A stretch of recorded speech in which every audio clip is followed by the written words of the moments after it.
Parents secretly charged $115K on my credit card for my sister's Europe trip, so I reported it as fraud, leading to major family fallout.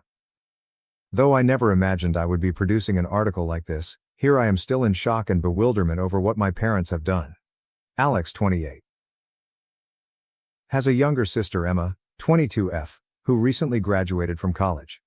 Although our parents have always been, let's say, fascinating in their style of raising their children, this most recent act infuriates me. For background, I have always been the family's responsible one. After working hard in school, I applied for scholarships, and straight out of college earned a decent position in finance. Since I was 22, I have been financially independent. I am glad of what I have done. Emma, on the other hand, has always been the family's young darling. I love my sister, so don't get me wrong. Yet our parents have clearly pampered her. Emma was always obviously the favorite growing up. She was never forced to work a part-time job or help with housework. She acquired the newest appliances and outfits. Focusing on my own objectives and future, I tried not to let it disturb me too much. Nevertheless, occasionally the partiality was difficult to overlook. One specific event came to me when Emma was 10 and I was 16. Months of saving had gone into a new gaming system purchase. Excitedly telling my parents I was heading to the store to buy it, the day I at last had enough money. They answered shockingly, "Oh, we already got one for Emma last week, you are welcome to share hers." Though I was heartbroken, I tried to be happy for my sister and stashed my disappointment.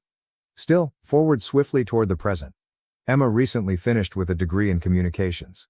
She worked hard and deserves to celebrate her accomplishment, hence I am actually proud of her. I also gave her a beautiful graduation present, a new laptop she had been coveting. I heard from my mother last week. She was bursting with enthusiasm, sharing with me Emma's ideal graduation present, a month-long trip throughout Europe. Thinking Emma's gift from our parents was a kind one, I was pleased for her. The shocking revelation then came. "We used your credit card to book it all," my mother remarked dismissively, as though it were the most natural thing in the world. "We needed the points from your card to upgrade some of the flights and hotels, thus we will pay you back, naturally." I had no words. What I was hearing defied belief. When I finally recovered my voice, I inquired about their expenditure. The response made me feel as though I had been pummeled in the gut. $155,000. $155,000 on my credit card without authorization or knowledge. Trying to keep my voice steady. "Mom," I continued, "you cannot just use my credit card without asking me. That's illegal. $155,000 is a lot of money." She discounts my worries. "Oh, Alex, be not too theatrical. It relates to the graduation of your sister. Family looks out for one another. Beyond that, we're good for it. Eventually we will pay you back." Finally. Even then, what did that mean? And because $155,000 is just casual about when. My mother wasn't hearing it when I attempted to explain to her why this was such a big deal. The effect on my credit score, the fact that I might need the credit limit for emergencies, the pure betrayal of trust. "You have always been so selfish," she remarked, her voice going icy. "Could you simply be glad for your sister? This is her big moment. Your penny-pinching habits are trying to destroy it." What I was hearing defied belief. For complaining about an illegal $155,000 transaction on my credit card, I was seen as selfish. I hung up the call feeling a mixture of hurt, wrath, and incredulity. I tried to talk to my dad over the next few days, expecting he would be more reasonable, but he confirmed what my mother had said, that I was exaggerating? And I should encourage my sister more. Emma, for her part, appeared completely blind to the circumstances. She simply gushed about how thrilled she was about the trip and thanked me for helping her to graduate. When I tried to discuss it with her, I thought I was insane. Was I indeed the irrational one present? To contest the charges, I decided to phone the credit card company. However, to my astonishment, I found that my parents had booked everything online using my card details, which they had in case of an emergency. The credit card company said that it wasn't deemed fraud as I had provided them with my details. I now have a $115,000 debt, a maxed-out credit card, and a family who believes I'm being self-serving for not wanting to pay for my sister's expensive trip. The individuals who are meant to love and encourage me have betrayed me, hurt and angered me. What to do eludes me. Though I know that would cause great family strife, part of me wants to call off the entire vacation. Another side of me wants to simply pay it off to save the drama, but $115,000 is a lot of money and the idea of the thing truly disturbs me. Furthermore, allowing this fall could set a standard for more financial mistreatment going forward. Is my reaction too strong? Should I just swallow it and pay for my sister's vacation, or should I stick to it even if it means maybe souring ties with my family? I could really use some guidance. I feel lost. Update 1. I appreciate all of your advice and encouraging words. The sheer reaction to my post really startled me. Reviewing your responses helped me to see that my anger over this scenario was not insane. I felt violated. Considering your counsel, I decided to proceed. I first escalated the problem by phoning my credit card provider once more. I detailed the circumstances, stressing that although my parents had my card information for an emergency, I had never approved this particular use. Following some back off, they decided to look at the charges as possible fraud. I then asked for a family Zoom call to go over the matter and texted Emma and my parents groupwise. Before acting more forcefully, I wanted to let them have an opportunity to write this. The call was, at least mildly intense. I began gently outlining why their acts were unacceptable, the legal ramifications, the mistrust, and the financial burden it placed on me. I informed them they had to immediately cancel the vacation since I had reported the charges as fraudulent. The response of my parents did not reflect what I had hoped. They were outraged, accusing me of being dramatic and seeking to spoil Emma's graduation party. My mother went so far as to add, "We raised you, clothed you, and covered your head with a roof. The least you could do is assist your sister in having a lifetime of travel." I inhaled deeply and answered, "You decided to have children. Your obligation as parents was to support us. It does not mean you are free to use credit cards under my identity."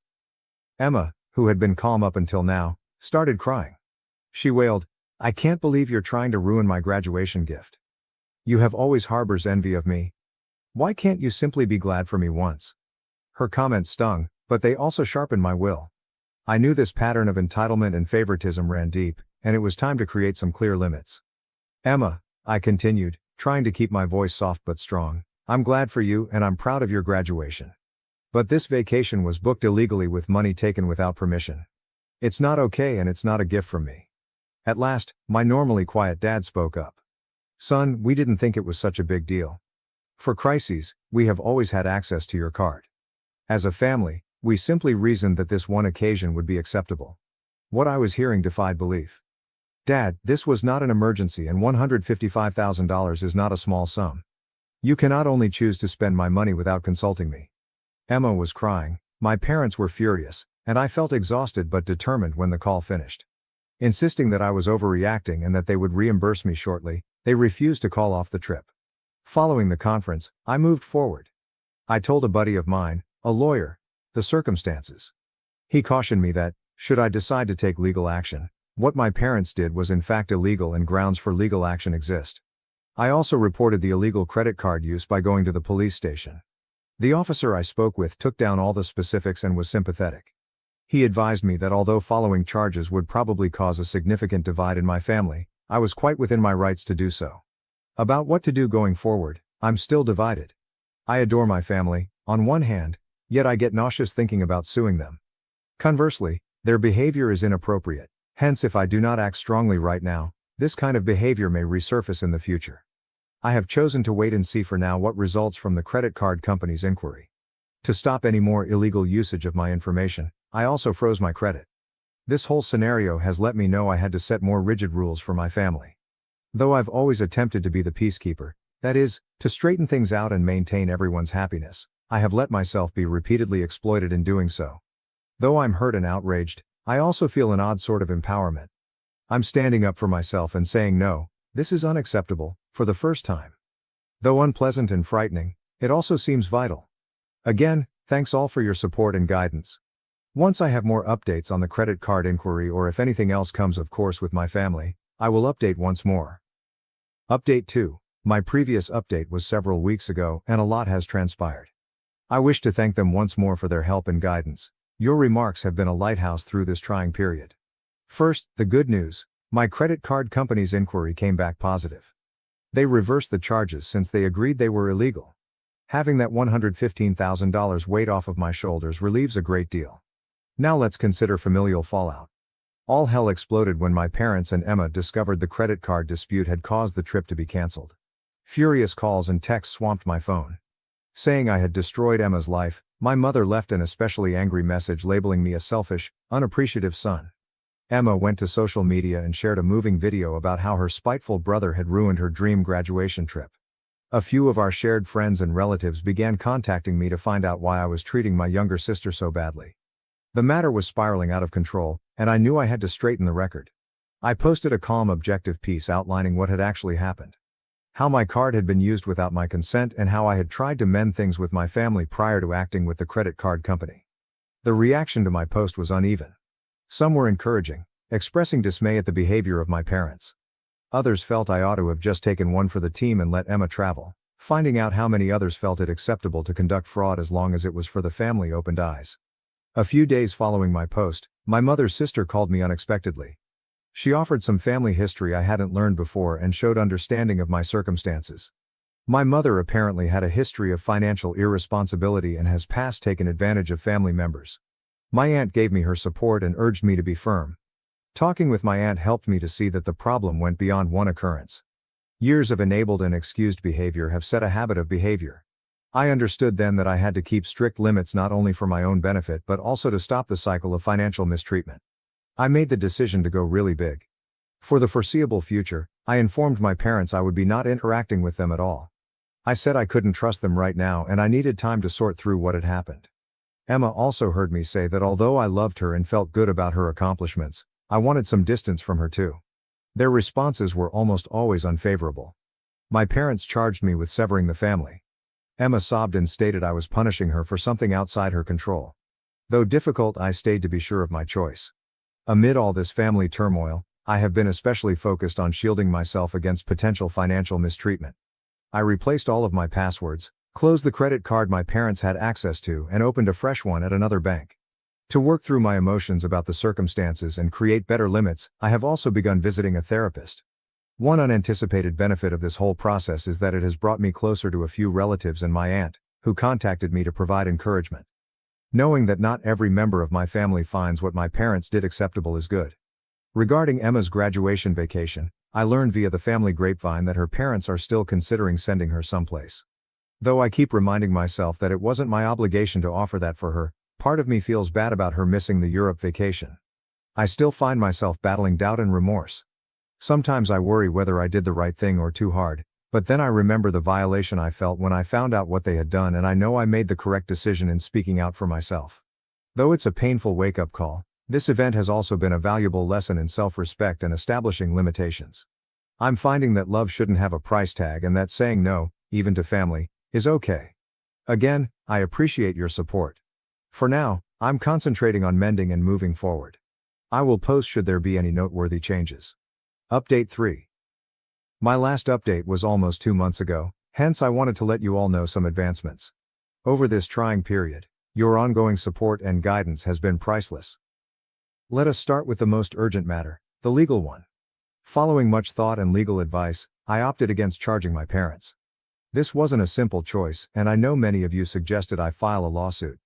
My attorney noted though, that since the credit card company had reversed the charges, going for a criminal prosecution would be difficult and maybe expensive without any assurance of victory.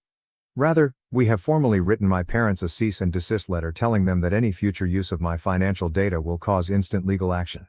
Now, on the family matter. The no-contact period with Emma and my parents has been instructive and difficult at once. It allows me time to consider our family dynamics and concentrate on myself. Having regularly attended therapy, which has been quite beneficial in helping me to process my emotions and create better limits, about 1 month into the no-contact period, Emma sent me an uninvited email. Unlike her earlier crying claims, this email was refreshingly adult. She said she had given it much thought and came to see how mistaken our parents' behavior was. She felt bad about her first response and about not defending me. Emma said she had always known about the favoritism but had been too comfortable and afraid to question it. Though I was cautiously hopeful by Emma's email, I decided to go gently. Since then, we have had a few phone calls. From what I can see, she is actually attempting to grasp my viewpoint. She had earlier kept to herself some of her own experiences with our parents' financial carelessness. The aborted Europe trip seemed to be a wake-up call for her as well. Regarding my parents, they have been less ready to take accountability. From guilt-tripping emails to enraged voicemails, they have tried multiple times to reach me. One day, my mother even showed up at my apartment without warning, creating quite a disturbance in the corridor. Though it was tough, I stayed my ground and avoided interacting. The extended family dynamics have been conflicted. Some families have been encouraging, especially my aunt who first got in touch. She is now a great friend and ally. Others, using the "but their family" justification, nevertheless encourage me to reconcile with my parents. For my own mental peace, I have had to cut ties to some of these cousins. Positively, nonetheless, this circumstances has resulted in some unanticipated personal development. Spending the time and effort I used to manage the drama in my family has helped me to concentrate more on my own life and aspirations. I have started a new pastime, photography, and have been spending more time with pals that honor my limits. I have also made some really important financial choices. I started establishing a stronger emergency fund and have been more generous to my retirement funds. The value of financial freedom and stability has been really emphasized by this whole experience. Last week brought one especially fulfilling event. At work, I got a promotion accompanied by a significant wage raise. I might have felt obliged in the past to tell my family this news and the money gained. This time I celebrated privately with a small group of close friends, glad of my achievements free from guilt or obligation to share. Regarding Emma's graduation vacation, my aunt told me our parents ultimately sent her on a 2-week California tour. Emma apparently had fun with it. Looking ahead, I'm somewhat hopeful but yet wary. I have chosen to keep my parents under no contact for at least 3 more months. I need more time to recover and evaluate whether they can honor my limits. Emma allows me to gently restore our friendship, but I'm moving carefully and keeping clear limits. This encounter has really helped me to learn about the real meaning of family, standing up for myself, and establishing limits. Family, I've come to see, is about love, respect, and support as much as blood ties. The friends and relatives who have supported me during this struggle have shown me what actual family entails. About financial freedom, I have also gained a useful insight. Although I have always been frugal with money, this scenario has made me especially more alert. On all of my accounts, I have added extra security measures. I have also become more aggressive in safeguarding my financial data, even from relatives. Particularly during family gatherings I missed because of the no-contact policy, there have been times of uncertainty and grief. Mother's Day proved especially challenging, but I remind myself that my mental health and personal development depend on this distance. One unanticipated result of this is that I have started to be really helpful to friends handling personal family financial problems. Many people have come to me seeking guidance on establishing limits and handling financially reckless family members. Being able to guide others through the same circumstances makes one feel wonderful. Regarding my parents' financial circumstances, my aunt has told me they are having trouble. Apparently, they had been depending on my credit for purposes beyond Emma's vacation. This has caused some conflict between them since my dad holds my mom responsible for pushing too far with the credit card theft. Though part of me feels bad knowing they are facing money problems, I tell myself that their bad financial choices are not my duty to correct. Emma has offered some observations on how our parents responded to all of this. She adds they still don't really know why I responded so passionately. They can't understand why I'm making such a big deal out of it. They view their activities as natural family behavior. This ignorance irritates me, but it also helps me to realize that I made the correct choice in separating myself. After much thought on my early years and early adulthood, I came to see trends of financial and emotional control I had accepted. Though it's been a difficult journey, it also releases something. I'm learning to validate my own emotions and experiences apart from parental approval. Regarding my personal life, I have lately started dating once more. Dealing with all this familial drama, I had been reluctant to interact with anyone. But lately I came across someone who has been rather sympathetic about my circumstances. Though early days, it feels fantastic to be developing a relationship with someone who upholds my values and limits. I'm also thinking about drastically altering my life. Though I have always wanted a master's degree, I put it off somewhat because of worries about how it would affect my capacity to support my family financially. I'm now really researching programs and thinking about diving in. Making decisions grounded just on what's best for my future and me feels empowering. I find as I draft this update how much has changed in a few months. The first shock and resentment had subsided to be replaced by a cool determination. I'm actively building the life I want for myself, not only responding to the behavior of my family. To those of you perhaps handling such familial problems, I want to say it gets better. Although setting limits is difficult and there can be reactions, keep firm. Your rights include those to guard your mental health, money, and personal belongings. Again, I appreciate all of your support on this trip. Your guidance and support have been a lifesaver. Though I'm not sure what the future holds for my connection with my sister and parents, I know I will be fine whatever comes of it. Right now I'm stronger, more certain of myself, and ready to meet whatever lies ahead. If there are any major changes, I will notify once more. For now, I am focused on forward-looking and creating the life I want surrounded by supportive people. Here's wisdom earned and fresh starts. Update 4. My last update was 6 months ago, and I felt it was time to let all of you, who have been so encouraging over this path, know the most recent developments. First, the most news. I have been accepted into a master's program in a city 3 hours from where I presently live. This 2-year financial technology program fits very nicely with my professional objectives. Starting this fall, I am equal in excitement and anxiety about this new phase of my life. Choosing to work for this degree was not simple. It involves quitting my career, relocating to a new place and starting some student debt, but it also means making investments in my future, in the manner I have always wanted. I came to see that I had been holding back, constantly weighing how my choices might affect my family. It seems quite freeing to now be choosing based on what would be best for me. Regarding my family, things have changed in ways I never would have predicted. 2 months ago, the no-contact period with my parents formally came to an end. I agreed to a family therapy session run under the direction of a professional therapist. It was quite strong. Defensively still believing they had done nothing wrong, my parents arrived, but as the session went on, some shockingly real facts emerged. My dad had hidden from everyone, including my mom, a large loss of money from a poor investment. For months they had been covertly struggling financially, and they looked to my credit card to keep appearances. Many tears and accusations followed from this insight.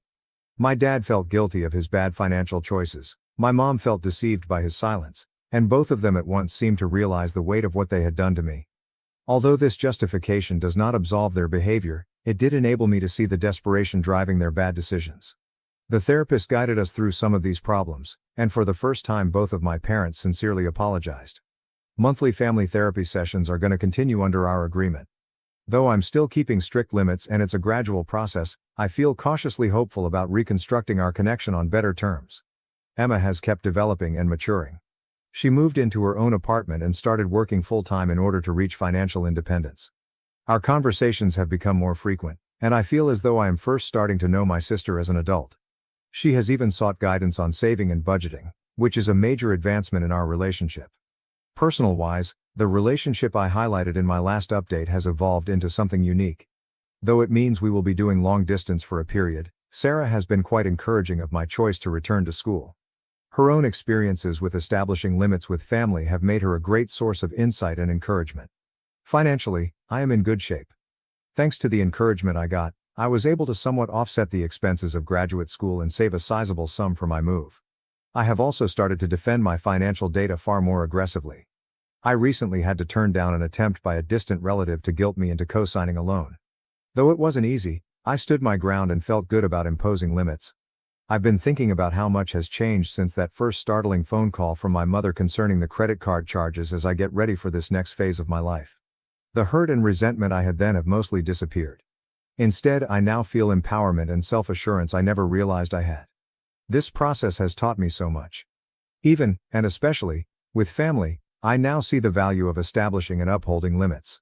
True family, whether related by blood or by choice, promotes your development and respects your boundaries. I have come to see that it is okay to give my own well-being and future top priority. Thank you to everyone who has tracked my narrative and provided encouragement and guidance along the road. During some quite trying circumstances, your words have been a lighthouse of strength and clarity. To anyone who might be experiencing similar family conflicts, know that it is possible to emerge on the other side wiser and stronger. I am excited and full of possibilities as I pack my flat and get ready for this new journey, not something I have felt in years. I'm glad of how far I have gone, and I am excited about what the future presents. I'll be busy with my move and starting school, hence I might not update again for some time. Nonetheless, I will always be appreciative of the help I have gotten here. Here are fresh starts, acquired knowledge, and the bravery to design the life we wish for personally.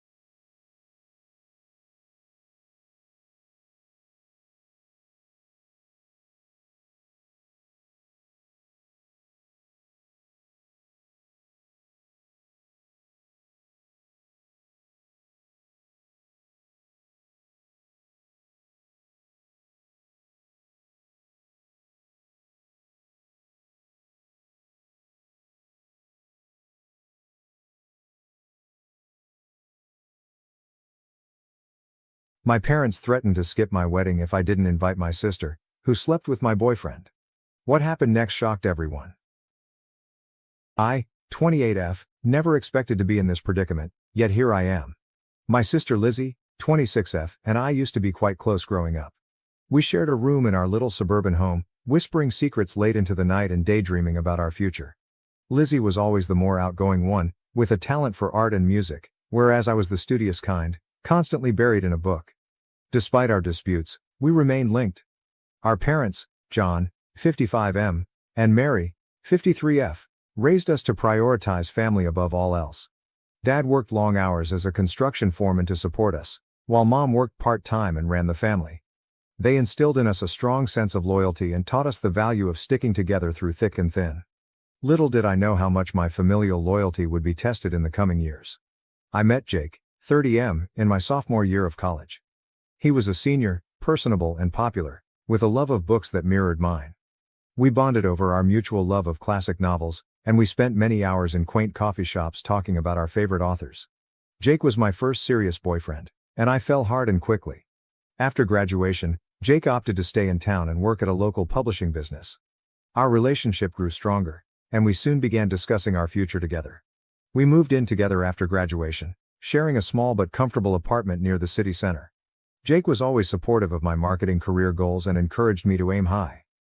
Meanwhile, Lizzie had decided to pursue her passion for art rather than attend college.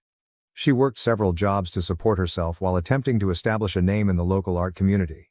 I admired her tenacity and determination, even though our parents were dismayed by her decision not to pursue more study. Jake and Lizzie hit it off from the start. They shared an interest in indie music and abstract art, frequently engaged in passionate debates about the newest gallery openings or underground bands.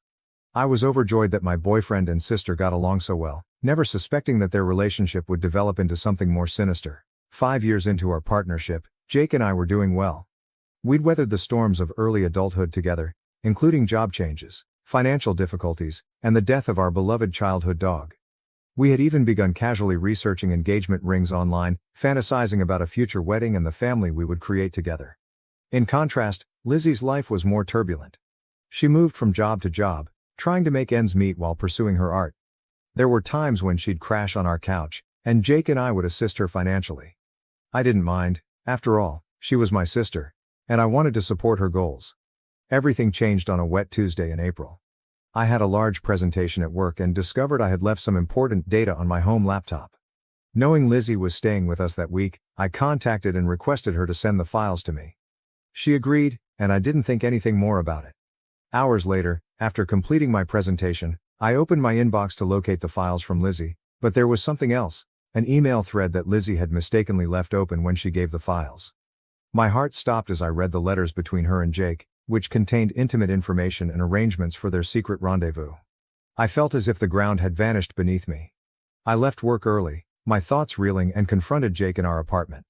He attempted to downplay it at first, claiming it was just a few innocent flirtations, but as I revealed more of what I'd read, his justifications fell apart.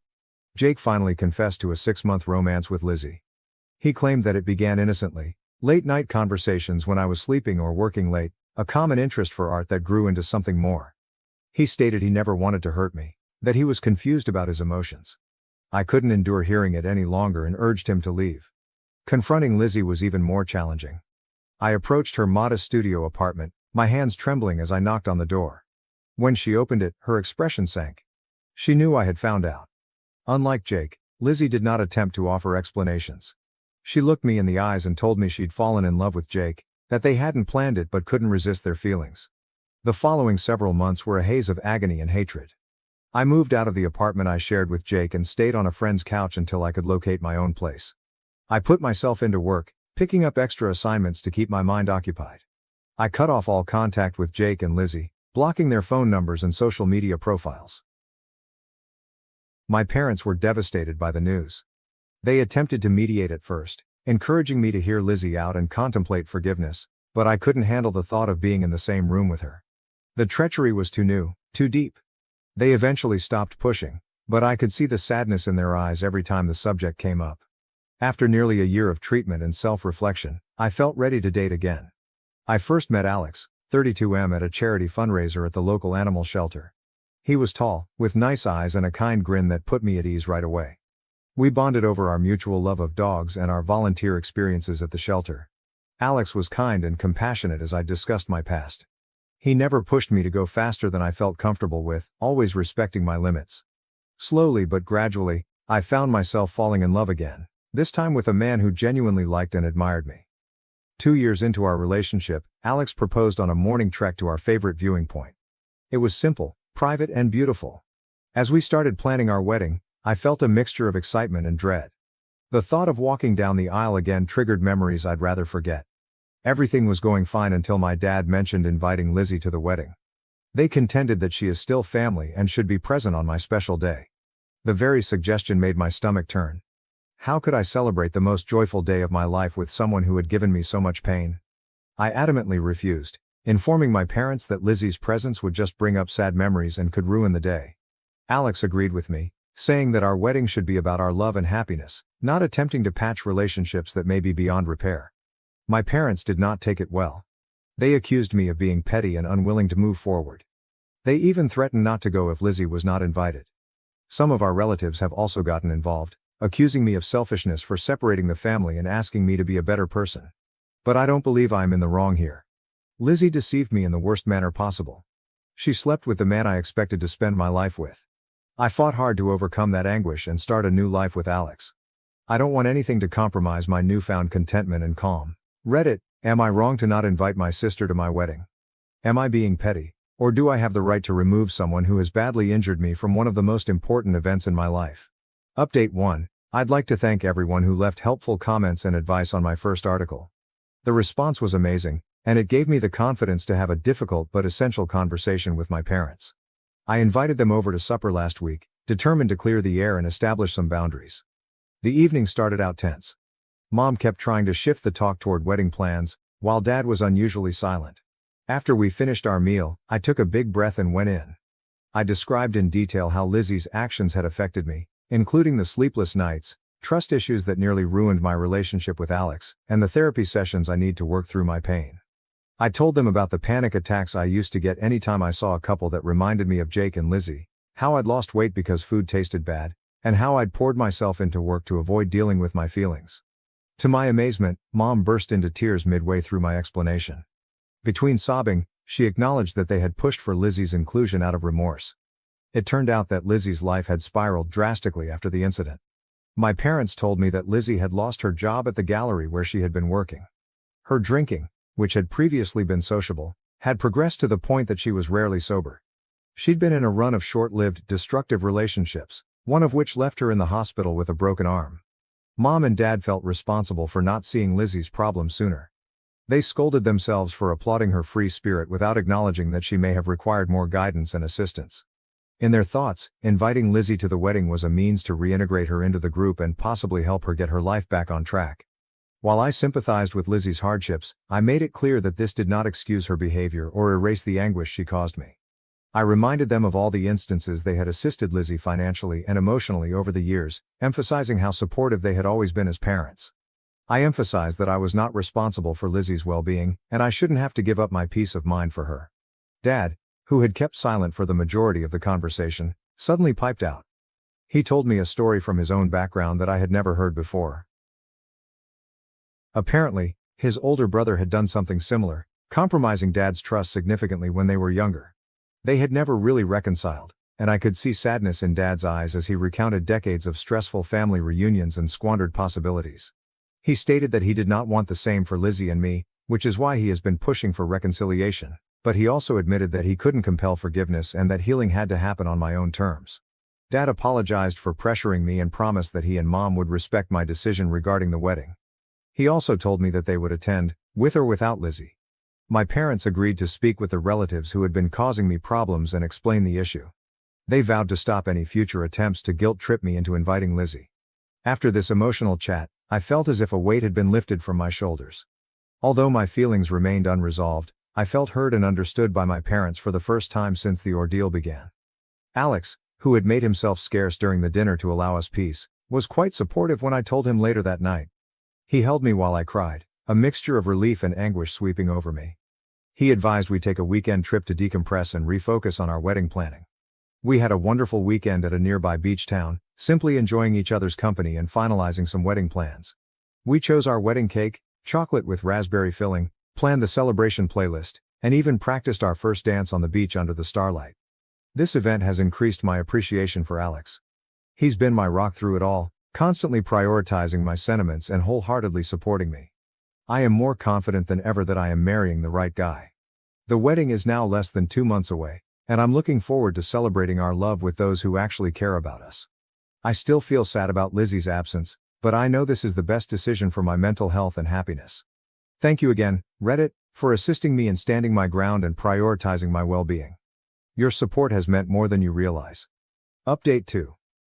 It has been a crazy few weeks since my last post, and I have some unexpected news to offer. I received Lizzie's letter around 3 weeks ago. The envelope lay on our kitchen counter for days, and I hesitated whether to open it or throw it away. Alex, ever the voice of reason, argued that reading it might bring some closure, even if I choose not to react.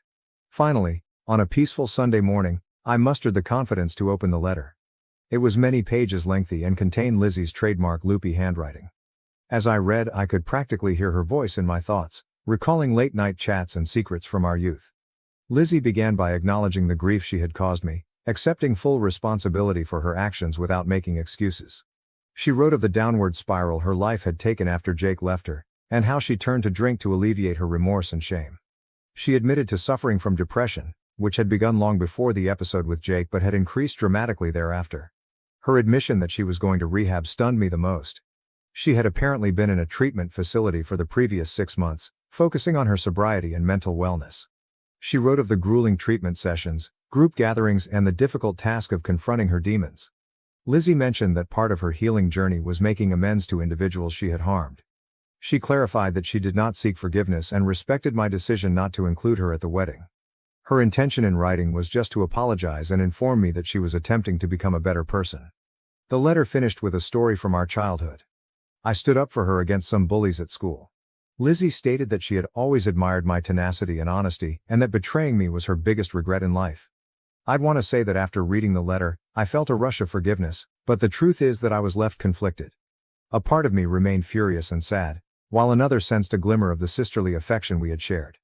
I decided to take some time to examine my emotions before making any decisions.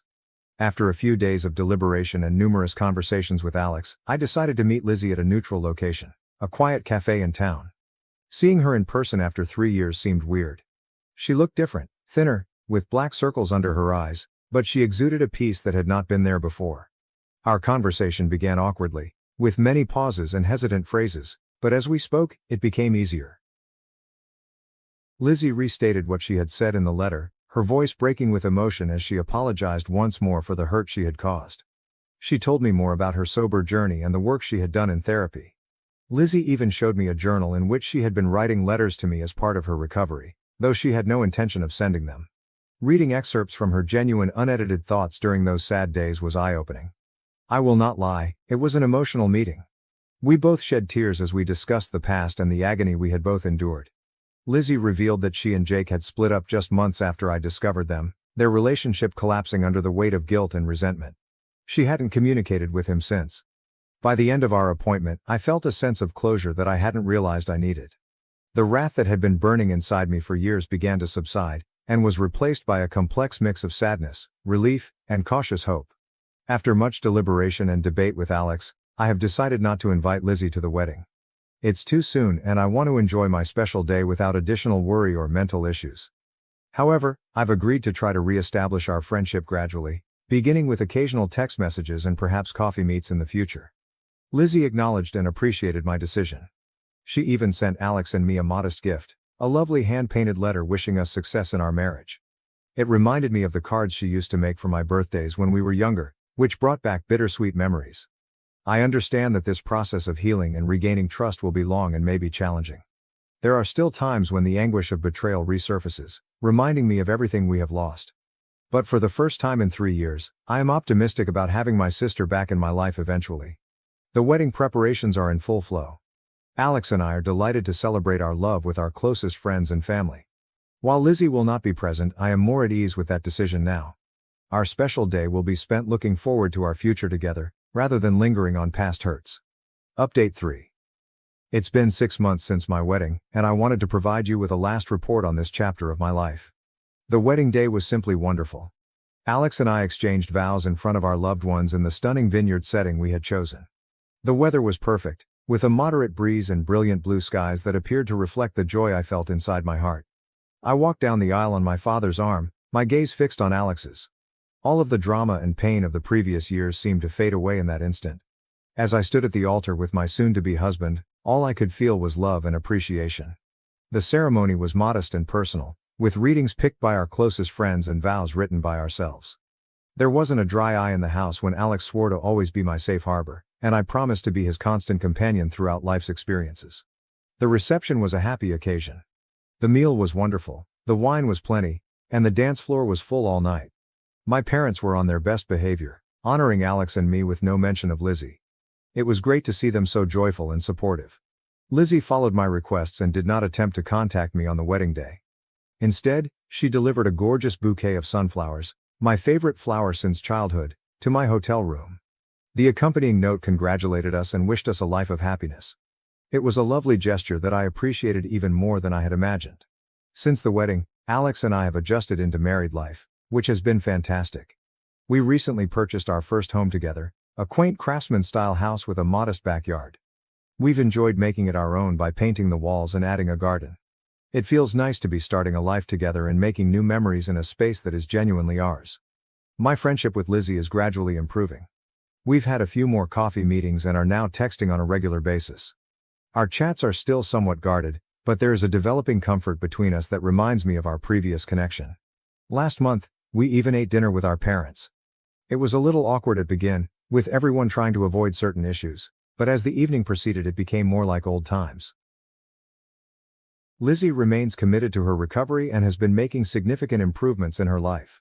She's back in school, training to be a counselor for disturbed teenagers.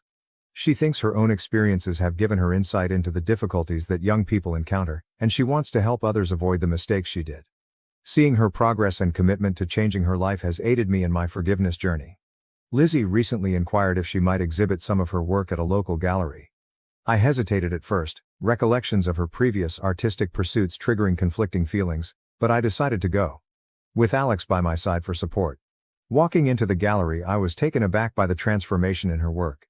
The chaotic dark pieces of her turbulent years were replaced by brilliant, hopeful canvases that appeared to throb with life. One painting in particular caught my eye. 2 interwoven trees with branches reaching for the sky. Lizzie subsequently told me that it reflected her wish for our relationship to flourish together again after our separation. While we are not back to being best friends, and I doubt we ever will be, I am delighted we are working to mend our friendship. It's a lengthy process, with occasional setbacks when past hurts resurface, but it feels right. We're learning to be sisters again in a way that honors our separate paths and who we've become. I would like to thank everyone who helped me through this difficult time. Your guidance and encouragement helped me stay strong and make the best decisions for myself. I've learned a lot about setting boundaries, self-care, and the power of forgiveness, not for the benefit of the other person, but for my own peace of mind. Looking back, I recognize that the healing process isn't linear. There are good days and bad days, moments of progress and moments of uncertainty, but I'm pleased of how far I've gone and enthusiastic about what the future holds with Alex.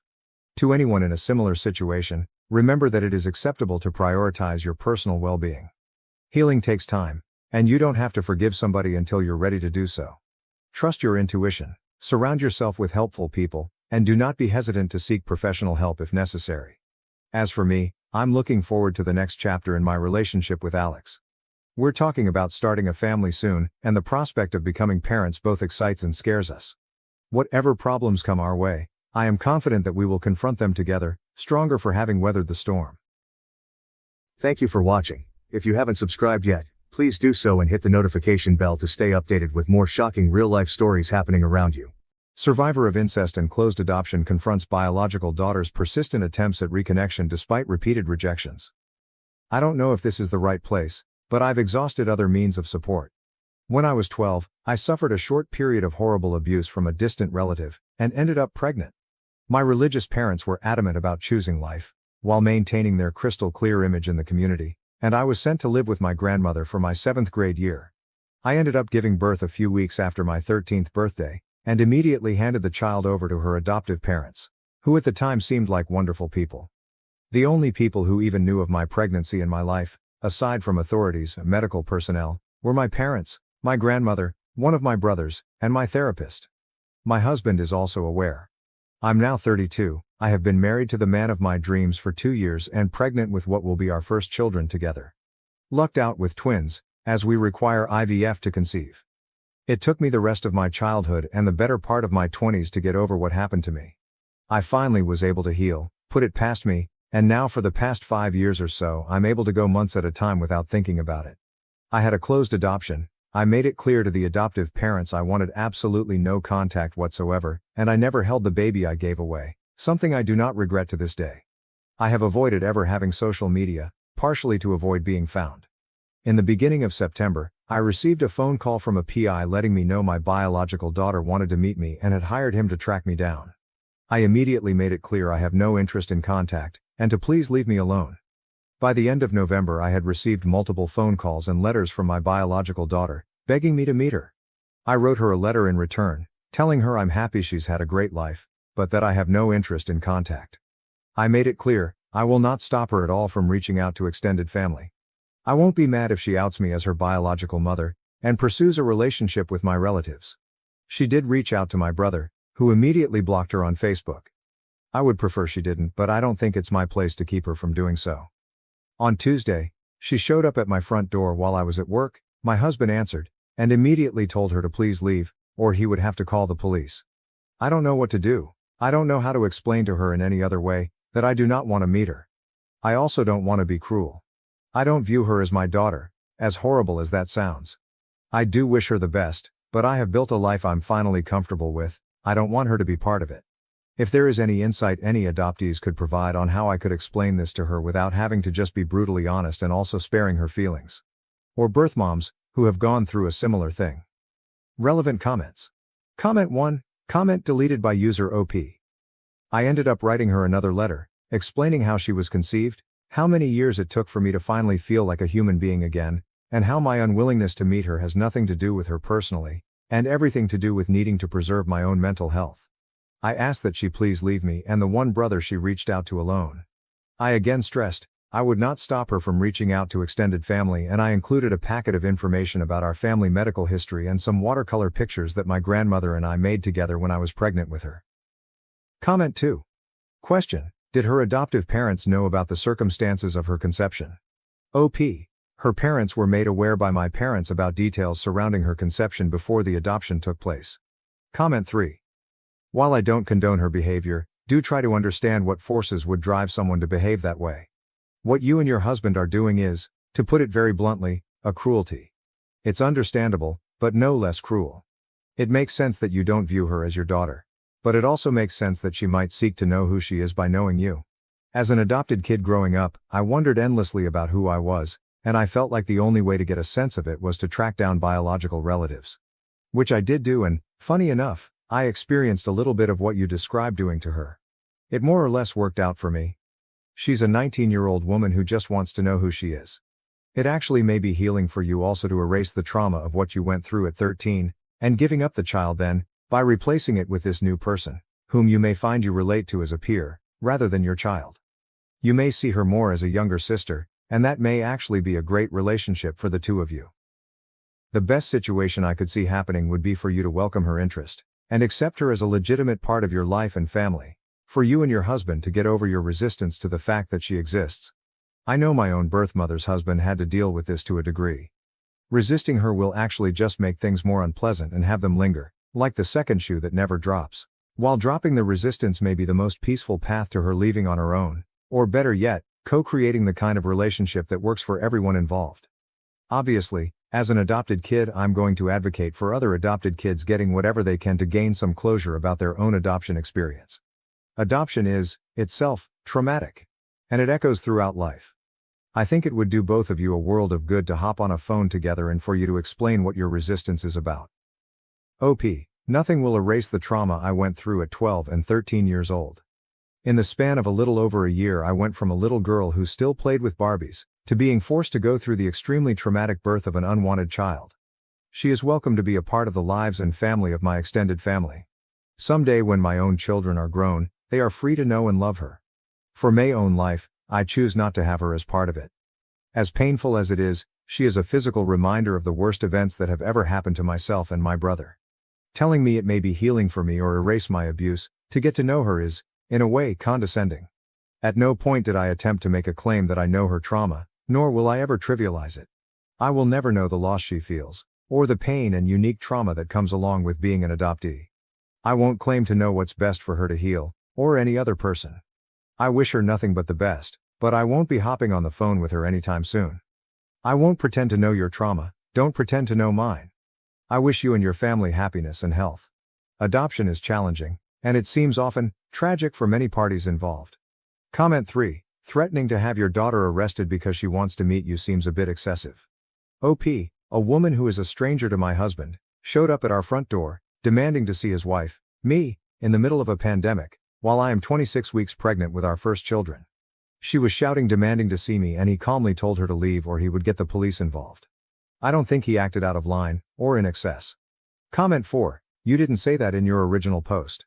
All you wrote was, on Tuesday, she showed up at my front door while I was at work. My husband answered, and immediately told her to please leave or he would have to call the police.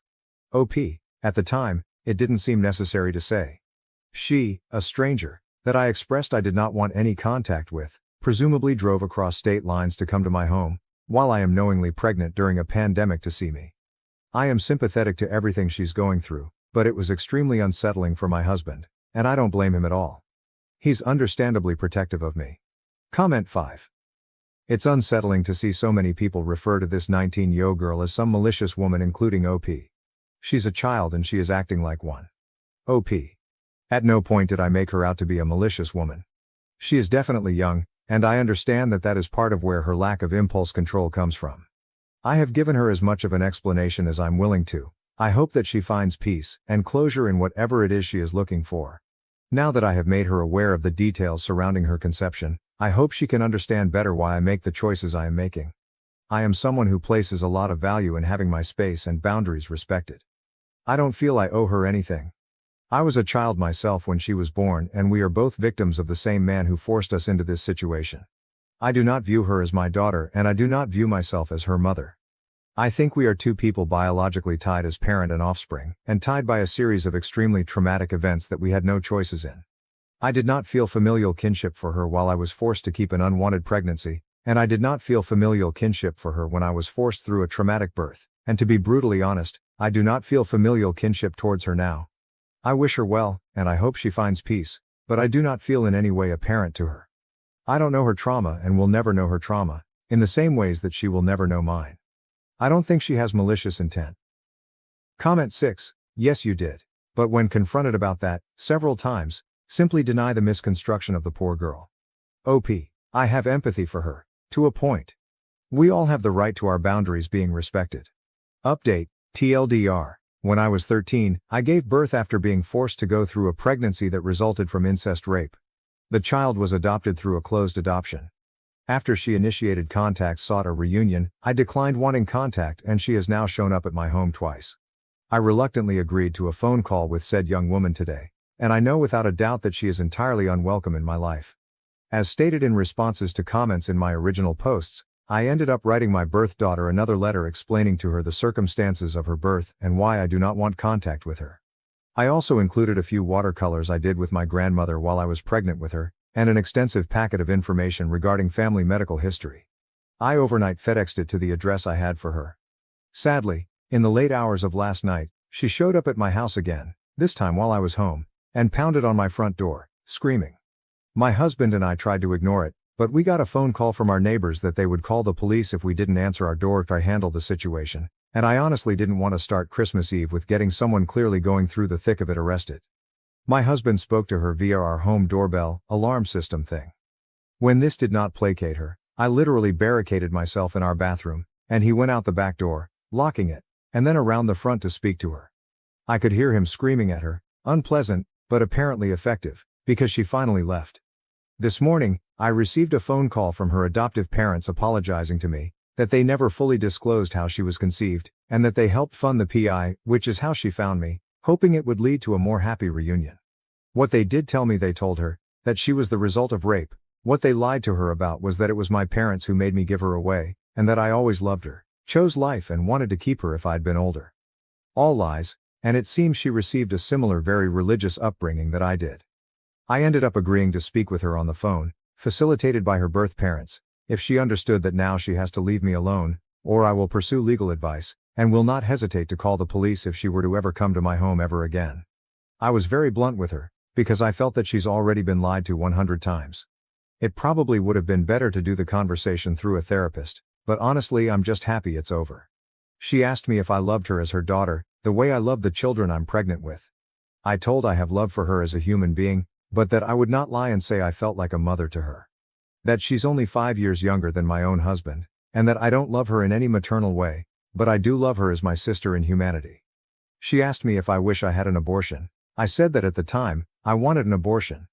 That the trauma I felt would have been significantly reduced if I were allowed to terminate the pregnancy forced upon me by my rapist. I also said I wouldn't go back and change what happened now, because she already exists, and I would never wish away her existence. She asked me about my faith and if I am still a very conservative religious background, that I guess she shares. I told her no, that I am not even a Christian. She asked me about my political beliefs and if I support murdering babies. I said I'm 100% pro-choice, that I'm a socialist and an anti-capitalist, but that I don't think being conservative makes you a bad person. Not really related, but I felt the need to say it. We talked about other things for a bit, mostly her asking me, because if I'm being honest, I don't really care to ask her anything about herself. She asked me if I forgave her birth father, and if I ever spoke to him. And if I would ever consider visiting him with her. I told her that I will never forgive him. That I don't ascribe to Christian ideas of having to forgive. When pressed further about information related to him, I told her to ask my parents for any further information, and take the time to read the second letter I wrote her. I provided her mother with contact information for my own parents. I'm hoping to close this chapter of my life. I can't imagine speaking with me gave her much peace, but I hope she's satisfied. My husband and I are now considering moving so that she can't find us again. I don't feel any better having spoken with her. If anything, I'm reassured about choosing never to see her in person. She seems like a broken person, and I hope she finds her own healing, but I do not want her as part of my life.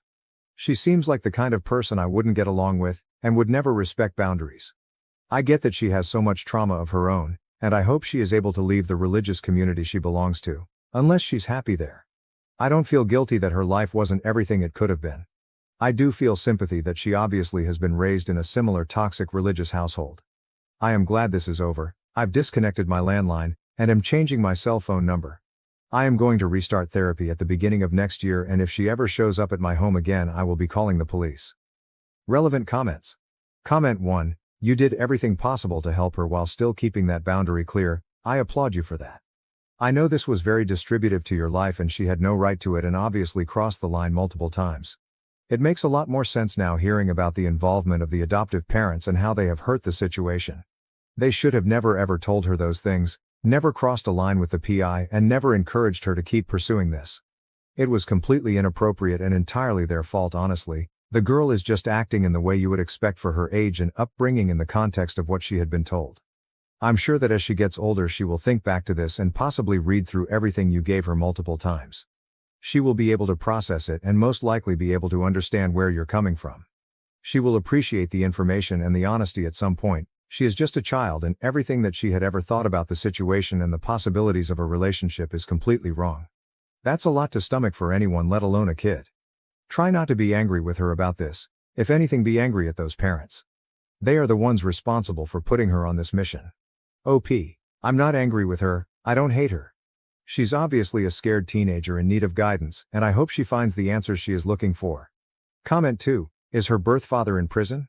Did he ever get any kind of punishment? Also, I'm so sorry for everything that has happened. Being pregnant after a forced pregnancy is so hard. I was also pregnant after I was raped, and now that I'm pregnant again I've noticed things being weird in my head. OP. He spent 16 years in prison. He raped 6 members of my family in 1 year, including myself. Being pregnant after having been pregnant from abuse is strange for sure. My pregnancy is nearly 2 decades apart, but it has brought back weird feelings. I literally chose this pregnancy. My husband and I used IVF, and sometimes I have to double think first thing in the morning of horror at the reaction of my baby bump. Comment 3. Comment removed by moderator. OP, I am now living in a hotel rather than staying in my house while I'm pregnant to avoid having to call the police on her. You're right in that, I don't know her. I don't feel overwhelming and hopefully warm love for her like a mother would, but I care about her as a person. I care for her in that I believe she deserves the very best life and answers to her questions, and emotional support. I just can't be the one to provide it. I am barely holding it together. I've done what I thought showed her respect while respecting myself. You have no right at all to ascribe intentions or feelings towards my actions. Comment 4. The adoptive parents completely disregarded their promise made when adopting her, to keep her safe. Nothing they told her kept her emotionally safe, and even put her in potential physical danger by encouraging and facilitating the hiring of a PI, which is what led to these late-night door poundings and overly emotional decision-making. I'm so angry at them for OP and for her. OP, they were unfair to her, and I'm angry with them for this reason, and not her. I'm so pissed they lied to her. I'm also a bit angry with my own parents, because at the time of the adoption I was told her parents were non-denominational Christians and not part of my parents' insane sect of Christianity. Comment 5. Wow, it just keeps getting worse. I'm really sorry. I'd be extremely angry with the adoptive parents as well. I might be more inclined to give my parents the benefit of the doubt and ask if they'd been lied to, as well, since the adoptive parents are obviously extremely dishonest, willing to tell reprehensible lies to their own child to avoid a difficult conversation. You mentioned that your parents have grown and changed immensely since this all happened. Would you be able to discuss this with them to get some answers and work towards closure, perhaps once you're back in therapy and have guidance? OP, I genuinely thought her parents were good people, all my life, or at least all her life. It never crossed my mind, they weren't. I would have fought harder for a better set of people had I known they were the same type of Christians as my parents. I'm definitely going to be speaking with my parents about this, with the facilitation of a mental health professional, when given the chance. Honestly, my parents were such jerks and liars when I was a kid, they genuinely may not remember telling this specific lie. They are pretty awesome people now, and have spent like 15 years working so hard to change. I obviously don't excuse their behavior ever, but I do think they will be open to talk about this, and admit their part.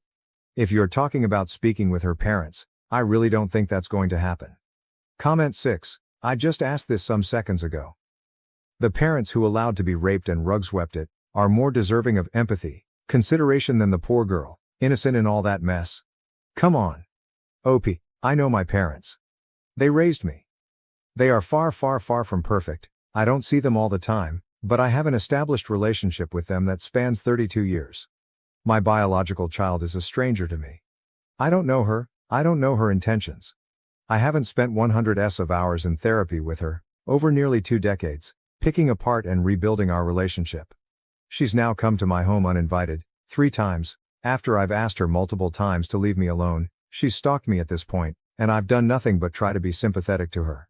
My parents aren't perfect people, but they've spent over a decade fundamentally reassessing who they are, what they believe and the role they played in the traumatic childhood of my brother and I.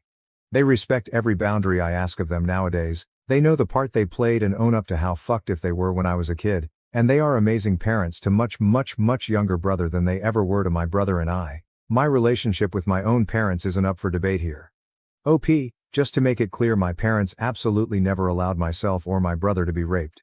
OP, I never said they were more deserving of empathy than her. I don't think they are. Additionally, my parents again, far from perfect, but did support my brother, myself, my maternal cousins, and my paternal aunt emotionally when we testified against our rapist. Comment 7, comment deleted by user OP, I disagree.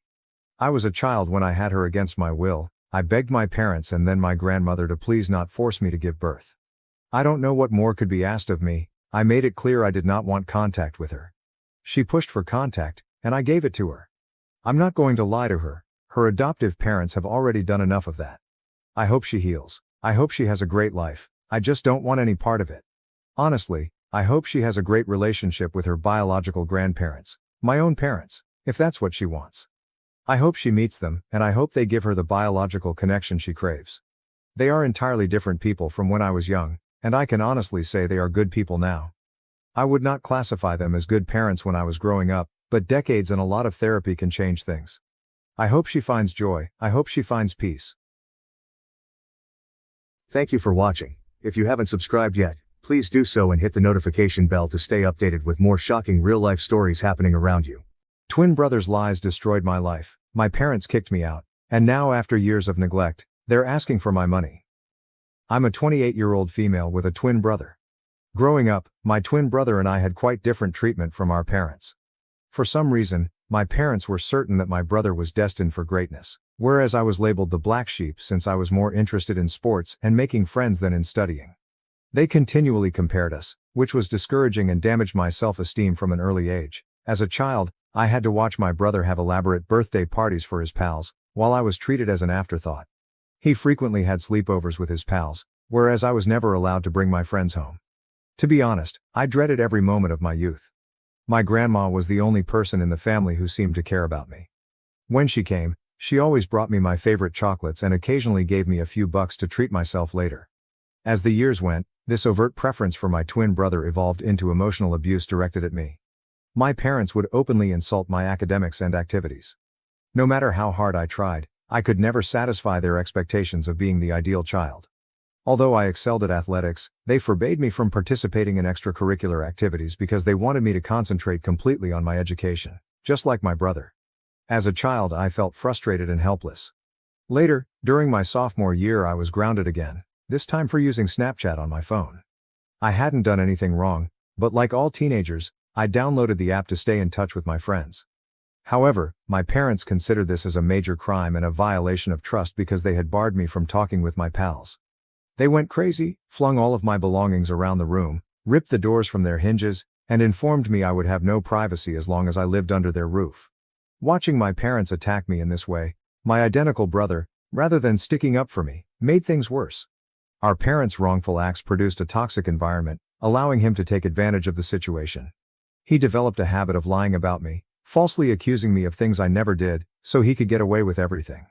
If he stole something, he'd easily transfer the blame onto me, and my parents, who were already inclined to believe the worst about me, happily accepted his falsehoods. He would insult me in front of my schoolmates and mock my attractiveness.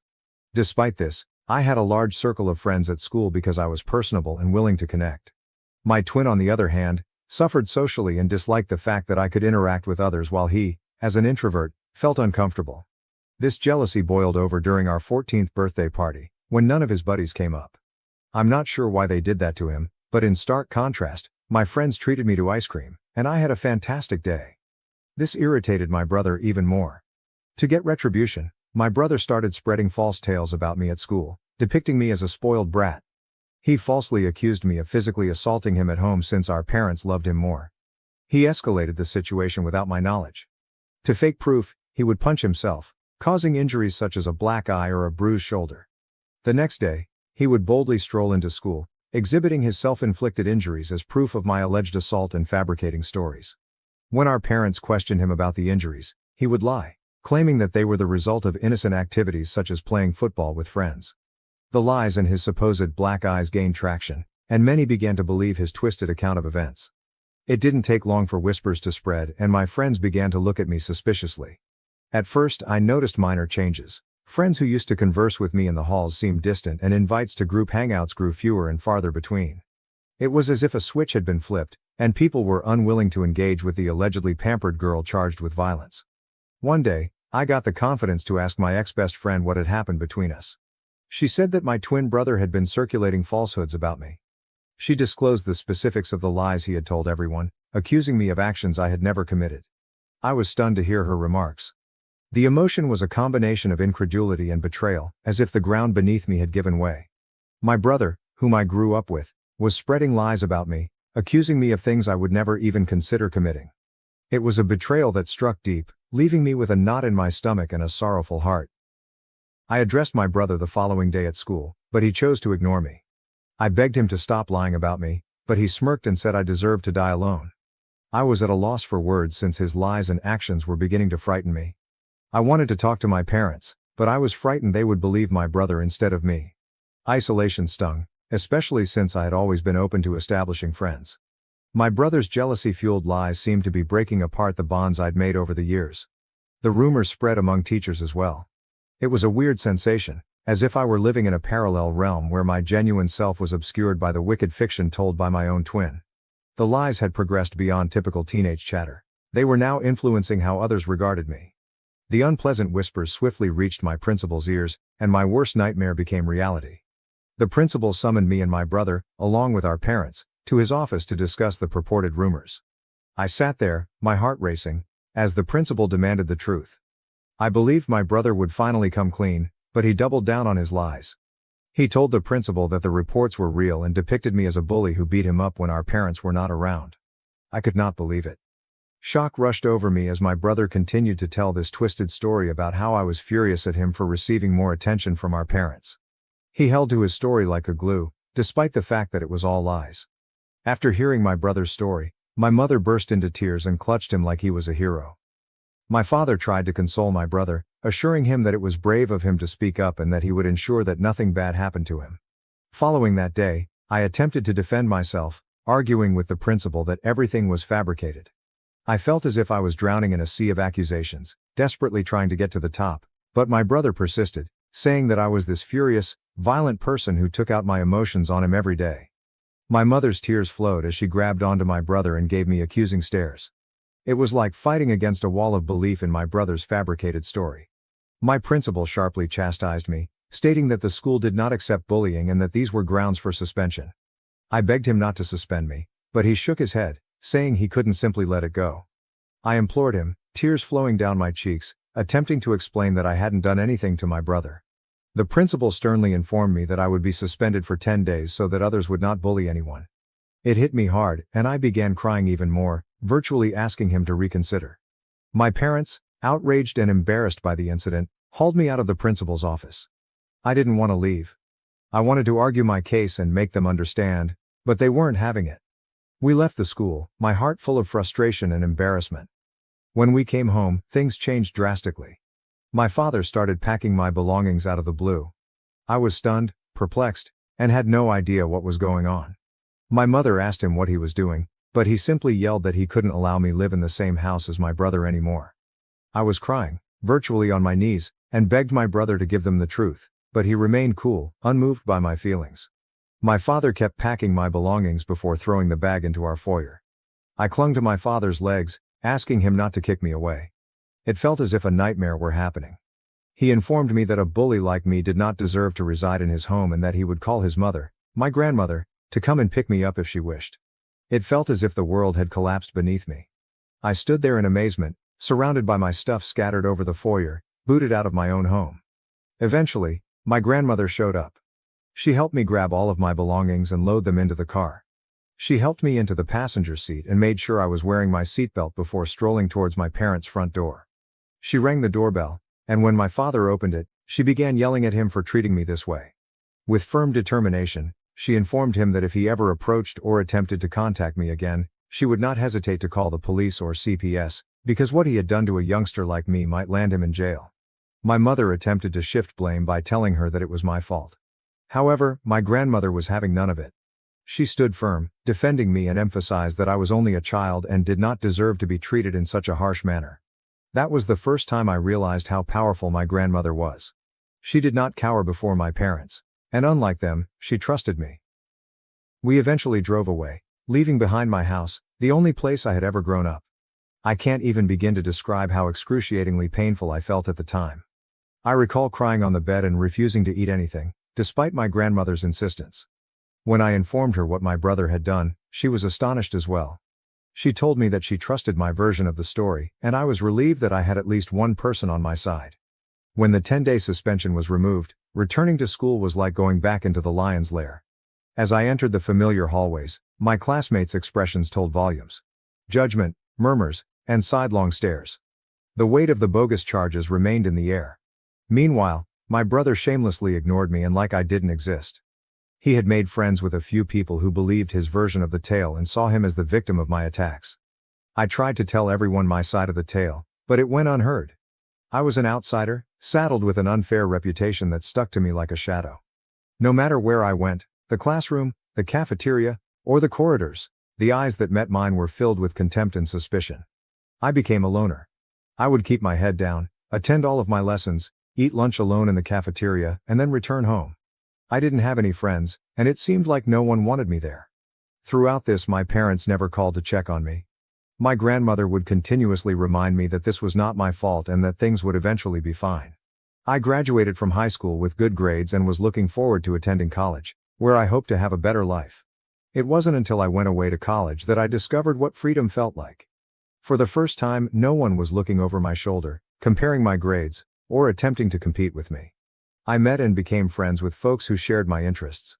Despite the mental and physical scars left by my family and classmates over the years, I focused on putting it all behind me and making the most of my college experience. During this period, I realized I had an aptitude for content writing. I'd always wanted to be a writer, but I wasn't sure if it would work out in the long run. As a result, I chose to give up on my dream. However, in order to supplement my income, I began working as a freelance writer. I signed up for several freelancing websites, which helped me get tasks from well-known companies. This is how I progressively began to compile a portfolio of my work.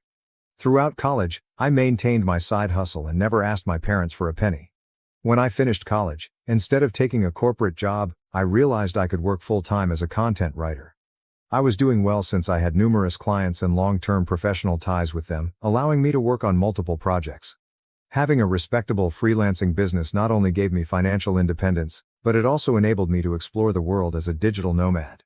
Traveling helped me heal from my past, even if it was not easy. I saved as much money as I could and took a gamble on myself. I've seen a lot of the world over the years, but there's always so much more to see. My grandma was the only person I considered family throughout all of this, and I cherished her. She was quite unhappy when I moved out, but she knew that I needed to be self-sufficient. Despite my tight schedule, I made it a point to be available for her whenever possible. On weekends, I would pay Mom a visit, frequently eating meals or simply sitting on the porch, absorbed in chats about everything from childhood memories to current events. On weekends, I would spend full days assisting her with household tasks or taking her to the neighboring park for a leisurely walk. I recently completed one of the most important assignments of my career. While I can't reveal the name, I was extraordinarily fortunate to write articles and product descriptions for them. After the job was completed, I asked the team I worked with to submit great evaluations on my websites, which they were delighted to do. I grabbed screenshots of several of their evaluations and shared them on Instagram, understanding that collaborating with this brand was a big deal. As expected, several other content writers congratulated me on my professional accomplishments, and some even reprinted my article to help get the word out. This is how I began receiving messages from strangers who also wanted assistance with their websites. My family observed this as well, and some contacted me to express their congratulations. My college's principal eventually called me, seeing that I was doing well and inviting me to come to the college for a seminar to talk to students about starting a career as a content writer. I was apprehensive because I'm not good at public speaking, but I decided to take a chance and consented. When I found myself standing in front of expectant faces, sharing my experiences and insights, I felt as if my life had gone full circle. In my speech, I discussed my hardships and how I pushed hard to keep going despite the difficult times. It was a truly rewarding experience to encourage others and contribute to the growth of the writing community. Some of my videos went viral on Facebook as people connected with them. It felt fantastic to be finally recognized for my efforts. Last week, I was asked to talk on a local news program. It was a show about the benefits of content creation, and they asked me to share my experiences and insights with their audience. I was nervous, but yet excited about the prospect. During the event, I discussed my experiences, the value of customer feedback, and how a simple appreciation message may lead to fantastic opportunities. The opportunity to reach a larger audience and encourage more professionals in the area was both humbling and exciting. When it finally aired, I uploaded some of these snippets on Instagram since I was honored to be invited to a TV show. This is how my relatives and cousins first learned about my professional accomplishments. Because my parents never mentioned me to anyone, they had no idea I was working with well-known brands and appearing on television shows. This is how word swiftly went among my family. I guess this TV interview must have finally reached my parents' ears, because just a few days later, I was working on another project while keeping my phone on mute. When I finished my work, I checked my phone and was surprised to find 6 missed calls from my mother. I was astonished to see her name on my phone because it had been a long time since she had phoned me. After so many years of stillness, I couldn't understand why she was phoning. I hesitantly called her back, and she answered right away. I asked her if everything was fine, and my mother began to congratulate me. My father, who was most likely sitting directly next to her, also joined in on the chat. He began to probe about my life and well-being, and I responded without much thinking. It didn't strike me as weird until they asked how much I was making these days. I explained that it was none of their business. My father answered, "We're family, so don't be shy about telling us your income." I assured him that I was doing well financially. Hearing this, my mother proceeded to describe how difficult their life was these days, and my brow furrowed in suspicion. Basically, this is how our talk went. "Mom, we're retired now, and we've wanted to renovate the house for a while. It's not in great shape, but we don't have any funds left." Me, "Okay." Mom said, "Your achievement has given us hope. We saw your TV interview today and thought you might be able to assist us out by paying for the improvements. Dad, after all, we are a family. Please do not hesitate to share some of your revenue with us. We genuinely need your help." Me, "Are you kidding me? Why are you asking for money when you haven't even spoken to me in years? I'm not sure what prompted you to contact me, and while I appreciate your congratulations, I won't be able to assist you." Hearing this, my mother began telling me that I was being selfish and that I needed to support them as a family. My father emphasized that as my parents, they deserved to be cared for, and that this was the least I could do. I was so angry at this point that I wanted to tell them off. Suddenly, I had an idea. Instead of simply disagreeing with them, I would teach them a lesson once and for all for thinking they could mooch off of me. After my parents mistreated me for so many years, I told them that I was willing to help them provided they agreed to my demands. My father was curious and asked me what it was. Without hesitation, I made my demand.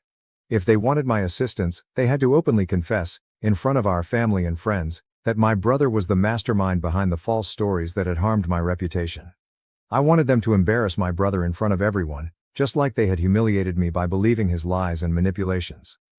I wanted them to accept responsibility for their acts and recognize the anguish they had caused. Hearing about my untenable state, my father began to question the necessity of such an admission. My mother told me that this was all unnecessary and that we could have a private discussion without engaging others, but I stood firm. This was a non-negotiable requirement for any further aid they wanted me to provide. As the tension rose, my father raised his voice, establishing his authority as my father, and began to underline that it was my responsibility to assist my family in need. My mother, in a last-ditch effort, persuaded me to do the right thing and assist them, citing the years they had spent raising me. I couldn't help but see the irony in their sudden attractiveness. I reminded them of the past, that they had kicked me out, and that my grandmother, not them, had reared me. They became increasingly angry, but I told them unequivocally that if they wanted to approach me and request financial aid, the truth had to be acknowledged publicly, and my brother had to face the consequences of his conduct. Since this talk, my parents have been calling me often, but I'm ignoring them. I'm beginning to regret even phoning them back that day. I'd like to know if I'd be a complete idiot if I didn't aid my parents. Update. It's been a crazy week since I last shared my story, and the outpouring of support and encouragement has been astounding. It's encouraging to know that I'm not alone at this moment. I'm happy everyone believes that I shouldn't interact with my parents or even contemplate assisting them after everything they've put me through. I gave them such a requirement since I knew they would be unable to comply. I know they love my brother too much, and even if they've realized by now that it was all his lies, I know they'll never put him through what they did to me. My brother sent me a nasty text message today after my parents tried to call me again and I refused to answer. This is what he wrote. "Hey sis, I haven't seen you in a long time, and I can tell you that every day without you has been wonderful. I heard mom and dad contacted you and you offered them a strange ultimatum. You're aware that they will never go through with it, right? They plainly never loved you and will never hurt me. I admit I lied about you 15 years ago, but it's been a long time, so stop being so self-centered and attempt to move on from the past. You're unmarried and childless, so why not help them out by paying for their home repairs and renovations? Do the right thing and become a better daughter." Seeing the message felt like a stab in the chest. The hubris to reject the difficulties I had encountered and the conditions I had established revealed his lack of empathy. The attempt to guilt-trip me by emphasizing my single and childless situation added an extra degree of insensitivity. His idea that I should prioritize their needs over my own was not only disrespectful, but also demonstrated how little he valued me. Fueled by dissatisfaction and a strong desire for justice, I decided it was time to take matters into my own hands and expose the truth that had been buried for far too long. I sat down to compose an email to my parents and close relatives, detailing the traumatic events of my upbringing and the unfair treatment I had received while growing up in my family home. In the email, I highlighted the tight and restrictive environment I encountered at home, as well as how my parents treated me differently from my twin brother. I also looked into the spiteful and utterly false rumor my brother had circulated about me at school, which had resulted in serious consequences and ruined my image. I wrote about how my parents had kicked me out, and if it hadn't been for my grandmother, I could have died on the streets by now. Toward the conclusion, I requested that everyone read a message my brother had sent me. I've enclosed a screenshot in which he acknowledged lying about me. It was a simple confession, and I hoped it would reveal the lies that had lasted for too long. I sent the email just an hour ago, and I know what will happen when my parents and brother see it. Next, I'll let you know how my family reacts to my email. Update. It's been a month since my previous update, and a lot has happened. As you may guess, my family erupted when they received the email. My parents have faced criticism from relatives who were previously unaware of the extent of their favoritism and emotional abuse. Many family members contacted me, saying they had no idea about everything and apologized for not being there for me. My brother and dad sent me a bombardment of text messages that became increasingly hostile and aggressive. So I contacted a lawyer, who issued them a cease and desist notice. It basically told them not to approach me again, and if they did, they would face severe legal penalties. I guess this spooked them since they stopped calling me. My grandmother believes I did the right thing by telling everyone what occurred, and she fully supports me. She is the only person who is important to me, therefore I'm delighted she has my back. Update.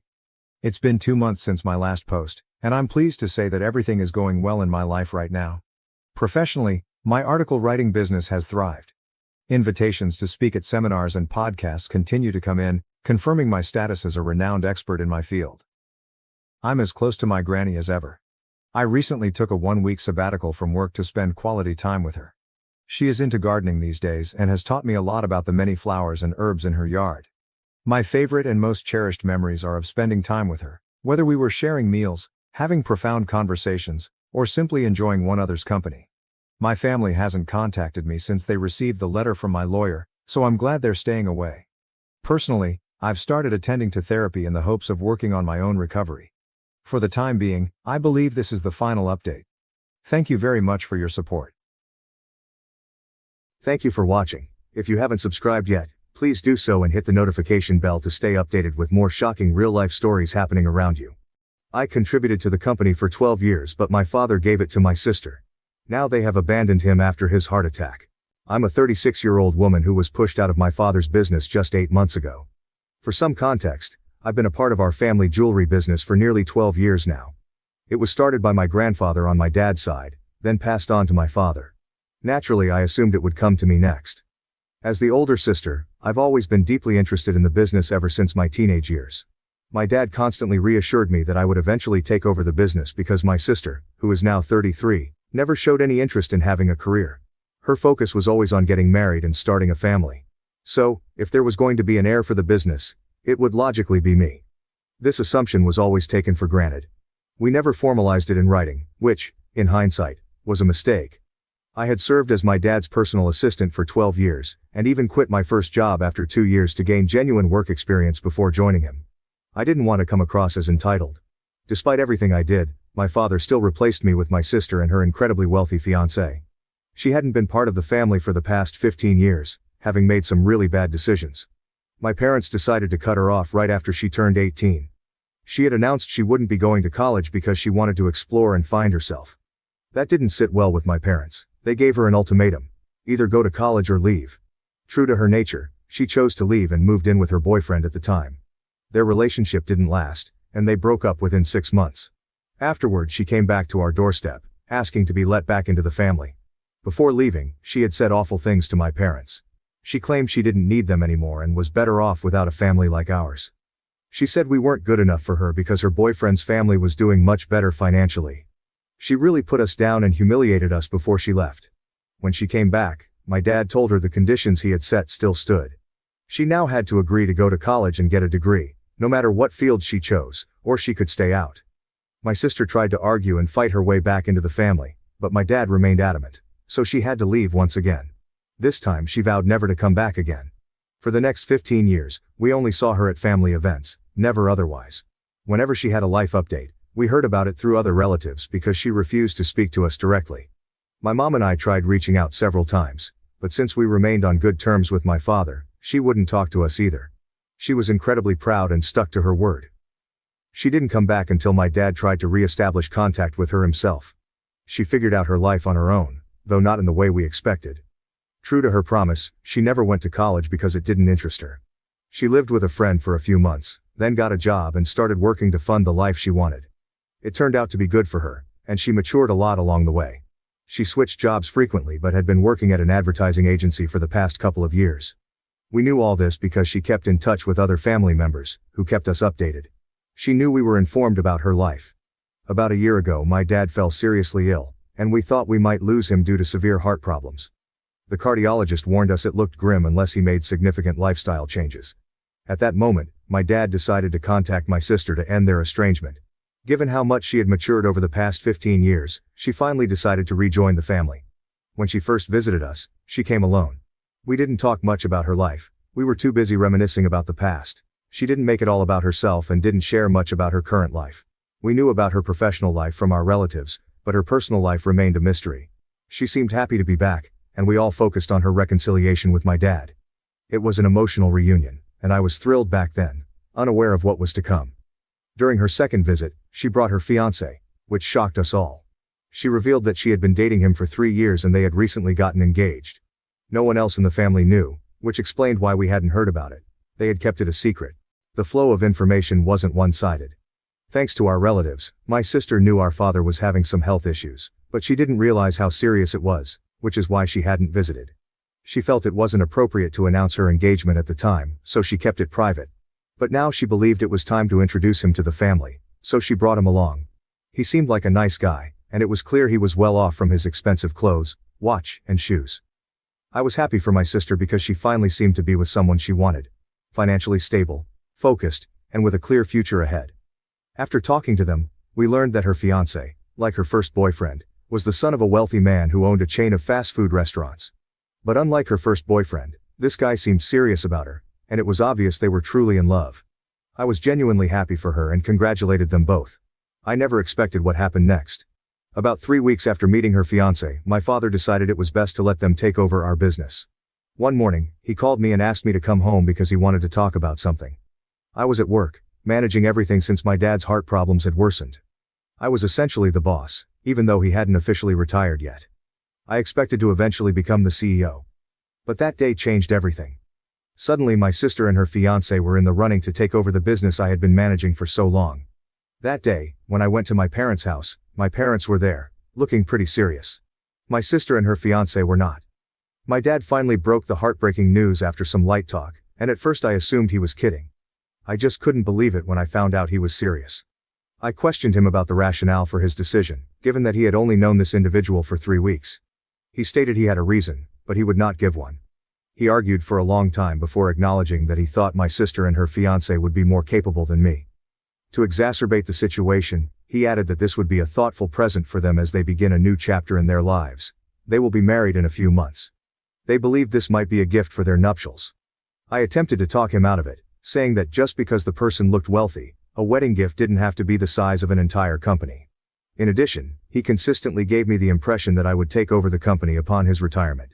He was taking it away to give to people who had been out of our lives for 15 years, and I had based my entire life around this.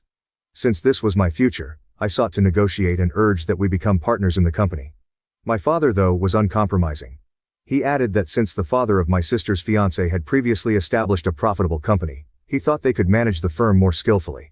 He felt they could grow our jewelry company twice as quickly as I could. That day, I asked him for a chance, but he refused to listen, and I was devastated. Not only was I disappointed about losing something so important, but I was also angry because I had given this firm 12 years of my life and had gotten nothing in return. Not even my father had respected me. He wouldn't have ejected me if he had valued my labor and effort. I had nothing left to say to my family, therefore that was the day I made the decision to sever all contact with them. My life's work, my sister's so-called wedding gift, was something I had thought she would fight for. But she let me down. My sister had always known that after my dad retired, I planned to take over the family business. Since I was 13, I had not stopped talking about it. It wasn't as if she hadn't realized that, when she accepted the wedding gift, she was embracing my ambitions and making them her own. I had looked forward to it my entire life. She announced her engagement along with a social media message in which she expressed her gratitude to our parents for this. The most devastating thing of all, in my opinion, was that the family did not even appear to care about me after that. No one ever attempted to get in touch with me. They stopped talking to me the day I moved out of my father's house, and I felt bullied. My life of 12 years had been a complete waste, I felt like everything had gone apart, so I was just grateful that I had enough savings to fall back on. For a few months, I could afford to do nothing except try to put my life back together. That was 8 months ago, and I don't know what I would have done if I hadn't begun therapy then, since I could tell I was heading into a serious depression that needed to be treated right away. My sister would share posts, and I would get so nauseous from looking at them, so I had to block her. In addition, I had to inform my family that I was no longer in contact with them and that I was interested in hearing from them no more. No matter how large it seemed, I genuinely asked them not to tell me anything about what my family was up to because I don't believe I wanted to know. My sister and her fiancé couldn't give a damn about my dad's health, which had been progressively declining for the past few months, but they respected it and kept it all a secret from me. It wasn't until I got a call from my dad a week ago that I learned about everything. He informed me that he needed me to come visit him in the hospital since he had gone into cardiac arrest in the middle of the night.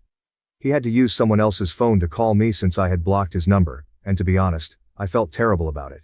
I did, however, feel somewhat less bad after recalling what he had done to me 8 months prior.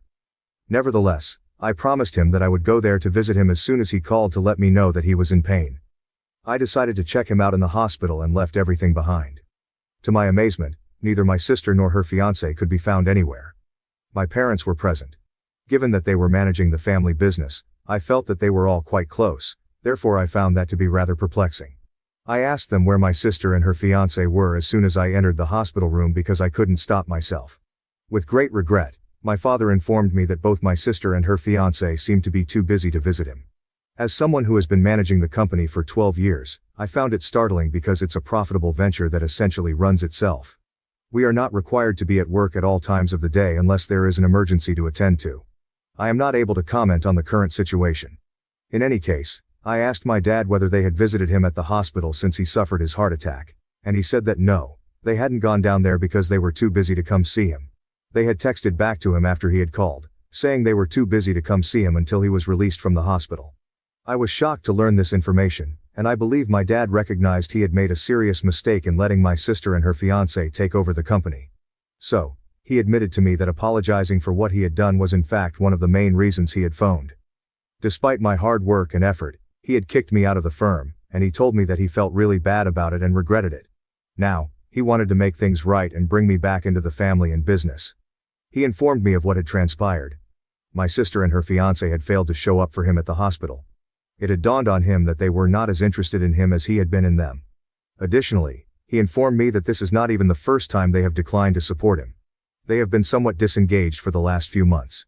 He informed me that, following his transfer of the firm to the two of them, they had stopped paying him visits, when before they would pay him a visit every other day to see how he was doing.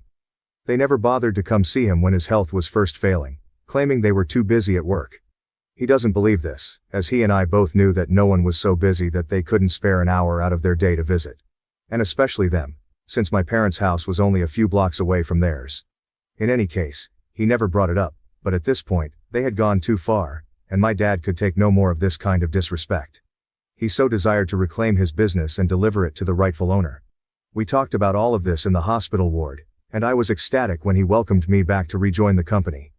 Even though I'm still not entirely over it, I did forgive him at the time when he expressed regret for everything because, to me, nothing was more important than getting back what I was rightfully due. The issue now is that despite his long-standing concern for his daughter, he has finally come to the realization that she has never supported him, and he can no longer put up with this kind of disrespect. He has discussed this with my sister as well. In other words, he was requesting his firm back and releasing it to the rightful owner so they could take care of themselves. Naturally, my sister is furious, and she believes that I am to blame for it for some reason.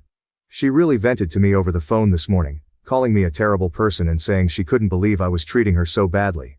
I'm not really sure why she's getting so worked up over it. She seems to be acting as though she has lost everything and that it's all my fault, even though I have the feeling that there is something that we don't know. To be honest though, I believe that she should take responsibility for not visiting our father in the hospital. A cardiac arrest, after all, is a serious matter, and she had the option of taking time off work to visit him. It was she that had acted self-servingly, and now I was receiving what I had rightfully earned all along. Why should I refuse something that I genuinely deserve when 8 months ago she had no trouble taking a gift that she knew she did not deserve? She is upset about it, to be sure, and I tried to comfort her, but she abruptly hung up on me mid-sentence. I'm starting to question if I'm the evil guy since it seems like I always end up taking the blame for everything, and I'm just sick of it. Are my parents the bad guys for letting my sister and her fiancé leave the family business so I could get it? Update 1.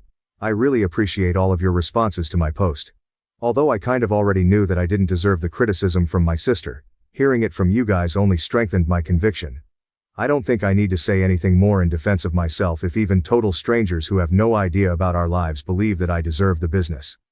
My last communication with my sister was a few days ago, and I haven't heard back from her since. Fortunately, she hasn't blocked me anywhere. However, I can't help but feel that there's more to this than what she's telling us. No one with a wealthy fiancé would likely act that way about missing out on our business, in my opinion. Though I can't confirm anything, I have a feeling that her fiancé might be up to something more than it appears. In the original post's comment area, a few of you had asked me about this.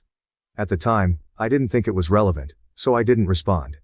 However, based on what I've heard, his dad's business has been suffering losses for the past year or so, and I don't think her fiancé and his family are doing well financially right now. This, in my opinion, was their strategy for infiltrating our family business and finally seizing control. I'm still not sure why specifically my sister acted the way she did when she learned that I was being asked to return to the family business and that she was being asked to step down.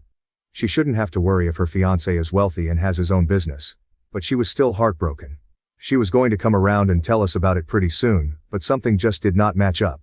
In any case, we are fortunate that my father refrained from signing any contracts or paperwork and did not formally transfer ownership of the company to my sister and her fiancé, since it may have led to a great deal of difficulties for us. They were working under him in the role that I had held before, but he remained the CEO. He was preparing them to take over in the future, but I don't think that will happen now. My father informed me that although my sister is very distressed, he is not able to take care of her at this time. He's already talking to a lawyer and getting the paperwork ready so I can take over as soon as possible and it can be made formal and official. He just wants to sign everything over to me so that I can handle it all. That's what he's going to do. I'm just really excited, and I don't even think that my sister's dramatic outbursts can put a damper on this for me right now. Update 2. Hello everyone, it's been a few weeks since my last post, and I just wanted to let you know that I am now the official CEO of my dad's jewelry company. Now that the turnover is complete, I can declare with formal authority that I am in control. I was certain that this day would arrive, but my sister caused a few delays in the proceedings. Approaching her, she seems utterly unhappy about all of this, so I suppose I can at last admit it. My theory was correct. In reality, she and her fiancé were working very cunningly to infiltrate and take over our family business, so that they would have a backup plan in case her fiancé's father decided to sell his business. My sister was the one who had instilled in my father the notion of accepting them back into the family by transferring the company to his prospective son-in-law, and he had regrettably fallen for it. All of this was just recently revealed to me after I got back in touch with my father, who admitted to me that he was not acting rationally. He was being avaricious because he had somehow thought that a man from a well-known business family would be more capable of managing everything than I would be. He had initially planned to keep me in the role I had been in up until that point, but he lost his cool when I informed him I would not be interested in the business if I did not end up leading it, which resulted in these 8 months of complete suffering for both of us. Fortunately, he realized his mistake just in time, and we managed to avert a major catastrophe, as my sister's fiancé and his father currently have zero reputation in the market. People had been telling me that his father's company was about to close, but I hadn't bought into it because I knew that my father would get in touch with me if something like this happened, and he had assumed that I would get in touch with him if something this significant was going to occur. It was fairly stupid of us to not reach out to each other as a result. However, my sister has finally acknowledged what she was attempting to accomplish and set aside her ego in order to talk to me. She contacted me a few days before the announcement that I would take over as CEO, informing me that she and her fiancé were in dire need of work because they didn't know how long his dad would be able to work. She was pleading for assistance now, so I told her I would give it some thought. Hiring them is not a problem for me. It's only that knowing what their initial objectives were makes it impossible for me to ever trust them again.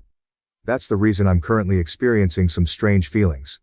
While I really want to support her, how can I even hire someone I don't trust? I requested her to give me some time, and so far, she has complied, but I'm not sure what else I should do. Update 3. I have made the decision not to hire my sister and her fiancé. I realize that some people would probably think I'm very self-centered, but in all honesty, I can't trust these folks. They initially accepted my dad's offer to take over the business, and for the following 8 months, they didn't even attempt to get in touch with me. They have no empathy or sympathy for anyone but themselves, and I don't want those kinds of people around me or employed by me. I had to break the bad news to my sister that I was unable to assist her. She did not take it well, obviously. She pitched a fit and stormed into my office the other day, calling me cold-blooded and self-centered and that she regretted ever letting me have the firm back. That seemed strange to me because she had no involvement in that. As the head, my father made the choice, and anything he said was followed. That was not her decision at the time, and it is not mine today. Therefore it was absurd of her to appear as though she had done me a great favor.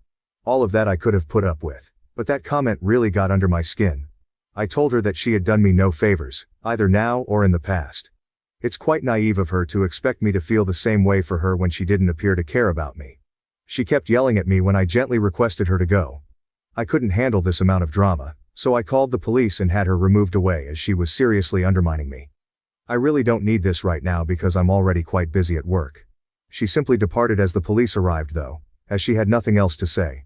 Since we haven't heard from her in a few days, I'm going to assume that she should stop bothering us. I don't care if she doesn't because I'll obtain a restraining order against her.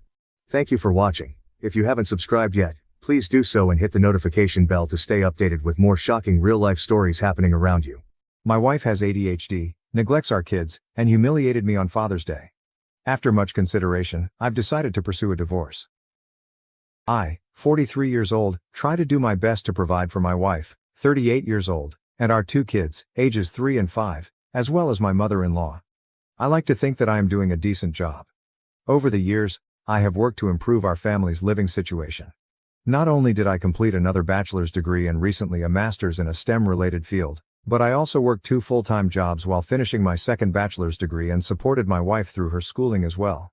She completed a degree that allows her to make good money, $60-70K/year, in a healthcare field that always has jobs available. However, with the birth of our 2 children, she has since given up on her career to be a stay-at-home mom for the time being. At first, it was a struggle while I was finishing up my master's degree. Once I completed it, after our youngest turned 3, my career took a jump, and we are now able to afford our single-income household in a more feasible manner. We're far from rich but do okay for a single-income family of 4, a little over $150K base plus bonuses. This past year, life has been overwhelming for my wife, so even though I now work 75% from home, I budgeted to hire a daytime nanny to help her around the house with one child while the other is now in school. Every day, my day starts around 5:30 to 6 a.m. I prepare the house for the day before the nanny arrives at 8 a.m. I get our oldest child up and ready for school, make breakfast, plan out my day, drop our oldest off at school, and return home in time to let the nanny in. My current task at work has me grounded for the next 2 months, meaning I am now 100% working from home.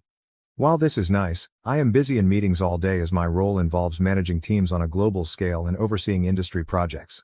For the past month and a half, I have noticed that despite my wife claiming her life at home is stressful, her day starts at 10 a.m.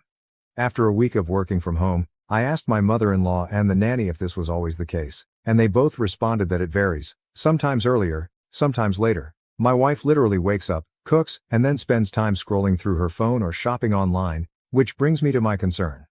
I am glad I can provide her with this lifestyle since we both grew up with limited means.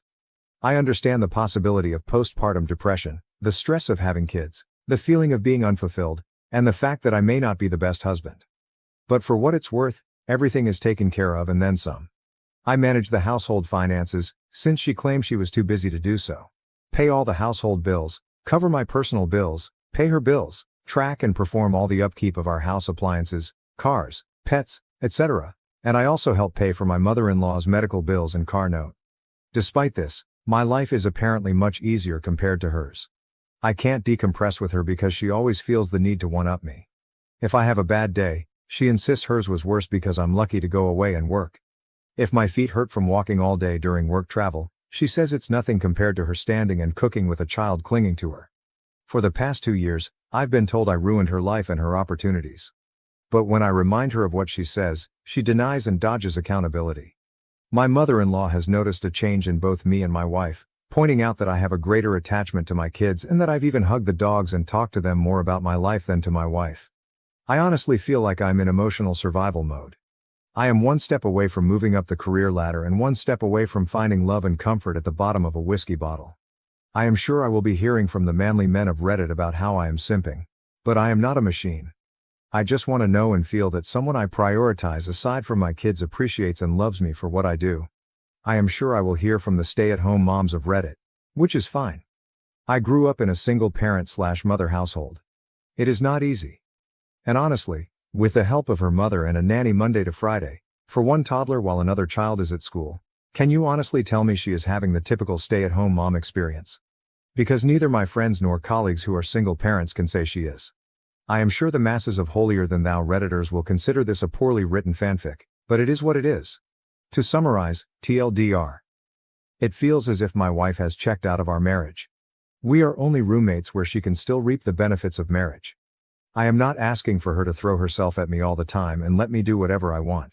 I really just want to be told I am doing good and to offer me some form of emotional comfort as simple as a hug, but I guess as the man who ruined her life, I deserve it.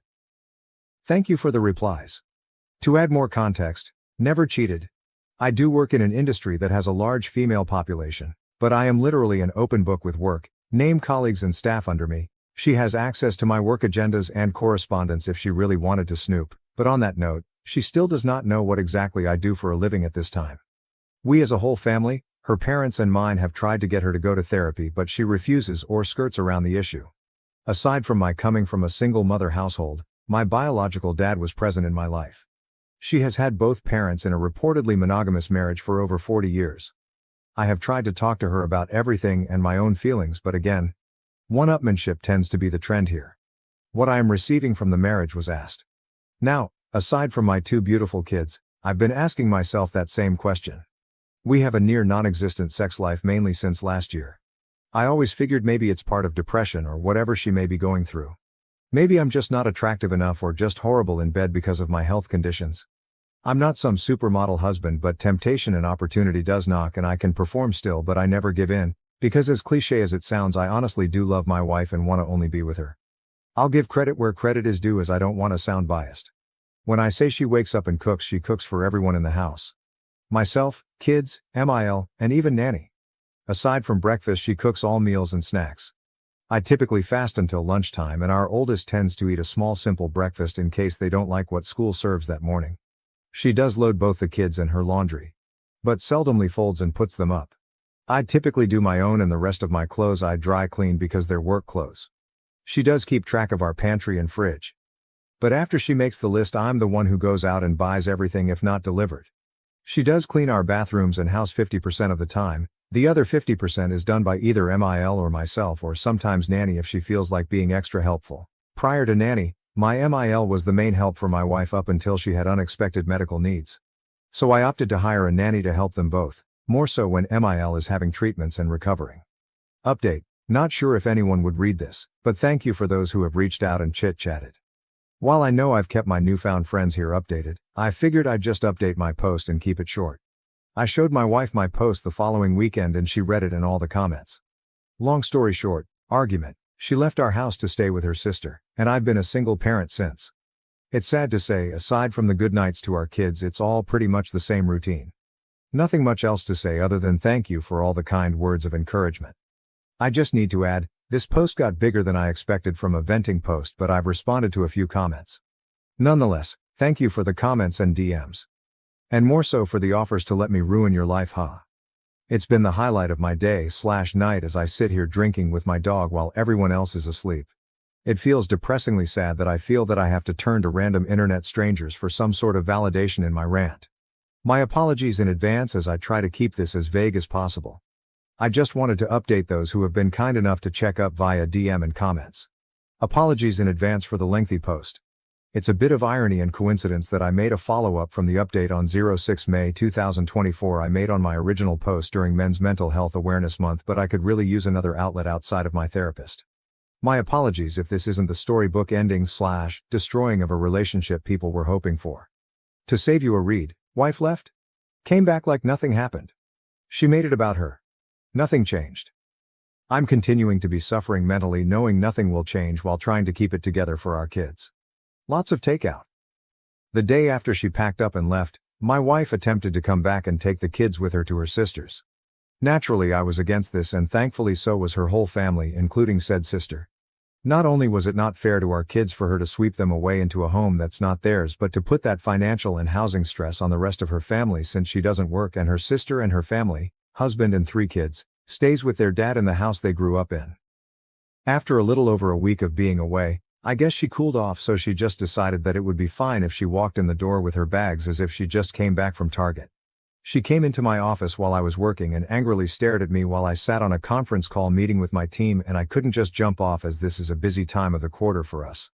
I guess that didn't sit well with her, because once I took off my headset and closed my laptop, she started yelling at me about how much I really don't care about her and her well-being overall.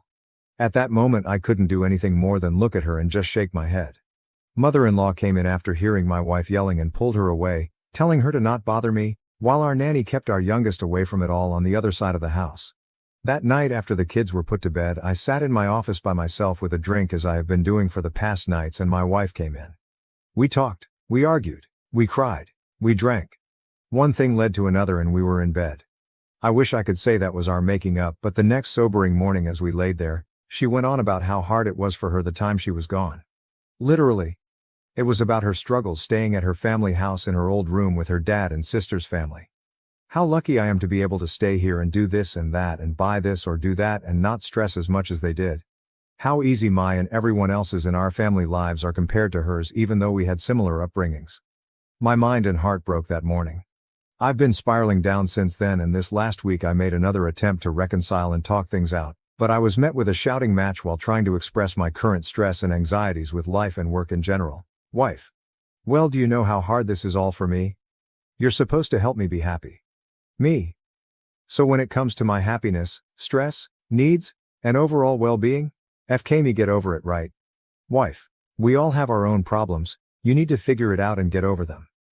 I don't know who the woman I am at home with is, but that wasn't the woman I married and vowed to spend my life with and raise our kids together.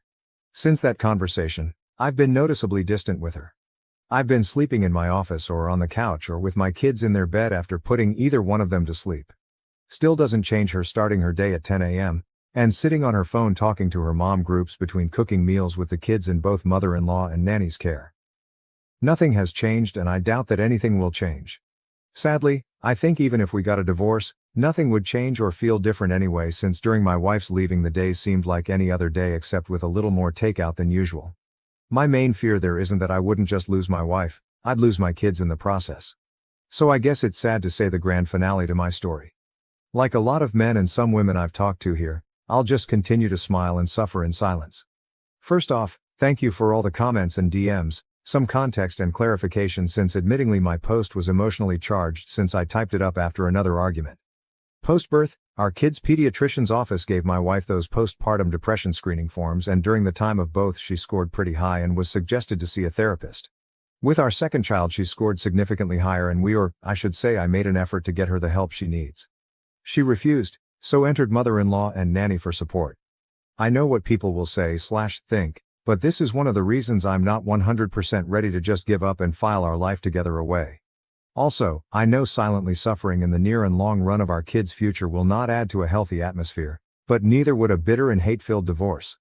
I know some have compared it to the ripping off a bandage, saying it'll hurt at first but that pain goes away, but I'd rather try to spare my kids thinking that their parents ended up hating each other because of them or something along those lines. I've told a few PPL I talked to in DM since my last post, a little more insight on my personal life. Prior to my promotion, I was a PM managing teams and budgets, so out of habit I plan for a lot of what-ifs. That being said, I made a number of contingency plans if sadly things went south. So yes, I have talked to a lawyer, 3 actually. Know our rights and what each of us are entitled to. Have a draft settlement created and on hold until I feel I need to use it. I know what I want and am willing to offer more than what is fair for our kids' well-being, but also have a plan if we end up going to court. It's 100% on me that I'm suffering in silence, but I'm too stubborn to just give up, so while I'm venting, I don't expect anyone to feel sorry for me.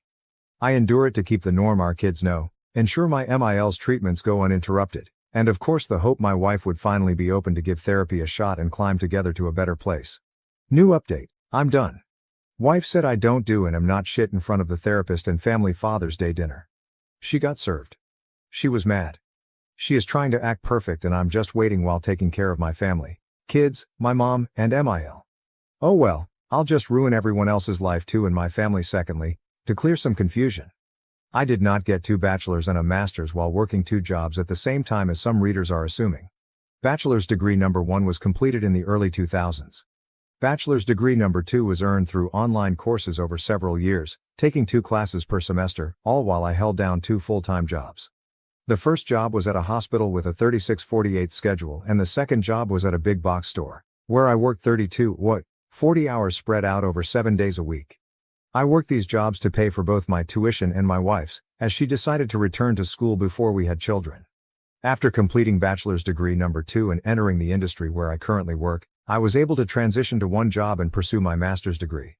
So no, I did not earn 3 degrees simultaneously or in rapid succession. I'm surprised that I have to clarify this, as working 2 jobs while attending school isn't that uncommon, or at least that's what I thought.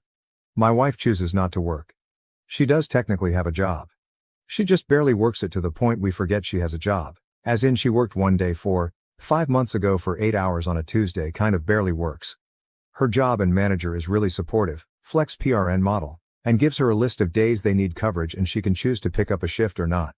While she can work more and only does just enough to keep up her license, she complains to our family of her career being on hold for one reason or the other, although she has the opportunity to work more if she opted to. All things considered, she has an available supportive circle around her for either decision she falls on. Our family, her job and I have made multiple offers and taken many steps to open that door for her to go back to work. That is nanny, MIL moved in to help, I work from home, her crazy flex PRN schedule, etc., etc. But here we are. I am and have been in therapy for myself already. Aside from what I deal with at home, my work can be very debilitating in regard to my mental health as well as physical at times. Since I can't find the support I need mentally and physically at home with my wife, I've opted to attend therapy rather than find comfort with someone outside of the home or at the bottom of a bottle. I've tried to express this to my wife, and as mentioned in my previous post, she has a habit of one-upping me. And here we are. My in-laws are still married. Given the circumstances in our home, my MIL moved in to help out my wife, while my SIL and her family moved back into their parents' house due to their own reasons. SIL and her family can save money while getting back on their feet, and my wife and I benefit from MIL's help, and we can keep a closer eye on her while she undergoes bi-monthly treatments. My wife, by means of questionnaires, is highly suspected to have PPD alongside with a history of symptomatic OCD, ADHD, amongst other ailments that over the years she refused to get evaluated for or refused to accept results given. I knew what I was getting into, and I loved and accepted my wife for these flaws as she did mine at the time. Spare me your gut, I don't feel sorry for you, or pity. I am like every other man who fell in love and wanted to give my person the best of me and the world I can offer. But again, here we are. There are many men who identify strongly with traditional masculinity or the red pill ideology who complain and say that I am simping over my wife. While I respect your opinions and perspectives, I will outright say that if this situation were only affecting my life, I would have left a long time ago. As one Redditor mentioned in a previous comment that stuck with me, I am the kind of person who will take a bullet for his kids. Perhaps it was meant in a different context, but I am committed to protecting my children from any physical or mental harm. I am willing to metaphorically take the bullet as needed. I believe that other fathers would similarly respond to the duty to protect their children, and that's why I endured as much as I have. For the time being, I would prefer that my wife direct any problems towards me rather than our kids. Thank you all for the comments and reaching out. I've met many strangers who have become great Reddit pen pals and some who have been in the know of every step that has been progressing to this point. I am surprised at how far this has gone, from other subreddits, other platforms, and even YouTube. Love me, hate me, say it's all fake, no matter where you stand, thank you for all the constructive comments and DMs to check in. Our kids and myself are going to be alright moving forward. Now for the update, the end of an era. This will be shorter than some expected, as really there's not much to say but just satiate the questions some of you may have had and give people the satisfaction of the I told you so moment on Reddit. After a hard push from our family via an intervention, my wife and I finally attempted to go to marriage counseling. I'm sure many of you can guess how well that went. Blame, tears, regrets, gaslighting? With a side of I am the reason for her life being ruined and horrible. Again. Just this time in front of a licensed therapist instead of Reddit or mom groups. In the end, everything the therapist suggested and noted went over her head and ignored as it was against the grain of her status quo. One thing I guess worth saying was the therapist asked if she could recall when she last truly felt happy. Her response was about 12 or so years ago. Please note, 12 years ago she was still in her 20s, childless. Living with her ex. A vastly different time and position in life. I know it's petty of me, but I guess if that's when she was last happy, It wouldn't be that far of a stretch for her to find that happiness again since her ex is in the same apartment, job and place in life that he was 12 years ago. Which is fine, if that's how you want to live life. I try not to judge, but in my 40s with kids, going clubbing 3-4 days a week is not my jam anymore. And of course, I don't want my kids around a mom and company who drowns themselves in White Claws. To add, I know some will ask. I know and can confirm she hasn't physically cheated on me, but can't confirm if she did emotionally, if that's the right term. After said therapy session, I checked all her phone records and didn't see anything out of the ordinary, but I also didn't bother to check apps like IG or Snapchat. I know I'm probably boring, but shout out to all the Costco dads whose Sunday funday includes making rounds with kids for samples. The following weekend was Father's Day, and this year is expected not that big of a celebration as it is for many dads out there. Our family got together to celebrate with a BBQ and just simple family time, and my wife treated it like any other day. Sleep in, get up, cook, phone, shop. Attempt to play with kids, phone. During said family BBQ, my wife said she felt ill, so she sat around most of the day while the rest of the family as a whole made the experience enjoyable. When everything was set up and the family all sat at the table, her parents and sister's family, my mother, our kids, admittingly it was a great spread. Nothing extravagant, but just a great meal for everyone. I was conversing with my brother-in-law about both of our kids' school Father's Day activities, and I assume my wife overheard when I mentioned that it was a little sad to see some kids sit alone without their fathers during the breakfast with dad event I attended. She blurted out with a laugh loud enough for the whole room to hear, "It's not like you do anything anyway, I could have gone instead." At that moment I was red and at a loss for words, sitting there processing what she said in my head, while the dining room went dead silent. My MIL broke the awkwardness and in response said, "Well, maybe if you feel that way, one of you should divorce the other." My wife looked at my MIL confused that she would respond with that and laughed mockingly in my direction and with her hand pointing at me said, "As if another woman would want a man like him. Just look at you." While the room sat silent. I was angry, heartbroken, confused, and embarrassed all at the same time. In manly man fashion, I just nodded my head in silence, stood up and picked up my keys and got in my truck and drove off to get a drink while trying to ignore the cries of the rest of the family and our kids telling me to stay. I don't know what was said or done while I was out of the house the rest of Sunday, because I couldn't bring myself to check our house cameras. But when I returned early Monday morning, the house had a completely different feel. As usual, I woke up around 6, got the house and our oldest ready for school drop-off. Checked emails, checked messages, nothing out of the ordinary. As I was getting dressed to leave, my wife laid in our bed snoring lightly. All I could do was look at her and think of what we had, and now lost. I've decided. I'm done. I can't do this anymore. I texted my lawyer that morning to move forward with serving her. Fast forward to last week, she was served at our home, reminder to people I had no choice but to be there because I work from home. She had, I guess what you could call a mini meltdown, and came into my office screaming how could I do this to her. Her mother intervened, and that was met with me supposedly turning her whole family against her. But I digress. I probably would have felt bad if it wasn't immediately followed by the rest of her week acting as if she's been this active and attentive wife and mother the past few years. Sure, people can say she's making an attempt, but she's made many attempts, and historically we fall back to where we've been. For those curious, I am aiming for full or at least majority custody of our kids. I already and will continue to cover all the expenses for our kids, insurance, tuition. Both of our kids will be attending private schools come fall, medical bills, etc. My MIL has given me the courage and strength that helped supplement my own mother's support throughout this. Basically, she is what I hoped the kind of mother-wife my wife would have been to our kids and me. Out of respect for my MIL as well as per my own mother's shared wishes, I will continue to help oversee and contribute financial help if needed during her treatments. While some may feel I should cut their whole family off, I know the hardships pushed onto a family while dealing with cancer and have dealt with it firsthand as a family member and care provider on both sides of the desk. All in all, I'm prepared to go to war if needed, but I just want a clean no-fuss divorce. My wife has no alimony coming, so sorry for the Redditors and mommy gang Facebook groups saying she needs to divorce me first and get that sweet, sweet alimony money. 1. We live in a state that does not typically enforce alimony. 2. She has a means of gainful employment immediately. 3. To help curb any possible problems, I will cover her insurance and bills until either divorce is finalized or when she gains full employment. So that's that. I'm done and waiting for the steps to be taken for everything to be finalized. Sorry it wasn't as exciting of a story with plot twists as some may have hoped for, but that's life. Not sure I'll update this once it's all finalized. which probably won't be for a few more months depending if we go to war or not. Thank you for watching. If you haven't subscribed yet, please do so and hit the notification bell to stay updated with more shocking real-life stories happening around you. Selfish sister scheduled her baby shower. On my wedding day, expecting support, but karma struck as family chose my wedding over hers. I've come here to vent because I'm angry about the incident that happened a few days ago. The fact that my older sister, Portia, 30F, has a lot of main character energy irritates me in every manner. Since I've never been one to start arguments or drama, this has been the standard in both her and my lives, and I've usually never voiced my objections or said anything.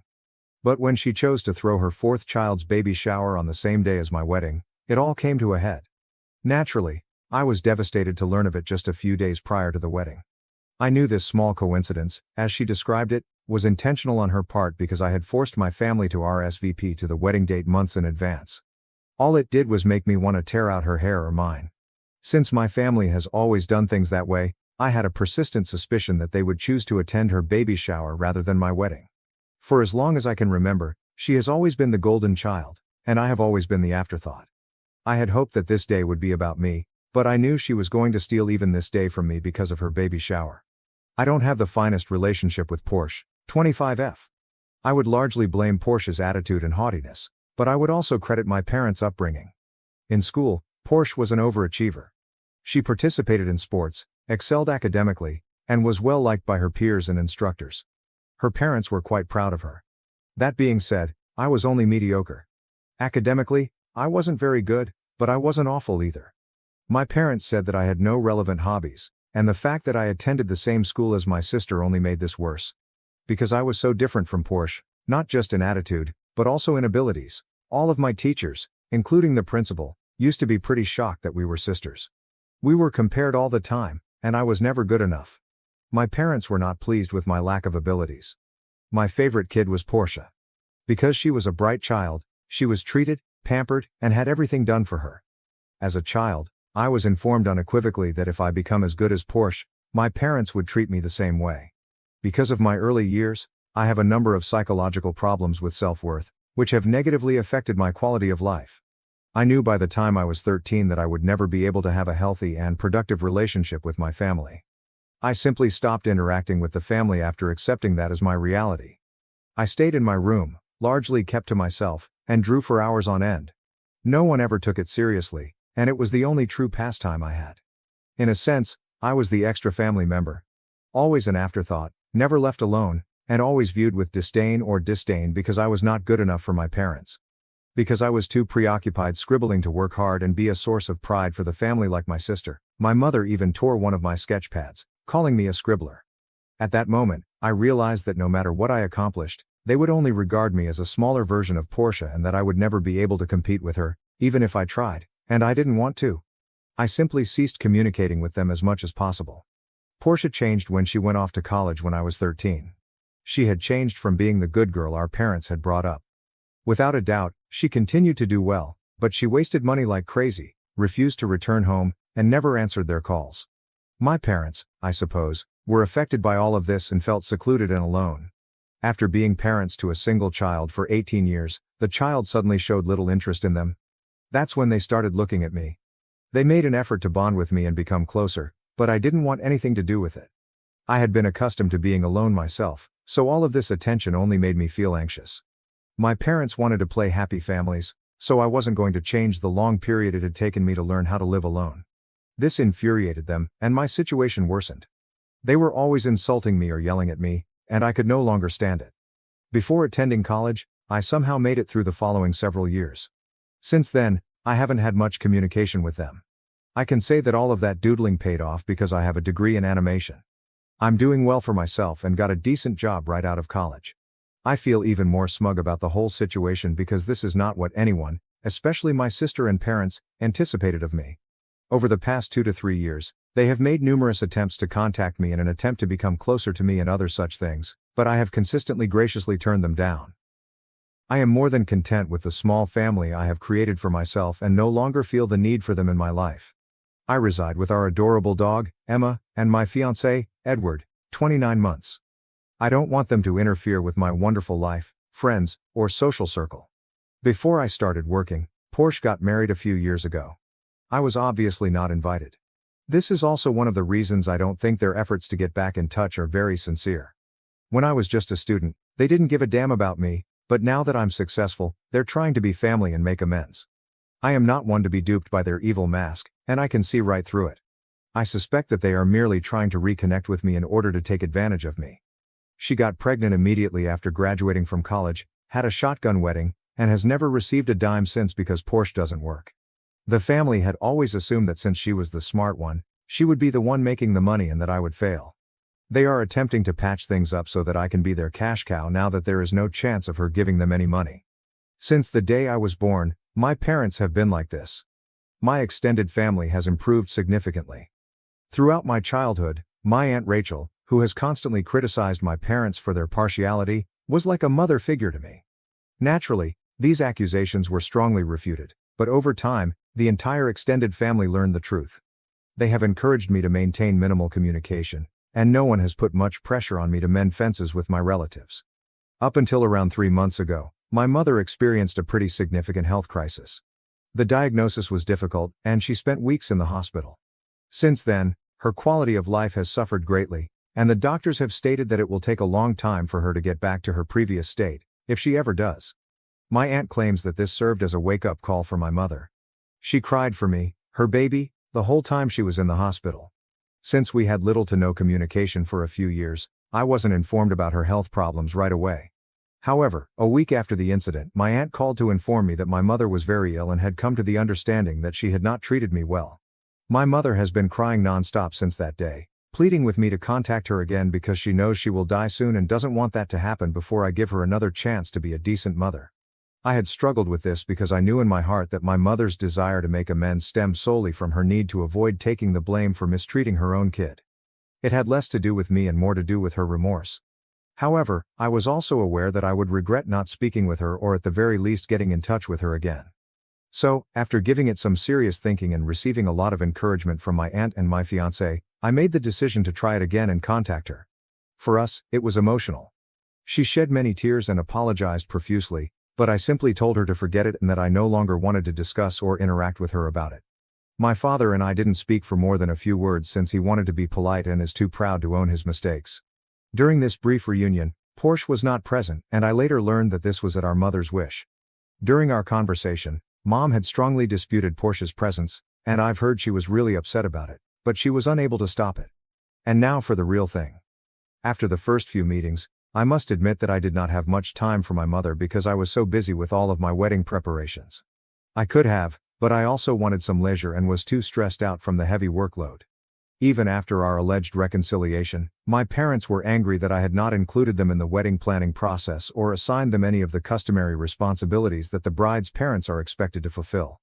Even though my mother was unhappy about the whole thing, she decided to ignore it, which is when I started to think that perhaps she was truly sorry.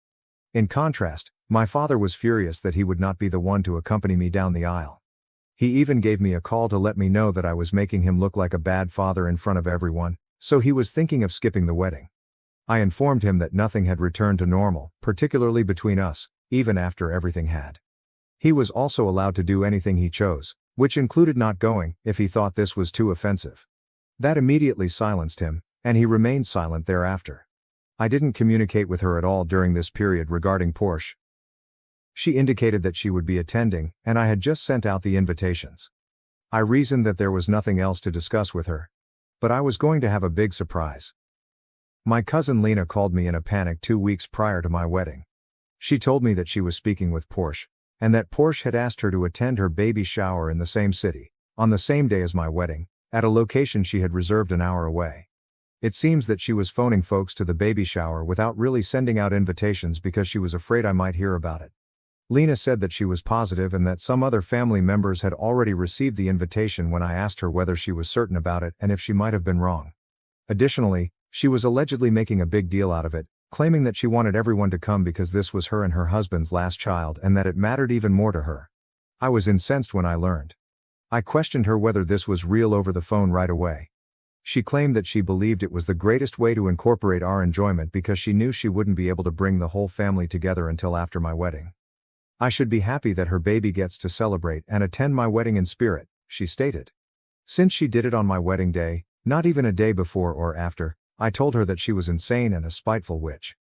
I also reminded her that she should have inquired or notified me if she truly had good intentions.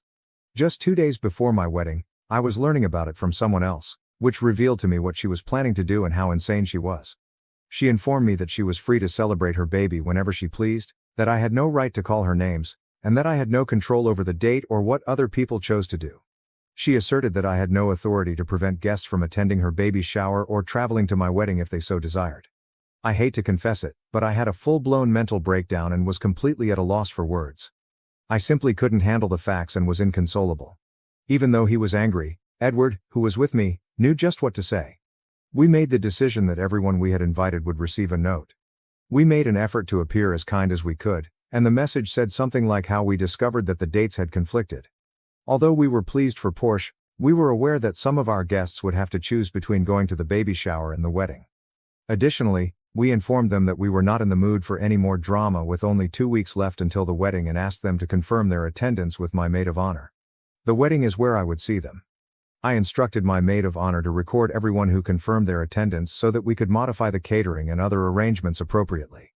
We would simply go to the courts and be married if everyone decided to come to the baby shower. Although it may seem like an exaggeration, I was certain that most people would prefer to attend her baby shower over my wedding because I had been ignored my entire childhood.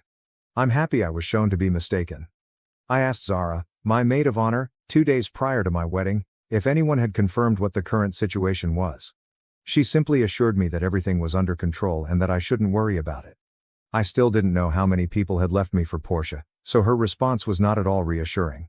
She simply told me to relax and that she would handle everything.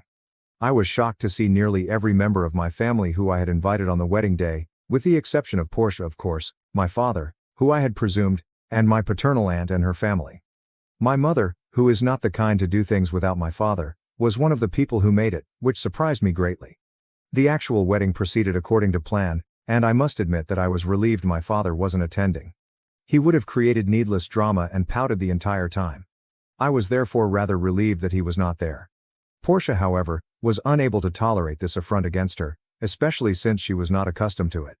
I noticed Dad and Portia arriving at the location as my ceremony was nearing to a conclusion and everyone was leaving for lunch. Zara stood up and prevented them from entering the building before I could say anything.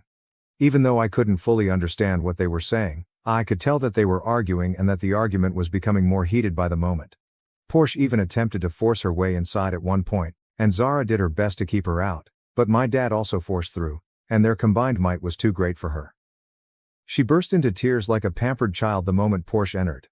It was real crying, like a baby, not just a few stray tears here and there. Seeing it was so repulsive and unpleasant. I was embarrassed because she was acting in such a way in front of Edward's family, our friends, and our co-workers, even though I knew my family was aware of her shenanigans. She insisted that I should have had the grace to postpone my wedding when I knew she was throwing her baby shower, and that everyone had come to my wedding rather than her final one. Before I could respond, Rachel claimed that she was the one who had stolen the wedding date, which I had decided upon months prior. She would have been the one to move her baby shower to a different day if she had any common sense. Portia glanced at my dad for support because she didn't anticipate being called out in that manner, but he was strangely silent. At that point, Portia boldly asserted that although marriages fail frequently and that I might marry again, she was definitely not going to become pregnant again. I wanted to slap her in the face because I was so angry. At the time, I was shocked that she had the audacity to imply that my marriage might fail on my wedding day. By that point, I'd had enough and told her to leave the stadium immediately.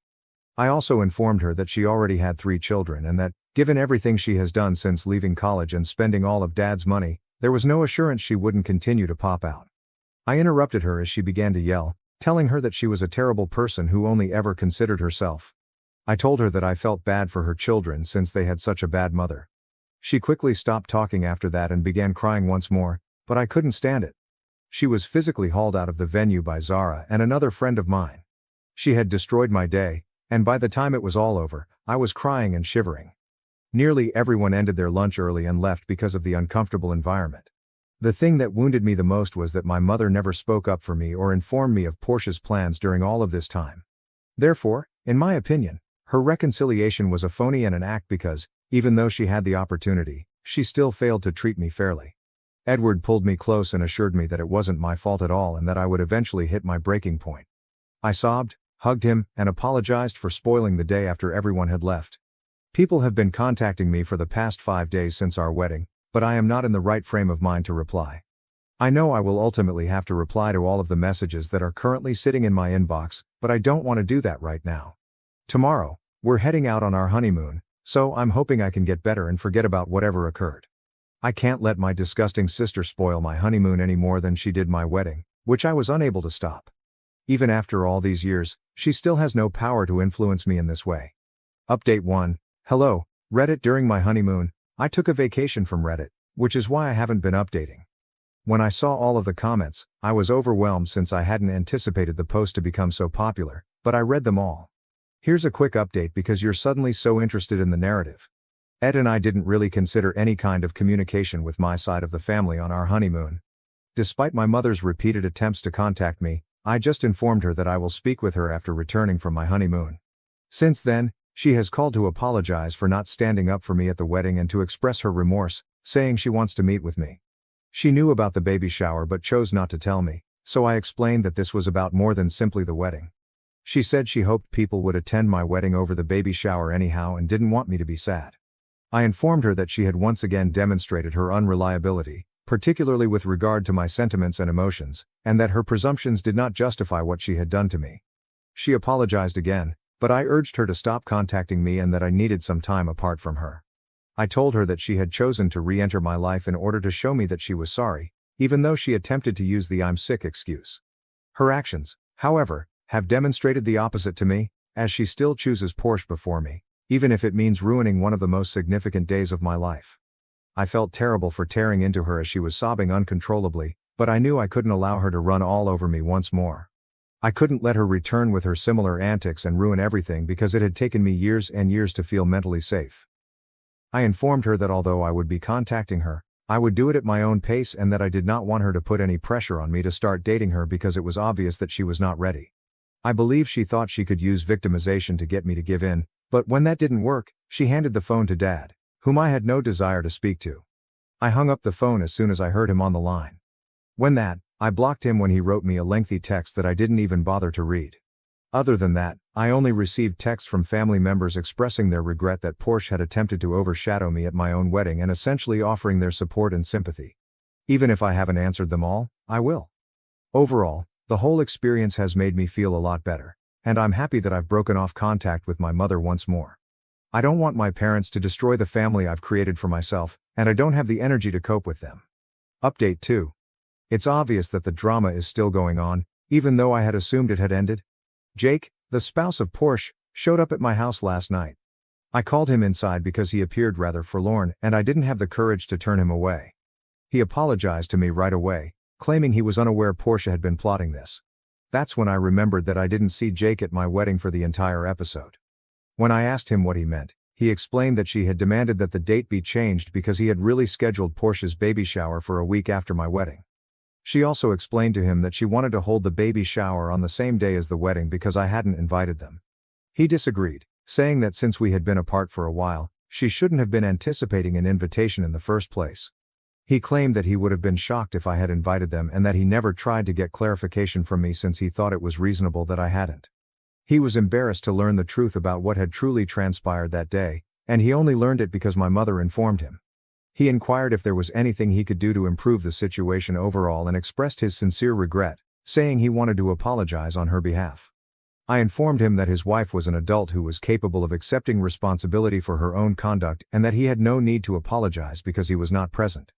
I told her that if she didn't apologize, it didn't mean anything and that she needed to learn to accept responsibility for her actions. I thanked him for getting in touch and assured him that I had nothing against him and that he seemed like a wonderful man. Although I think it was kind of him to visit and speak with us, his wife's actions still stand. To be honest, I am aware that I will not forgive her even if she were to apologize in the future. Now that she has dug her grave, she can rest in it. Update 3. Jake and Portia are on the verge of getting a divorce. It seems that they had been at odds for a while, and her actions at my wedding were the final straw. She has been running around accusing me of being the cause of her divorce, but I suppose that everyone has had enough of her shenanigans and is no longer prepared to put up with her self-pitying rant. It had been made clear that this would only be a temporary arrangement, but the last I heard, she was going to move in with mom and dad. She even contacted me to offer to watch her children for free, claiming that this would be my way of making amends for destroying her life.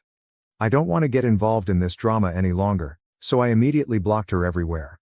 Although I am unaware of the specifics of their divorce, I am aware that Jake is attempting to obtain sole custody of all the children because he believes she gives them an unsuitable and unstable environment in which to grow up.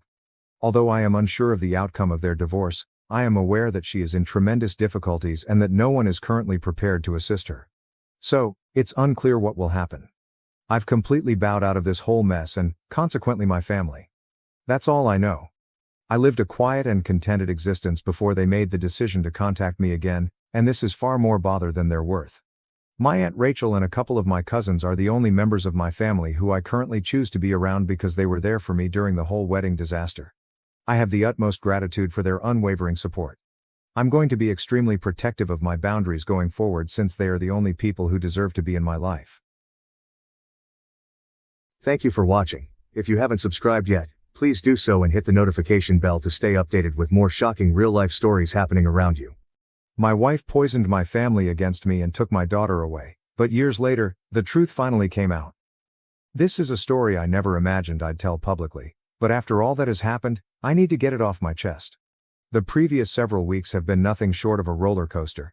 Maybe someone out there can help me figure out if I'm really the terrible guy in all of this. I, 48 million, have experienced a tornado of emotions and experiences over the last decade, and it has all come to a climax in unexpected ways. It all began many years ago, when I married Laura, the mother of my daughter Emily. Laura and I were high school sweethearts, and at first, our bond appeared impenetrable. We were young, full of dreams, and eager to face the world together. But life has a way of tearing apart even the strongest relationships, and it wasn't long before the flaws in our relationship began to appear. Laura came from a wealthy family, accustomed to a life of luxury, whilst I grew up in a more modest home. Despite our disagreements, I loved her profoundly and did my best to provide for her in the way she was accustomed to. But no matter how hard I tried, it wasn't enough. The stress of attempting to meet Laura's expectations weighed heavily on me, and our marriage began to falter. Our relationship deteriorated, and we argued more frequently. I observed Laura appeared detached, as if her mind was elsewhere. I attempted to reach out to figure out what was wrong, but she continually dismissed me, stating that everything was okay. Only later, during the divorce proceedings, did I uncover the tragic reality. Laura had been unfaithful to me several times during our marriage. The revelation struck me like a ton of bricks. All those evenings I worked late to support our family, all the sacrifices I made to keep our marriage afloat, and she had been betraying me the entire time. Despite the grief and betrayal, my first priority was Emily, our daughter. She was just 11 years old at the time, and I wanted to do everything I could to be there for her. But that hope was dashed during the divorce settlement. Laura was determined to portray me as the villain in our story. She accused me of being emotionally distant and inattentive, and even hinted at possible abuse, all of which were false. But Laura was convincing, and she was able to turn my entire family against me, including my parents and siblings. They all believed her narrative and assumed that I had done something dreadful to push her to adultery. It seemed like I was stranded on an island, with no one willing to listen to me. The courtroom battle was ugly, and despite my best efforts, the judge sided with Laura. She was given full custody of Emily, while I was granted limited visitation rights. Laura destroyed even those few opportunities to visit my baby. She frequently forgot about scheduled visits, claiming Emily was unwell or had other commitments. I would volunteer to drive Emily to school or assist her with assignments, but Laura refused to let me play any significant role in her life. My family, who had always been close to Emily, supported Laura and helped her keep my daughter away from me. They were determined to remove me from Emily's life, and I was powerless to stop them. The years that followed were among the most agonizing of my life. It began subtly at first. Emily would be hesitant to visit me, preferring to stay with her mother. Even though it stung, I attempted to understand. After all, children frequently prefer one parent over the other, correct? However, it soon became evident that something more sinister was at work. Emily would come to our appointments with a laundry list of complaints, things I allegedly did or said that depicted me as the evil guy. I was perplexed since none of it was accurate. When I tried to talk to Laura about it, she dismissed my concerns or twisted the conversation to make it appear as if I was crazy or exaggerating. I tried for years to establish a relationship with Emily, but it got increasingly impossible. Phone calls remained unanswered, Letters were returned unopened, and my attempts to visit her were met with animosity from Laura and my family. They all seemed intent on erasing me from Emily's life. The worst thing happened when Emily was around 13. She said bluntly that she didn't want to see me anymore. She spoke it with coldness, as if I meant nothing to her. I was devastated. I knew Laura had been telling Emily lies, but I didn't have the heart to drag her through a messy court battle. After all, she wanted to stay with her mother, and separating her from her mother would only exacerbate the situation. I didn't want to be the source of further trouble in her life, so I reluctantly decided to pull back. It was one of the most difficult decisions I'd ever made. I hoped that one day she'd grasp the truth and return to me, but that didn't happen for a long time. Years later, I gradually but steadily moved past that horrific moment in my life. I met Megan, and there was an instant connection between us. Because of my previous experiences, we took our time getting to know each other before getting married. Megan had 2 children of her own, so the majority of my time was spent with them, and we established a life together. While I adored my new family, there was always a part of me that wondered about Emily. How was she doing? What had she become? I contacted Laura several times over the years to inquire about Emily, but she never replied. I tried to convince myself that Emily was better off without me, but I couldn't get rid of the sense that I had abandoned her. Then, unexpectedly, Emily contacted me. She was 20 years old now, and her message was brief and straightforward. She wanted to meet and chat. She stated she needed to know more about our family, including why I wasn't there for her. My heart skipped a beat as I read her message. The prospect of seeing her after all this time made me nervous, but I was not going to pass up the opportunity to see my kid. I was scared but excited. Perhaps this was the moment I had been waiting for all these years. We planned to meet in a quiet cafe. I was nervous as I waited for her to arrive. When she eventually walked in, I barely recognized her. She had matured into a beautiful young woman, but the wrath and sadness in her eyes were undeniable. She had clearly been carrying a lot of anguish for quite some time. We sat across from each other, and the tension was evident. Emily didn't spend time getting to the subject. She needed answers. Answers I knew would be difficult to hear. I took a big breath and started telling her the truth. I did not hold back. I told her everything. How her mother and family had deliberately poisoned her against me, how they had twisted every scenario to make me look terrible, and how I had worked so hard to be a part of her life despite everything. I told her about Laura's infidelity and the lies she told during the divorce. I spent the next 3 hours laying out the facts of what had happened. I had brought up previous court records, text messages, and emails that corroborated my story. I wanted Emily to know that I understood what she had been taught about me over the years, and that I wasn't the monster she had been led to believe. Emily sat startled as I explained what had transpired. She grew up believing that I was the one who had abandoned her, that I didn't care enough to be a part of her life. She found it overwhelming to learn the truth. I could see she was absorbing everything, so I didn't press her to react. I knew that was a lot for her to take in. When she finally spoke, her voice trembled. She questioned me why I never fought back, why I didn't do more to stay in her life. That question crushed me. I had to explain that I did not want to place her in the center of a court dispute and that I believed standing back was the best way to protect her. I wanted her to have a good upbringing, even if it meant she despised me for a while. But the truth was that I regretted not battling harder. I regretted allowing Laura and her family to control the story. Emily appeared to be gaining a better understanding of what had happened. She was outraged, partly at me, but largely at her mother. She couldn't believe Laura had gone to such efforts to make herself look like the better parent. Emily realized she had to take action. She stated that she wanted to confront her mother and lay everything out for everyone. I was astonished, but also proud of her for advocating for herself. Emily wasn't the young kid I knew a decade ago. She was a strong lady capable of self-defense. At the same time, I was concerned about the impact this would have on her. I breathed a sigh of relief when she said she wasn't sure how to go with our connection because she'd grown accustomed to having an absent father, but she'd love to meet and talk more. Laura bombarded me with angry phone calls and text messages 2 days later. Emily apparently challenged her with the information I shared. Laura was outraged, accusing me of turning Emily against her and ruining their friendship. I didn't expect Emily's next action. She called me yesterday to say she's going to take Laura to court for parental alienation. She intends to sue for the emotional harm caused by years of lies and manipulation. Laura still calls me constantly now. She is between demanding that I talk Emily out of the lawsuit and threatening. My family is also getting in touch, suddenly wanting to straighten things out and reconnect. I'm at a loss. One could say that Emily's at last knowing the truth relieves some guilt.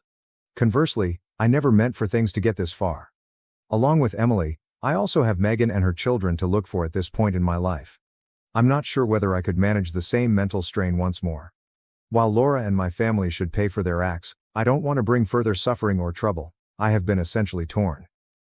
Emily deserves praise for searching the truth and for trying to speak out against the mistreatment she has suffered. But I also worry for her. The legal system is harsh, particularly in cases involving families, and I wanted her to suffer less than she already had. From a distance, I attempted to assist her so she could make her own decisions and let her know I was always available for her should she need me. The emotional strain Laura and my family are causing is not even something I can articulate. All of this makes me wonder if, despite this complex scenario, I did the right thing by telling my daughter the truth about her mother and our past. Your advice and views would be much valued. Update 1. Hey everyone, things have turned bad, which was rather natural. Any confrontation with Laura would not be simple since she shows no respect for anyone around her. I only knew that would also include our daughter. Emily came to our house after her argument with her mother. Her eyes were red from crying. She unleashed this time without restraint. She laid everything out, every agonizing aspect of her life for the past 8 years. Laura might have gained custody, but it was abundantly evident that she had no concept what it meant to be a mother, let alone look after a child. Emily related how Laura wasn't even home half of the time. She would be away, occasionally for days on end, leaving Emily to care for herself. Laura was intoxicated and erratic half of the time, when she was home. Emily talked of evenings when Laura would come home in a fury, throwing things, screaming, and occasionally even blaming Emily for her own mistakes and discontent. As she related these events, the loneliness, the anxiety she must have experienced, my heart broke. Still to come though, was the worst. Emily related to us 2 occurrences that still tormented her. She was 13 years old at first. Laura had departed without food or money, alone for the weekend. Emily burned her hand quite severely while trying to prepare something for herself. She was in great agony, but when she tried phoning Laura, she did not answer. Just a child, Emily had to go to the closest hospital with her hand covered in a towel. Alone, terrified, in pain, she waited hours in the ER before a nurse at last spotted her and attended to her. Emily showed me the scar on her palm, a continual reminder of her mother's negligence.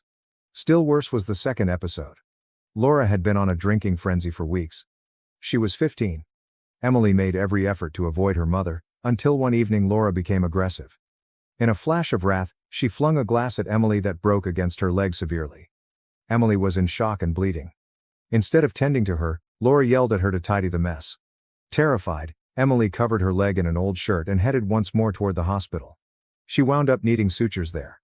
I had a range of emotions as Emily related these tales, sorrow for all the suffering Emily had gone through, and fury at Laura for sending our daughter through this dream.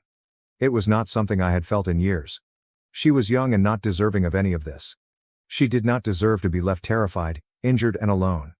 The one person meant to be defending her ought not to treat her like a burden. This was unmistakable physical and psychological assault. It seemed ironic that Laura's daily routines included the very things she had accused me of dragging Emily away from. Laura should have simply let me look after Emily to prevent all of this. Emily may have had a normal, contented life if she hadn't been so enthralled with her own selfishness and spite. The entire evening Megan and I listened to Emily. We checked to see she felt at ease and understood she was safe now. Megan specifically consoled Emily by holding her hand and telling her none of this was her fault. Having someone console Emily, tell her she was loved and that she mattered, seemed so important to her. Then Emily apologized to me in a moment that was both sad and contradictory. She had nothing to repent of, hence she didn't need to? But she did. She admitted she pushed me away, she was sorry for believing all the lies her mother had taught her, and she should have seen the reality sooner. Her voice faltered as she informed me she had missed me so much over these years and had frequently wondered what life would have been like if she had lived with me instead. I told her how much I had missed her too, how I had never stopped thinking about her, how I had never stopped loving her, and that she did not need to apologize for anything as Laura's games merely served as a victim stage. That was a mixed feeling. Hearing her apologies hurt, but it also meant that we were at last re-establishing our relationship following all these years apart. I also came to see that I was done running from family strife and playing it safe. Though it meant facing legal conflict with my ex-wife, my daughter's well-being was at risk and I was determined to receive the apology and reparations she deserved. After a restless night of consoling and chatting, Emily and I hatched a strategy early the next morning. We were going to face my family about everything. Every lie, every act of neglect, everything Emily had gone through. I was done with them acting as though they were the ideal family while Laura had helped Emily to ruin her early years. The medical records, text messages, and even some old Laura voicemails Emily had preserved provided the evidence we needed. It was time to tell them just exactly what their complicity had cost. It was time to reveal the truth. Emily seemed anxious, but I could also detect a resolution in her eyes not previously seen. I was going to be right there beside her. She was ready to meet them and defend herself. At last, we would be getting the justice we both deserved, and I knew that whatever happened would be shared by us. Whatever transpires, you folks will be the first to know. It means a lot to have you understand my circumstances and provide constructive remarks. This is absolutely not the end, hence I will come returning with updates. Update 2. Hi everybody, hope everyone is doing fantastic? Think back to the family confrontation Emily and I had scheduled. Well, it happened and it was most certainly memorable. I agreed to pay a surprise visit together with my daughter. I saw the amazement on their faces as soon as we entered the door. They seemed unable to really handle seeing us together, united after all these years. They had never imagined that the years of isolation, manipulation, and deceit could be quickly reversed.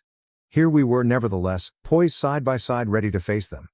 The first shock passed swiftly, and they hurried to present their customary worried front. The first person to talk was my mother, whose voice was tinged with phony anxiety as she asked Emily whether I had offended her or harmed her. The implication stung, not because I cared what others thought of Laura, but rather because it demonstrated how firmly they had embraced her story. Though it was a horrible idea, one they appeared to hold without doubt was that I would hurt my own daughter. Perhaps because it would help them to defend their own behavior, they were fast to accept the worst of me. But Emily was no more the terrified, bewildered child Laura knew, and I was not Laura. Emily stepped forward before I could answer. Her voice was firm, full of a quiet strength that made me proud. She urged them to abandon the act, to stop acting as though they cared when throughout the years they had done nothing to support her. Her statements were neither wavering or hesitant. She called them out for their indifference, for standing by while Laura ignored and mistreated her, and for helping to bring about the ruin of her early years. I observed as my siblings and parents struggled to hide their uneasiness. Their looks changed from pretended concern to something more like irritation. They disliked being challenged, particularly not by Emily, who they still considered as a child, someone who ought to be appreciative of whatever sloppiness of attention they had given her. But Emily was no child anymore, and she showed no interest in their empty apologies or explanations. Some of you have inquired how Laura simply set my own family against me. Our relationship has always been complex, underlying animosity and years of unresolved problems entangling it. My siblings and I had never been close. There was always a sense of one-upmanship, of competitiveness, that corroded any possibility of a real bond. Rather than encouraging harmony, my parents had sided with whichever child would have the greatest benefit for them at the time. Laura came to them intending to divorce me, and they saw it as a chance to vent their residual animosity at me. They had not given Emily or me any thought about how it would affect us. Their interests were more in seeing me pushed down a peg than in clearing past records. Emily gave out everything that had happened. How Laura had deserted her, how she had experienced trauma and injuries while they turned a blind eye, and I could see the anxiety rising on their faces. Particularly not by someone they had undervalued for so long, they were not used to being questioned in this manner. It was not only the words that stung, it was Emily's holding of them responsible, refusing to let their typical platitudes absolve them. Of course, we withheld some of what we had. Showing all of our cards at once was not necessary. We had text messages, hospital records, and other data readily able to undermine their well-crafted story. For now, though, we kept most of it under wraps, simply showing enough to make it abundantly evident we were serious. This was a warning, a proclamation that we were done following their guidelines and that things were going to get far more serious, not only some emotional outburst. We fled the house not waiting for any reply. Nothing they could say would make any difference, nothing that would undo the years of suffering and neglect they had let to occur. Emily said one last farewell as we turned away. She advised them to forward it to Laura, therefore alerting her that we were arriving with a somewhat heavy case and she should be ready for it. Although the silence that followed us as we departed was oppressive, it was a silence loaded with unspoken words, the weight of what was to come. Emily and I had marked our line on the sand. There was no turning back. The family has always prospered on separation, on keeping us apart and at conflict with one another. But now, Emily and me standing together, they were the ones who would have to deal with the fallout. I want you to know that I am always reading over each and every comment. All of you have given me some of the best advice. Your help is quite valuable. Update 3. Hello, I want to thank everyone who has supported and advised me based on this narrative.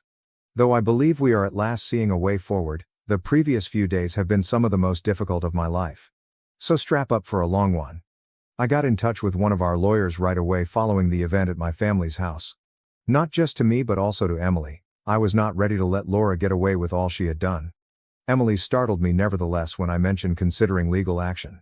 She wanted no more legalities moving ahead.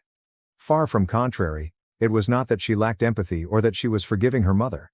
Emily had different responsibilities now and had lately gone through a lot. She had great ideas for her future and her academic life was vibrant. She could not afford to pause to sue her mother and handle a court dispute. As her dad, I was really proud of her. She was still a brilliant, tenacious young woman with enormous professional possibilities ahead of her after all she had gone through. I did, however, also find myself torn. Part of me wanted Laura to suffer for her deeds, to pay for the suffering she had brought about.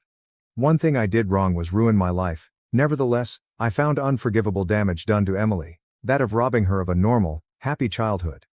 I did, however, honor Emily's desires.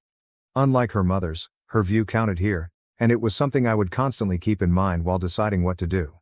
Another thing occurred when we were negotiating all of this. 2 days later, Laura's neighbor walked up to our door bearing an envelope. The neighbor said Laura had asked her to bring the mail to us as she was temporarily leaving town. Though I had no idea what to expect, I accepted the envelope and thanked the neighbor. Within the envelope Laura had a note. Long and full of apologies and explanations, it sought to defend her behavior. She talked about losing her job, how she grew quite alone when I left, and how events descended from there. She finally landed another job, but it paid little, and she descended into more misery.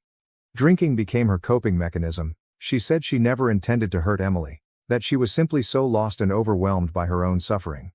Laura continued to go into great detail about more of her challenges, seeking to depict a lady driven to the brink by events beyond her reach. But reading made me focus only on how hollow everything sounded. Laura was obviously trying to justify her actions and project an impression of victimization from her own experiences. But no degree of difficulty could excuse her treatment of Emily. She begged us not to go to legal war at the end of the letter. As a show of kindness, she pledged to avoid Emily. She also offered to pay whatever we felt was appropriate as reparations for the damage she had done. Emily's eyes showed grief as soon as I turned over the letter to her. She had not sought this apology, and it most definitely was not the resolution she was due. What kind of mother leaves her child like this and subsequently believes that money could possibly offset all the years of suffering and neglect? For Emily, it was a terrible insight. I knew she needed time to get through it. Emily needed space as she would reach out to Megan or me when she was ready. For Emily, someone she could confide in without judgment, my wife Megan had become fast a comfort. Soon Emily became like family to all of us, developing a close relationship with Megan's kids. Although I wanted to assist, I knew Emily would gain more from Megan's support and viewpoint to help her to organize everything. Eventually Emily came to me with her choice. She refused to go after a legal lawsuit. She wanted not to drag things out anymore or become mired in a nasty court struggle. Freed from the shadows of the past, she wanted to start anew and concentrate on her and her future. Emily was ready to go on, and I knew this was the right decision even if I wanted justice for her. She had lived under the weight of her mother's errors for sufficient time. She was ready to live her life on her terms. Emily's choice sent us into a fresh chapter. She began concentrating more on her academics, directing her efforts toward her objectives and dreams. As Megan negotiated this new stage of her life, Megan and I kept helping her in all possible respects, providing direction and encouragement. Regarding myself, this seems like a dream. Things cannot have concluded on a better note. I have 3 children and an incredible wife at my side. Though the trip had been protracted and agonizing, at last we had returned to one another. More than all, that was the real success in all of this. Once more, I appreciate all of your support. Though it's been an incredible journey, I believe we are at last headed toward recovery. Thank you for watching. If you haven't subscribed yet, please do so and hit the notification bell to stay updated with more shocking real-life stories happening around you. Dad favored my sister but was rejected. I chose my brother to walk me down the aisle and witnessed karma hit him hard. Dad wanted to take my sister down the aisle first, but she chose our stepdad, so he declined to walk me down the aisle. Dad is crying now and pleading with me to let him.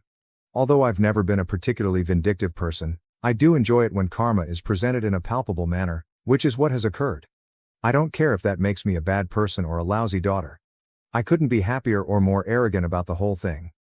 After years and years of pain and emotional abuse, I am overjoyed to have finally seen justice. My father has made me feel awful as I've grown up. He suddenly remembers this daughter of his that he never really liked in the first place, now that he has no one else to rely on. Out of my 3 siblings, I, F31, am the middle one. Sarah, F29, is my younger sister, and Finley, Finn, M37, is my older brother. We were a happy family for the majority of my upbringing. At least my mom, F59, did her best to be an equal parent, even though my parents had their preferences. My father, M65, is not in the same boat. Favoritism was clearly visible in his actions. His favorite person was Sarah, and since Finn was the son, he naturally felt a connection with him and they could bond over man things. I was, of course, left out of this dynamic. It began at a very young age. I've always had the impression that my father didn't think highly of me.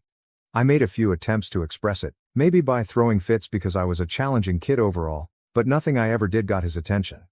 As I grew older, I came to terms with it. I believe Mom tried to make up for his partiality after noticing it. Because I would have remained invisible my entire life if it had been up to my father, I have always adored her for seeing me. Mom did her best to be an equitable parent, but as I mentioned, she was not flawless. She treated us the same and loved us equally. I believe Finn noticed that she made an effort to keep me from feeling excluded.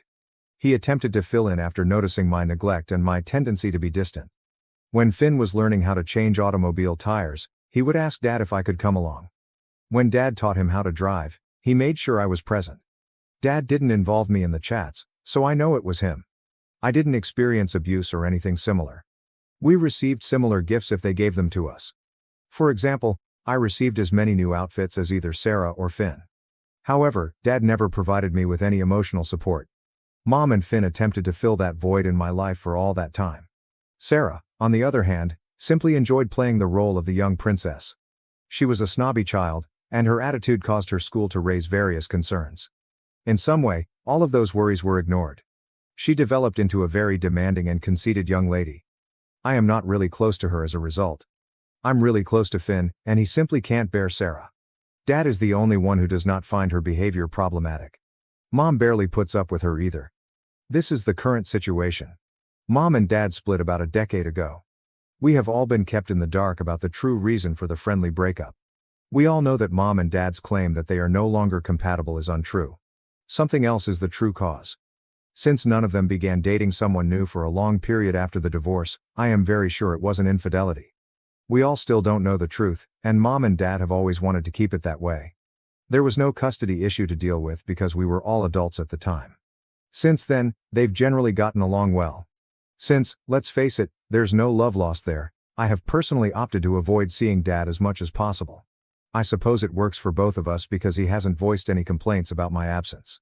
When I have free time, I usually visit Mom's house, although Finn and Sarah split their time equally between the 2 locations. We never go with Sarah unless it's for Christmas, but Finn and I occasionally plan our trips to Mom's house. Finn simply cannot tolerate her. When viewed from the outside, we appear to be rather normal and functional. But for once, I am glad that things have taken a turn for the worse. Mom began dating Arthur, M60, 5 years ago. They clicked right away after meeting at a yoga retreat. My time with Arthur is enjoyable, and he is a cool guy. He never tries to push limits and is kind to Finn and myself. Since nobody has ever mentioned it and I don't see any justification for him to treat Sarah badly, I'm going to presume that everything is well between them. All that matters is that Mom is happy. Even though Dad is very combative with Arthur, they have a friendly relationship. I believe it's because Dad doesn't have a steady partner and his dating life hasn't been very successful. In addition, Mom's life is opulent in comparison to her life with Dad, and Arthur makes a lot more money than Dad does. We are all pleased for Mom, but I believe Dad is really resentful of the whole thing. The fact that we get along well with Arthur is another thing he dislikes. Dad still acts envious despite Finn's attempts to explain that none of us are taking his place and that we are simply acting like responsible adults in this scenario. All of it is very offensive and childish. Fortunately, since I don't see Dad very often, I don't have to deal with a lot of it. The dynamics of the family are as follows at the moment. Understanding the backdrop is crucial to comprehending the events of the past few days. My fiancée, Kieran, M34, proposed to me a few months ago.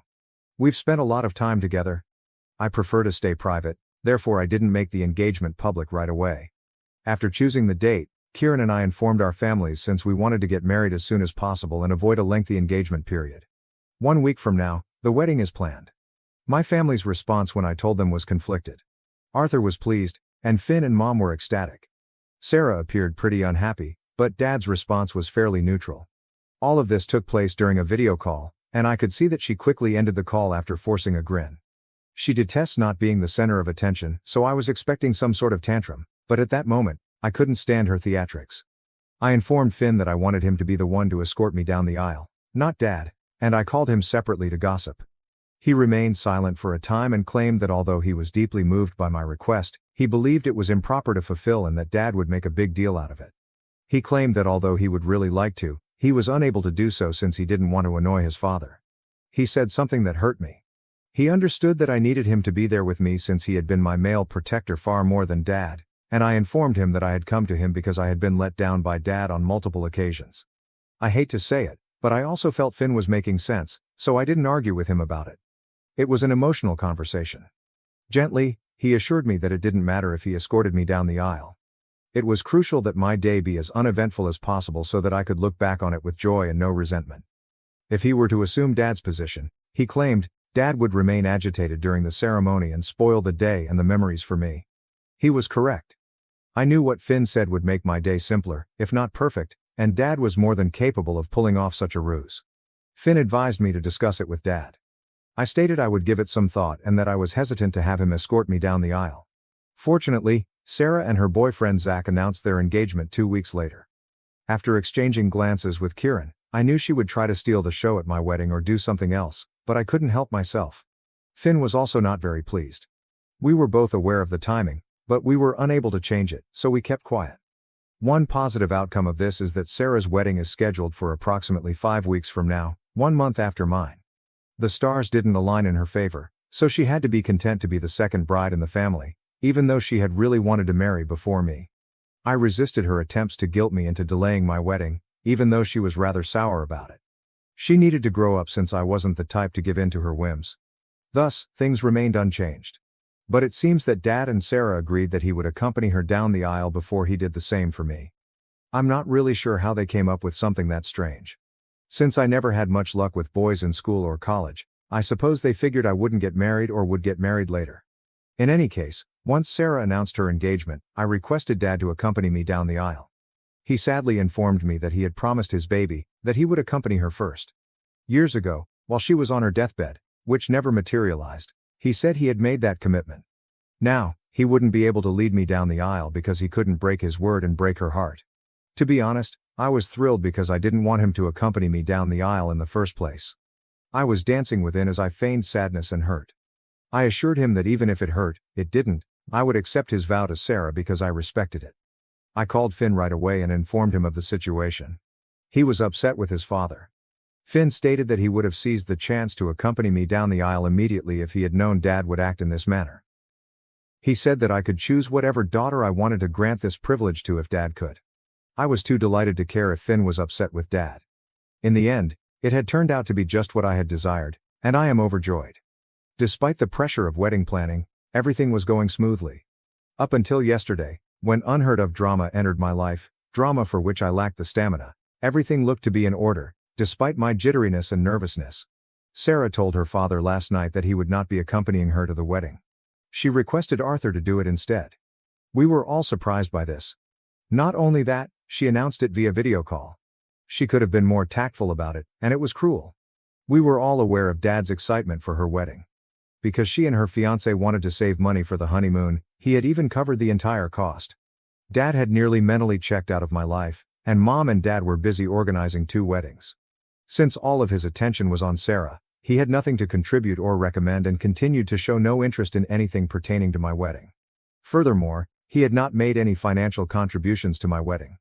We were paying for it ourselves, Kieran and I. It had gotten to the point where I was depending more on Mom and Arthur's advice than on Dad's. In contrast to Sarah, Arthur was actively involved in my wedding preparations. Because of this, even Arthur appeared surprised by Sarah's request, or rather, her demand, and was unsure of how to react. When Mom finally stated that Arthur would love to do it, he continued to stare at her. I work in corporate, where terrible calls are almost a given, but that had to be one of the worst calls I've ever been on. Dad was crying.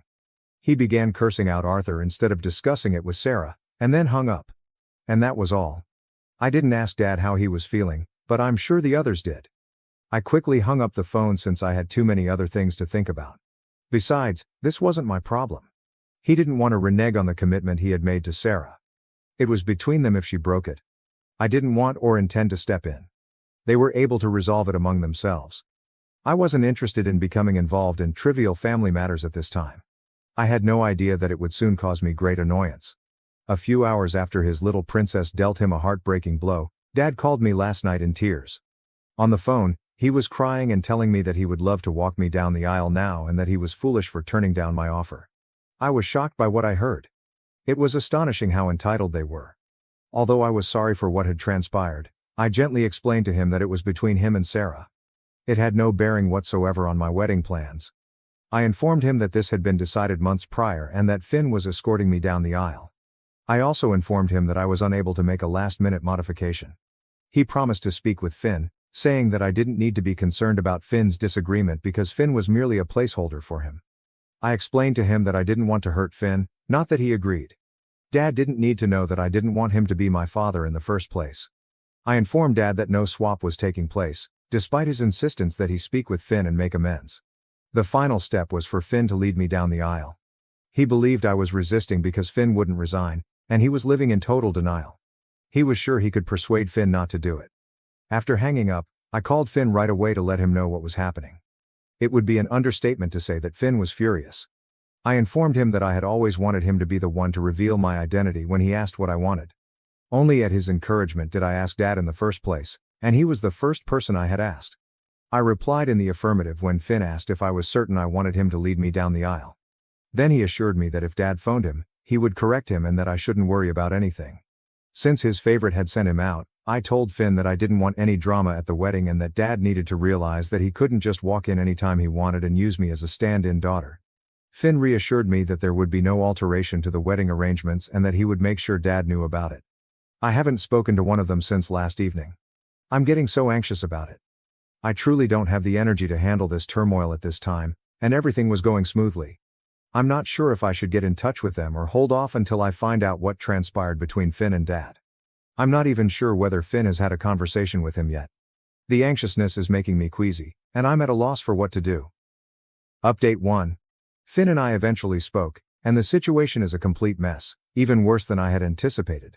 Fortunately, he has taken care of the majority of it, so I won't have any issues. Finn claimed that he had been expecting a call from Dad to talk about the alleged change in plans, but the call never arrived.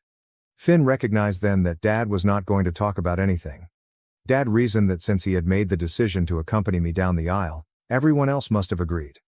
After waiting a day for Dad to get in touch, Finn called him.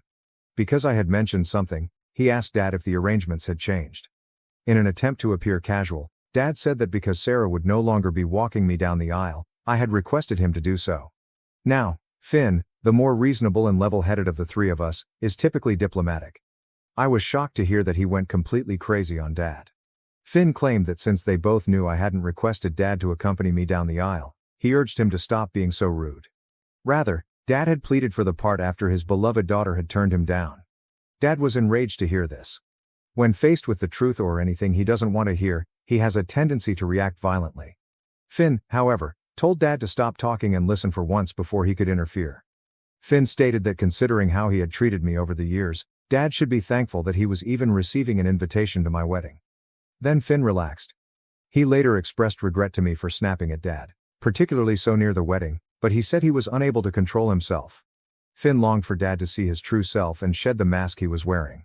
Finn admitted to Dad that he had always given preference to Sarah and had, at most, tried to get along with Finn, but I was never given any thought.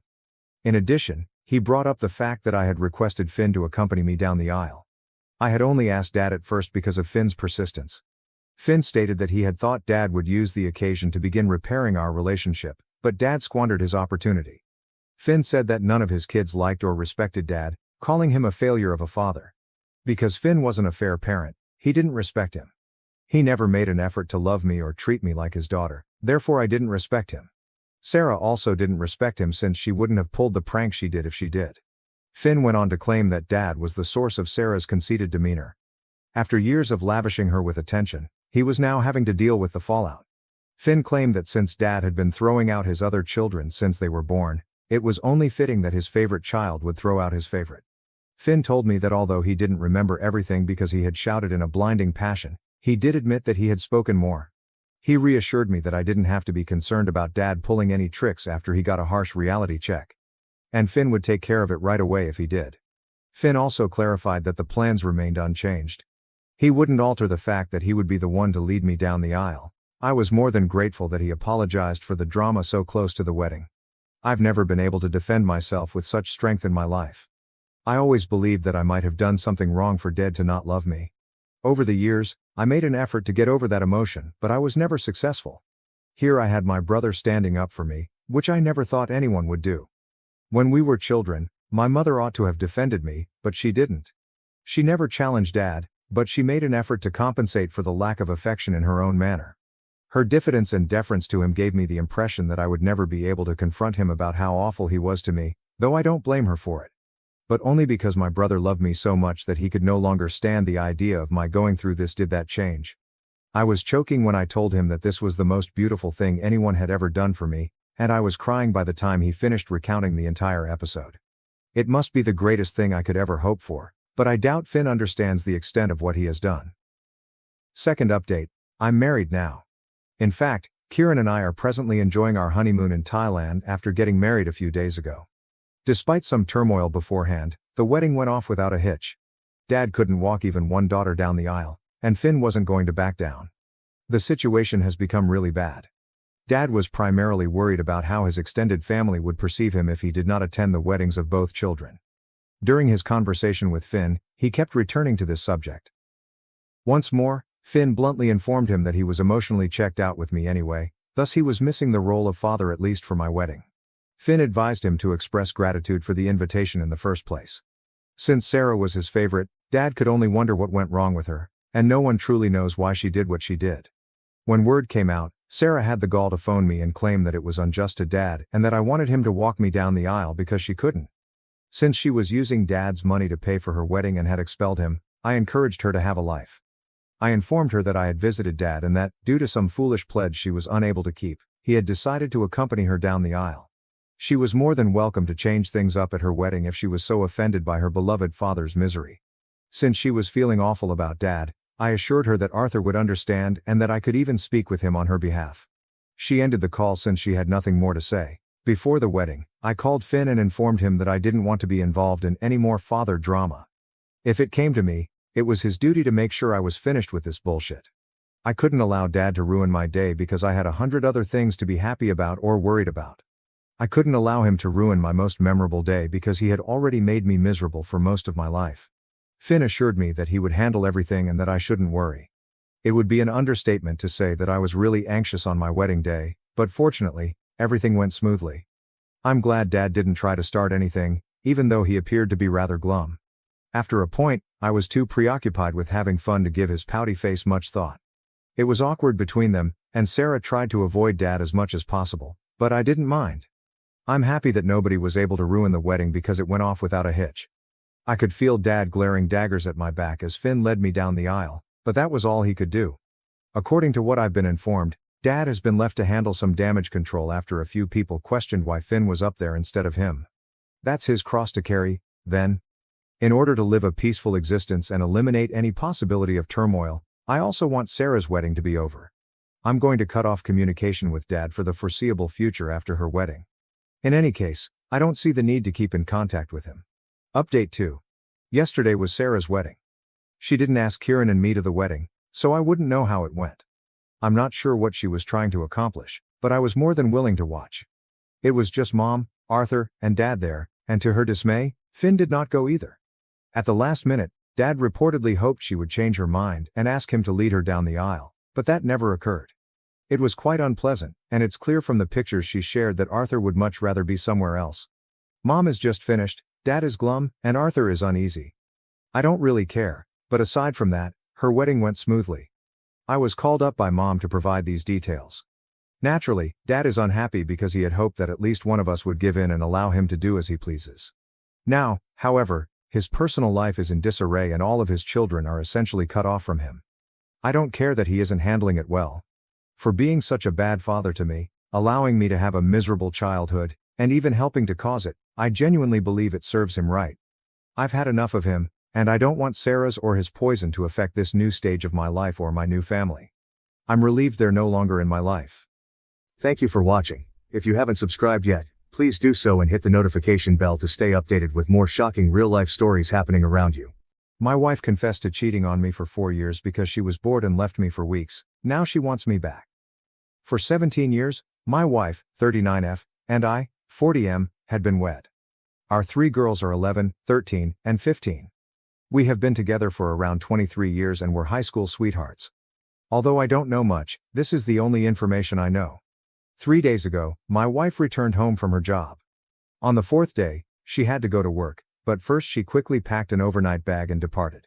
Our oldest daughter was home when she left, so that's the only reason I know this.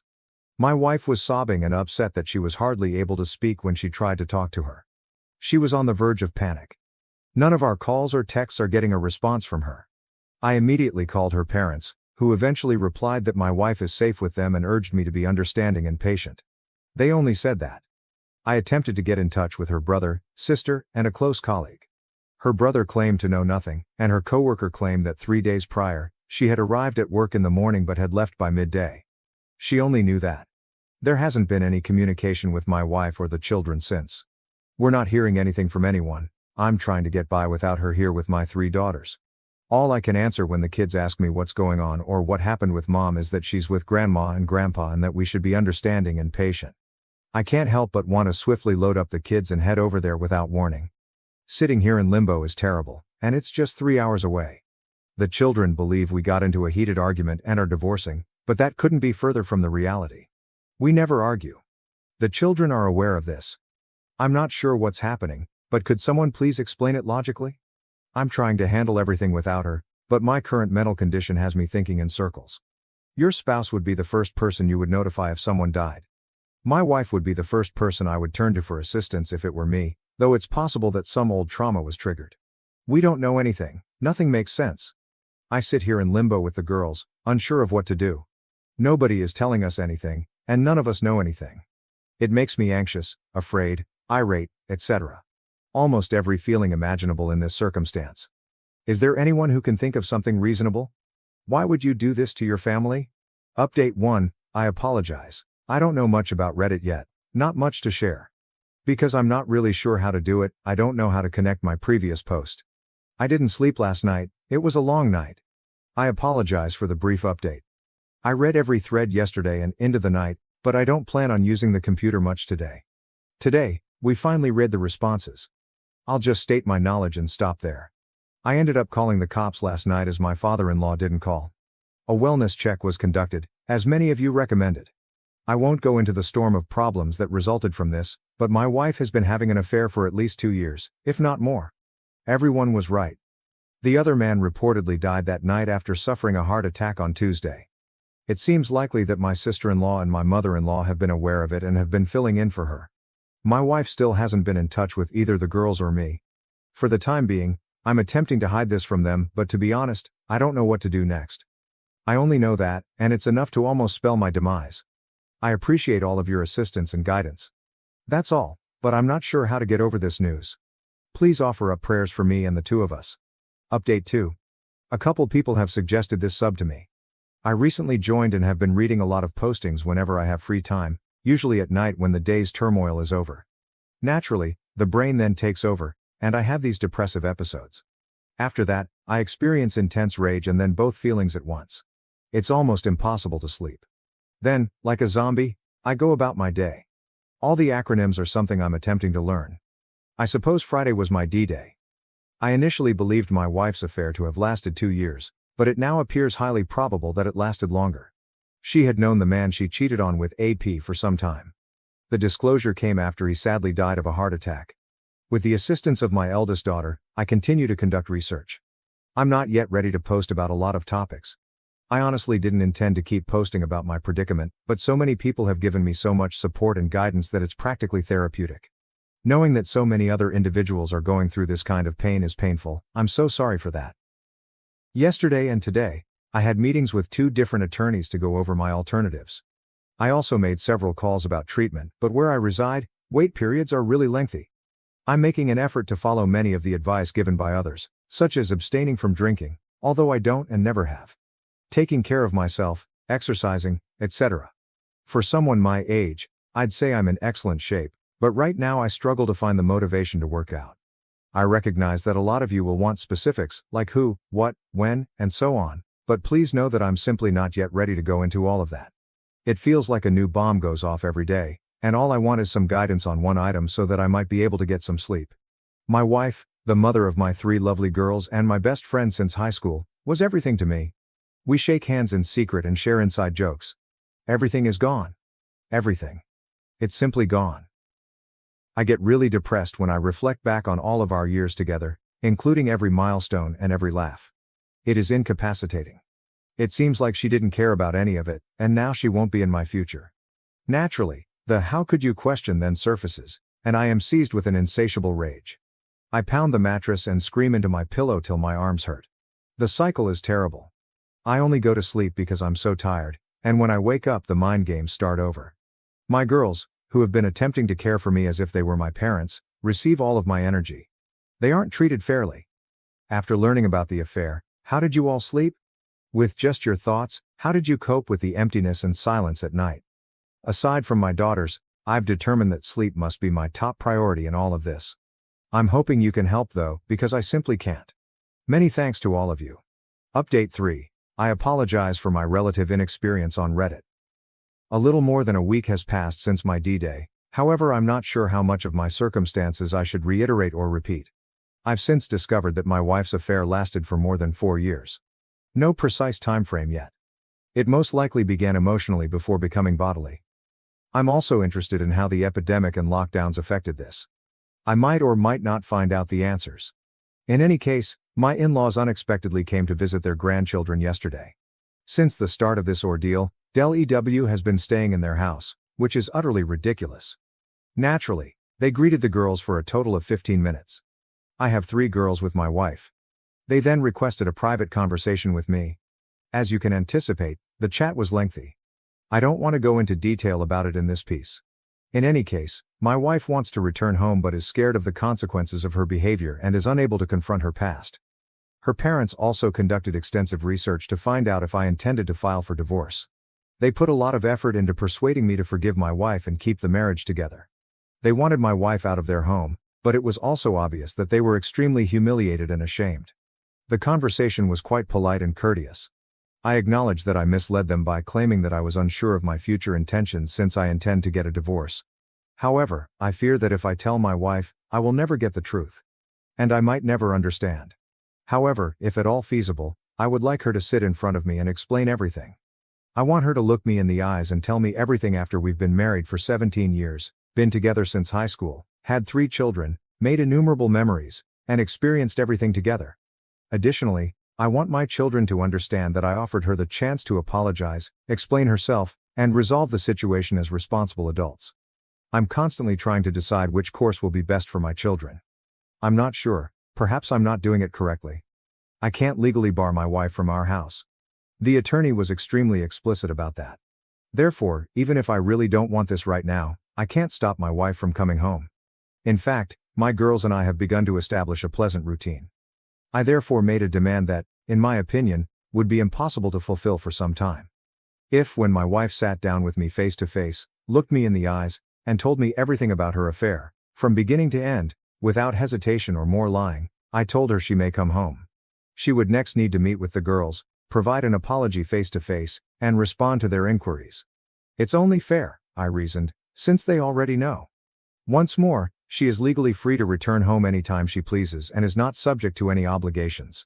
However, I might be able to take advantage of her fear of us. Is that incorrect? Here, I'm not attempting to be cunning or dishonest. I simply don't want to live together just yet. If I can postpone it, our state has a 90-day waiting period before a divorce may occur. In any case, she will inevitably return home. Life will continue despite this disaster, and ultimately we will both need to return to our jobs. I simply wish to extend it in order to plan and improve my emotional and mental well-being. My wife says she doesn't want a divorce, but she has been texting the females. She apologizes to them over and over again. The texts have been shown to me. She inquires about me every day, and the truth about what she has done to us is really getting to her, especially in the past few days. How can I handle this? Was my request stupid? My wife is probably going to return home sooner rather than later. Right now, I have faith in my future. This doesn't scare me because I know it will happen eventually. As we proceed, I simply want to choose what's best for my girls and subsequently for myself. I am grateful to everyone who has been providing support, guidance, and encouragement. Update 4. I apologize for the length, but I just need to get this out of the way. It will be a bit of an anticlimax. Despite the awful weekend, my wife returned home yesterday. As the week progressed, there was a fair lot of build-up to it. Normally, when she walked through the doorway, I would embrace and kiss her, but this time, there was just this incredibly awkward tension between us. Before she spoke, she really approached me and attempted to embrace me, but I turned her away. Unbelievable. As though nothing had occurred. Naturally, I begged her to tell me everything after she calmed down. She stated once more that she is not yet ready. The outcome was the same when we chatted on the phone earlier this week. She simply reiterated that she wasn't prepared for that when I maintained that the only requirement for her to return home was that she loved the family enough to justify her absence of over 3 weeks. I took a few long breaths and tried to gather myself, even though it took a lot to keep from screaming at her. I didn't succeed. I abruptly stated after the first of many lengthy pauses that she had been having an affair with a coworker for more than 4 years, that she had planned to leave me for another man, that she had ghosted her entire family, and that she now enters the room without meeting the one requirement I had requested, and that I wanted a divorce. I suppose this is where the strangeness began. It was clear from her facial expression and body language that she was unaware of my level of knowledge regarding her affair. She gave me a wide-eyed look before simply standing in the kitchen and gazing at the floor.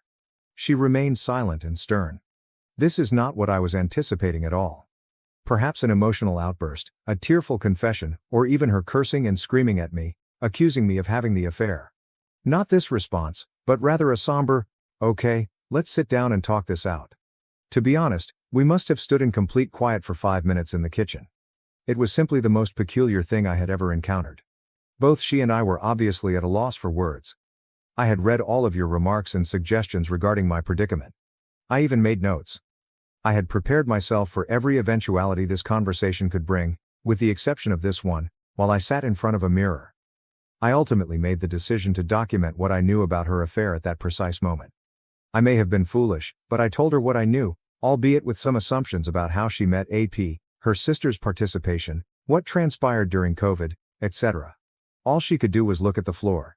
She didn't say anything, so I became more and more irate, but I did everything in my power to avoid becoming profane or raising my voice. At last, I calmed down. Another long uneasy pause followed. Sadness replaced anger when everything became clear. Then I gently questioned her about what I had done to make her leave. Was I ever loved by her? Was he a P worth it too? She remained silent. Didn't move. Remained motionless, nothing at all from her. No sobs, no regrets, no shouting, no justification. She simply stood with her head down, nothing. This was painful. Perhaps this was more painful than D-Day. Not sure whether I would have moved, I just stood there looking at her. Then, of course, things got worse. The whole interaction was being overheard by our girls. I'm just so damned foolish. Over the past few weeks, I've been putting a lot of effort into attending to their needs and putting them first, but after I confronted my wife, I became emotional and stopped caring about where they were. Our oldest daughter, who had a lot of pent-up rage, stormed downstairs and screamed. My wife hurried to the bedroom and locked the door. We are currently at that point. Before I went to sleep last night, I could hear my wife sobbing for the majority of the night. Only our youngest has attempted to communicate with her. The others have stayed away from her. I'm going to propose that she remain with her sister until we can complete the divorce, if I can muster the confidence to do so. However, she still calls this place home. If we all have to live with her, it will only be a sad situation. You were all right about my wife, and I was incorrect. I was mistaken about every year we spent together, every memory, and every moment that changed our lives. I thought she would fall to her knees and ask for forgiveness. I really believed that she would confess the truth and repent for everything that had happened over the previous 4 years, thus clearing her of any blame. We are not worth it to this woman, who once drove back to a farmer's market after realizing she had been handed $10 more in change than she was supposed to. She doesn't value me, perhaps I never was. What comes next? It was really unpleasant at home today. The daughters and I made an effort to continue as we had for the previous 2 weeks, but it is obviously not feasible. All I want to do is move on from this whole situation, from the divorce to the uncomfortable conversations to the anticipated battles, arguments, and drama. How did you handle having to live with your WS, especially if you have children? I am aware that this is only the start. I keep reading blogs that say things will get better, but I'm a long way from that. Right now, I can't stop wanting to yell at every opportunity.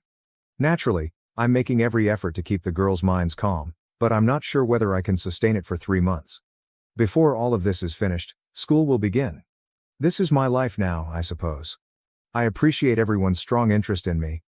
I'm not sure if the worst is over or not, but I would appreciate any help you can give me to get through this next stage. Update 5. Since my WW returned home and I found out about her affair, I've been in a horrible mood. For my daughters, I've been doing my best to pretend. I make an effort to think and speak appropriately, but tonight I must face the reality. It comes in waves, as many of you post every day, but tonight I was struck by a very large one and became somewhat agitated. My WW has yet to get a lawyer despite the divorce being filed. And once more, I'm attempting to be as gentle and patient as I can in this situation because I'm beginning to see the possibility of an uncontested divorce that we primarily manage ourselves. But I'm not sure after tonight. We've been living together throughout the week, and because WW works so near to our family home, she spends Friday evenings at her sister's and Sunday nights at home. However, if there is no traffic, her sister is an hour away. It's been a habit of basically avoidance over the past few weeks, with WW essentially keeping to herself and the girls and I trying to go about our daily lives regularly. Even though we have informal conversations every evening, my oldest daughter and my WW have stopped talking after a few heated arguments. Right now, it's for the best. I've been following a lot of your advice lately, in addition to what I've read. I put a lot of effort into maintaining my self-control around my wife, and even though it requires all of my strength and willpower, I've been brief and uninterested in our small conversations, although always being courteous and respectful. The past 2 Fridays, up until now, she has arrived home from work, gathered a few things, and left for her sister's for the weekend before I have even returned from work. Not tonight though. When I got home, she was waiting for me in the kitchen. I attempted to ignore her tonight, but she gently took my hand and asked if I was going to treat her this way because she wasn't ready to discuss her affair with me. By the way, since everything went viral about a month ago, this is the first time she has ever spoken about her infidelity. I made an effort. I swear to you, I tried to just walk away and bite my tongue, but I became angry because our daughters weren't home at the time. I then released all of my vices, hurts, aches, anger, and miseries. I let her handle everything. I went on for so long I can't even remember. I completely forgot what time was. I did become a little animated and loud at times, and I did raise my voice. I simply broke down and told her how devastated I am, how much pain I endure every day, and everything that has been haunting me and that I have been holding back. I mean, if I tried to summarize what I said, this piece would be 4,000 words long.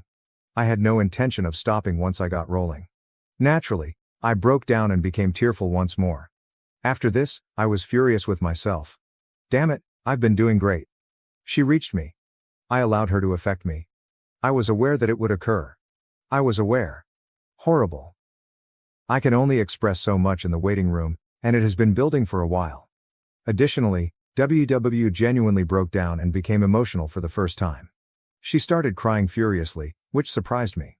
Unfortunately, seeing that she was experiencing the same pain as I was made me pleased. I wish I didn't care, but it felt good to watch her finally cry since it showed that there was someone with some empathy inside of her. Surprisingly, she apologized several times as I was exploding. She would only mutter, "I'm so sorry," while sobbing in an awful way. Eventually, though, I left the kitchen before she could gather herself enough to say anything more. I begged her to stop bothering me. That's what occurred. She spent some time in the kitchen before heading back to her sister's house. After a half hour, the girls realized something had happened when they got home. Although it's difficult to conceal, I wasn't prepared to discuss anything and don't believe they should be aware of this. Do they? I don't want to stop the 2 youngest from making development because they have been doing a lot better. I also don't want to add fuel to my oldest's fury by telling her about this. I detest this so much. I detest it. I ought to have remained composed. I should have simply ignored my WW and walked straight by her. Right now, I'm not sure. Looking back, it seems like she was merely attempting to bring up her affair but was unsure of how to do so. Obviously, she didn't go very far because I blew out. I am now genuinely concerned for her. I don't want her to suffer any harm, but I am aware that many of you will be critical of me for this. With almost everyone ignoring her, she has been alone with her thoughts and secluded. Although it's true that she deserves it, she is still a person and the mother of my children. What a blow to me. I'm really disappointed in myself. I apologize for the lengthy tirade. I also yelled at my brother over the phone. I'll try to start over on Monday, man. I'm only a human. I must admit that it felt wonderful to vent to her, but now I'm feeling regret. Is it better to text my wife or to ignore her? I'm a complete wreck. However, I appreciate you listening, providing me with the help I need to get through this, and giving me all of your suggestions. We have all begun treatment, so that's something in the middle of the turmoil. But this is really, really difficult, just really difficult. Update 6. Thank you for your concern. I am aware that many of you have contacted me. The majority of you were right. Things aren't going well, and I haven't had any opportunity to access the internet. I was hoping to take a vacation from the internet, but I've been regressing a lot this week. It has simply been terrible. My wife has been really kind and has been apologizing for her affair, crying, smothering me, and knocking on my door at night to talk. She hasn't really left me alone this week. I've spoken to her when I felt like it, but I've also mostly ignored her. On Wednesday night, I finally lost my temper with her and told her to stop bothering me. Then it occurred last night. After her affair blew up, my soon-to-be ex-wife returned home a little more than a month ago. Now that we've started this awkward cohabitation routine, she came into my room after the daughters had gone to bed and begged to speak with me alone. In contrast to how she had been approaching me all week, I fed her first, but in order to avoid making the same mistake twice in front of the kids, we finally went to the garage and sat in my car. I apologize for the lengthy apology. She filled me in on everything. We spent about 3 hours out there, she said. I'm not sure how much to divulge. I couldn't sleep, so I stayed up all night listening to her cry again. I also shed tears. I would then become so enraged that I would have to force myself not to walk in and yell at her. Then sob, then rage, and so forth. I apologize if I don't reply to anyone for a day or so, but I need to get this off my chest before I try to sleep. Having my WW apologize and ask for another chance all the time hasn't helped. I had to leave for a few hours tonight as well in order to avoid her. Simply put, being around her hurt so much. In any case, her sister introduced her to her AP approximately 5 years prior to COVID, seemingly with no romantic ambitions. However, he was a higher up at the company she presently works for and wanted to work for. She was able to convince him that her affair was not the reason behind her wish to change careers. However, it goes without saying that she had more motivation after changing employment. The AP started flirting with her once she was hired.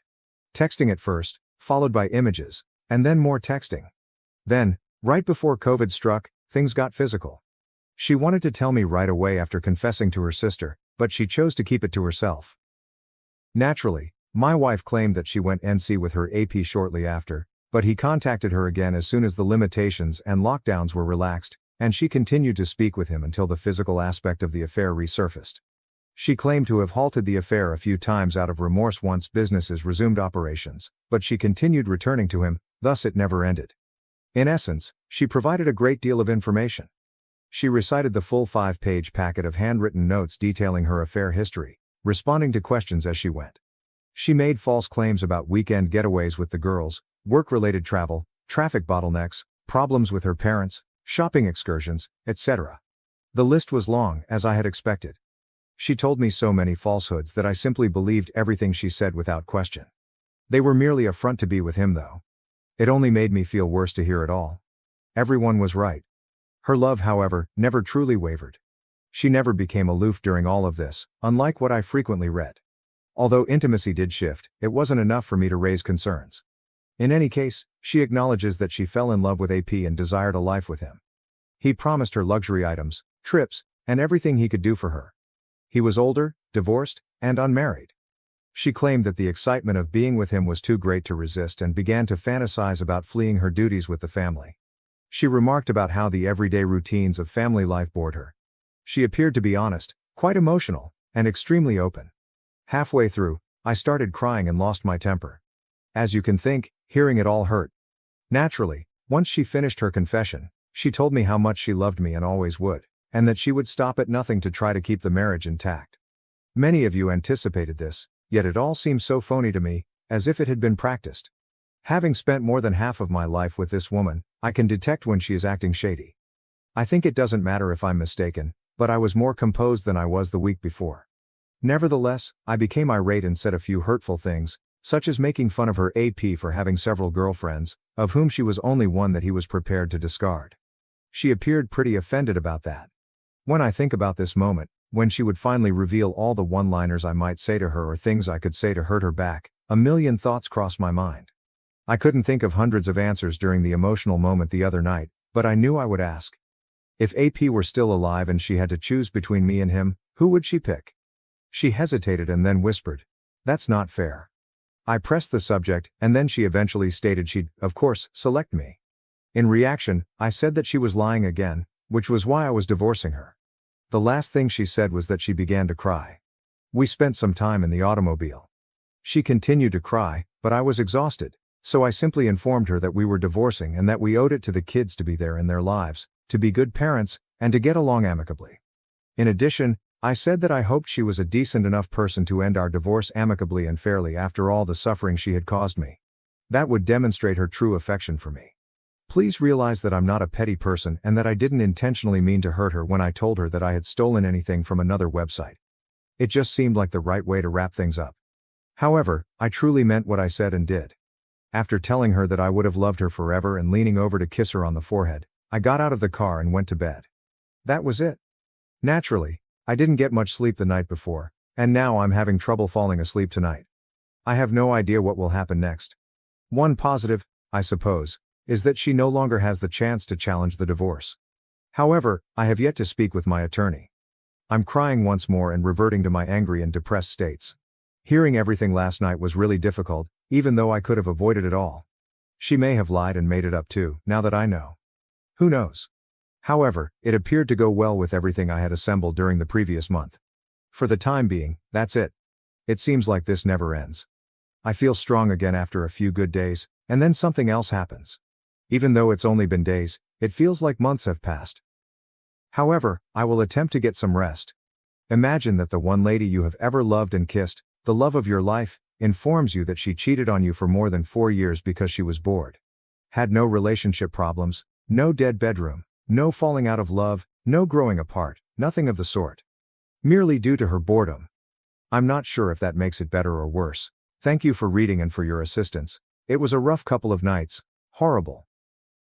Thank you for watching. If you haven't subscribed yet, please do so and hit the notification bell to stay updated with more shocking real-life stories happening around you.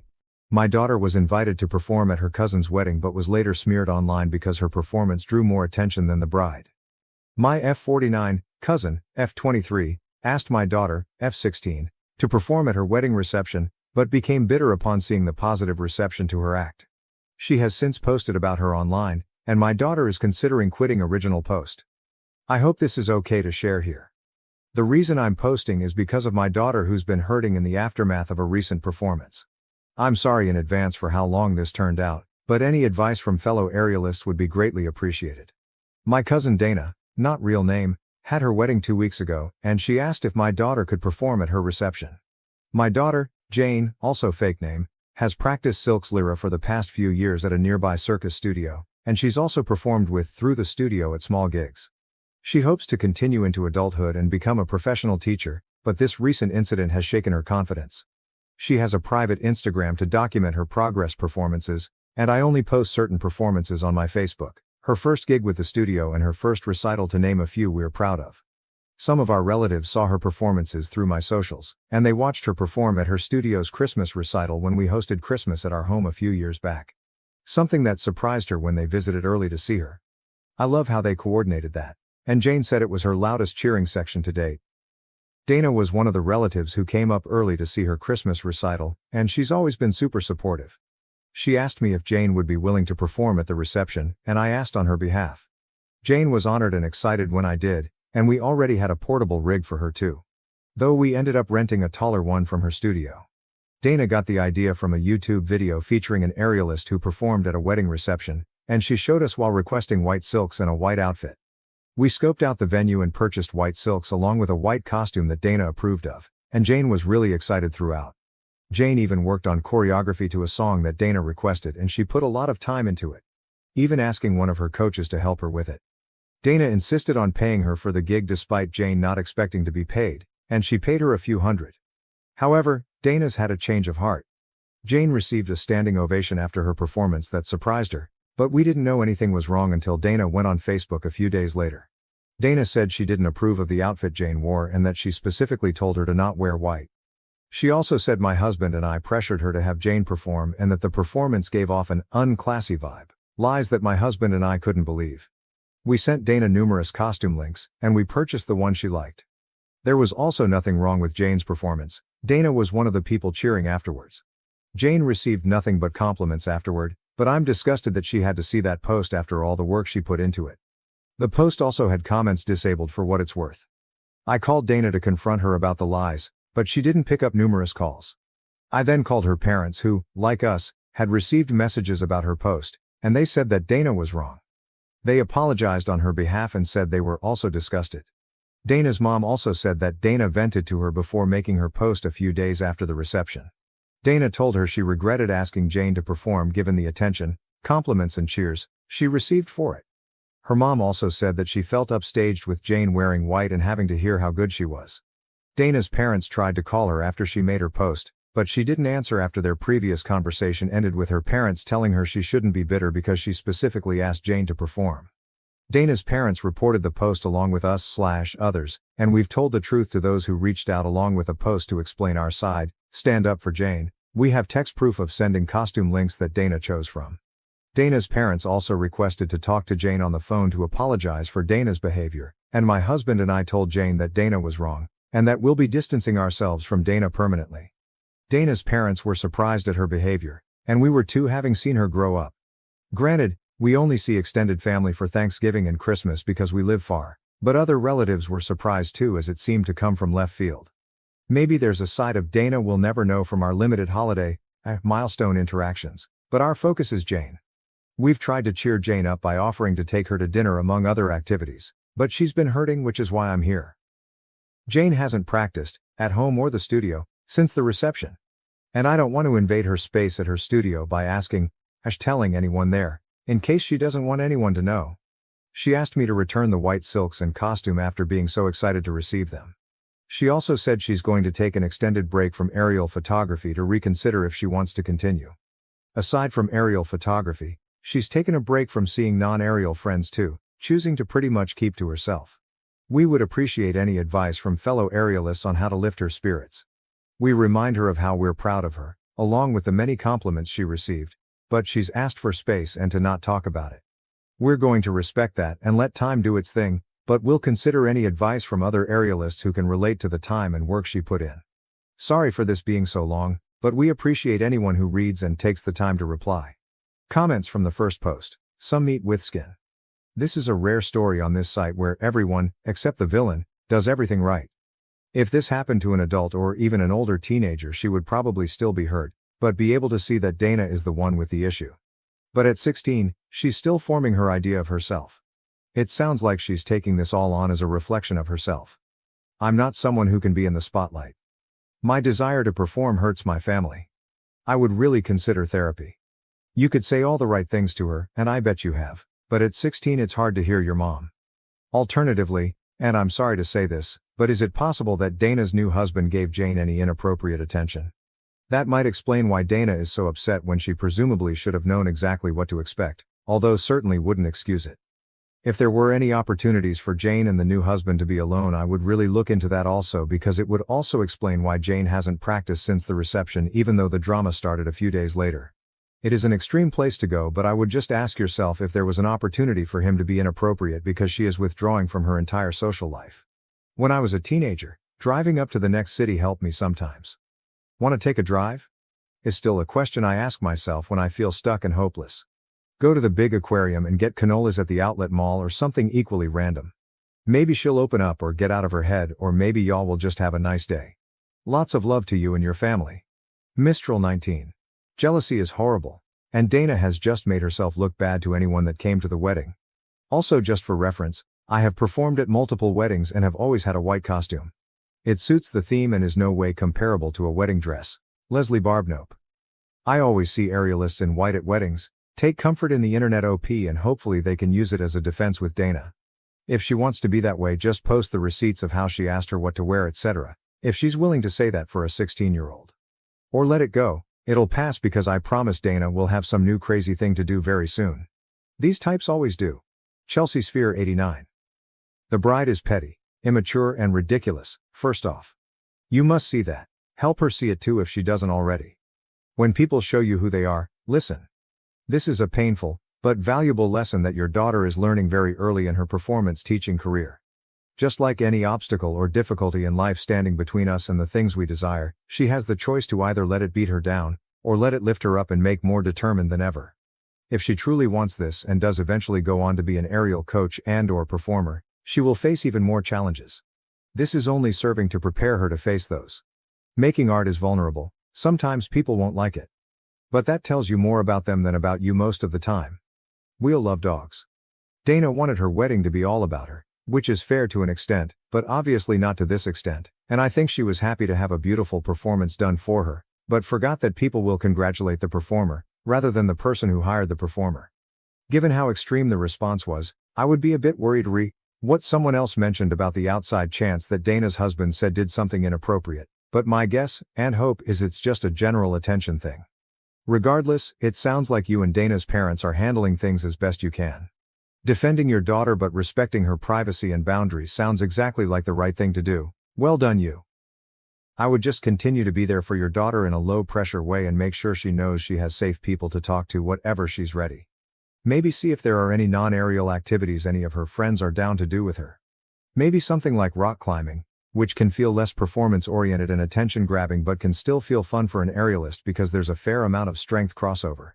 Hopefully she'll be comfortable with aerial photography again in future, but I think just trying to help her not socially withdraw too much would be good for her well-being for now. So sorry she's going through this, she sounds like a great kid and a very talented aerialist. Update. Before I get into what's happened since my last post, I want to thank everyone who took the time to comment. 2 pieces of advice really stood out, and I'll get to them shortly. Since my original post, Dana's Facebook post is gone. I don't know if she deleted it or enough people reported it for Facebook to remove it, but we're glad it's gone. She never apologized to us, or Jane, or even bothered to call, so our position on being permanently done with Dana stands.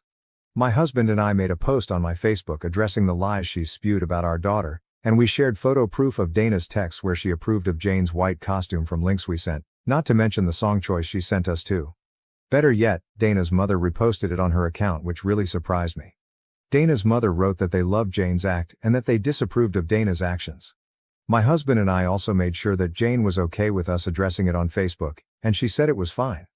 Normally, I wouldn't use Facebook to address drama if aimed at me, but since this involves a grown adult attacking a minor, we felt the need to address it publicly because she disparaged her publicly, and Jane will remember whether we stood up for her or not years from now.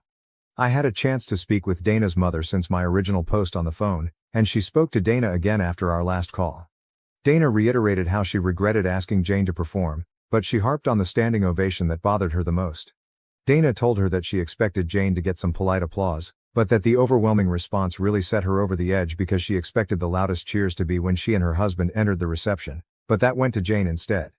Dana and her husband also received a great reception when they entered the reception, but Jane's performance did too, and Dana didn't expect it. Heck, even Jane was surprised by it too. She never received a standing ovation from a solo act before. But Dana's mother believes that if Dana had asked someone to sing who received a similar reception, Dana's jealousy would have been all the same. Someone suggested seeing if Jane would be interested in speaking to a therapist given how hurtful Dana's comments could be for a teen, and Jane said she's open to it so long as it isn't a counselor at school because, as of now, she doesn't want anyone at school or her studio to know about the incident, and she vaguely told the coach who helped her choreograph that it went fine. We will respect her privacy request as it's her right to control the narrative. But in the same vein, I suggested therapy for Dana to Dana's mother since her reaction might be a bigger insecurity, and she said she'd ask. The other thing someone suggested was the possibility of Dana's husband, or anyone, making an inappropriate comment to Jane during the reception that made her shut down and not want to see friends or practice days before Dana's post. My husband decided to ask her, and Jane said no when he did. If something happened, perhaps she'd be more comfortable telling a therapist with time. But on the bright side, she said she might want to try a different aerial studio because she doesn't want to answer questions about how it went, or share a video, at her home studio, so we will help her find somewhere new as she asked. We hope she doesn't permanently leave her current studio because she has friends and coaches who are supportive, and she performs with that studio's troupe at festivals, gigs. But I personally understand the need to sometimes go somewhere where nobody knows you for a break, and we hope that will help her. She hasn't said definitely yet. But if we do, we'll take her. She still wants an extended break from aerial photography in the meantime. But even if when she goes back, she said she may never want to perform again and would rather do it leisurely. One of the reasons she doesn't want to return to her home studio where she's a part of their troupe. She asked if we'd tell her troupe coach that she won't perform with them anymore if it comes to it. And if that's what she wants down the road, then we will. Hopefully time heals this wound and helps her at least keep the friends she has there, but we can only hope. Comments from the update. Fluffykins_pie. I'm so glad that you and the rest of the family are backing Jane up as much as possible. Hopefully the support you show her now will eventually win out over Dana's hateful behavior. I also hope that Dana actually gets therapy, because going after a minor like that was beyond out of line.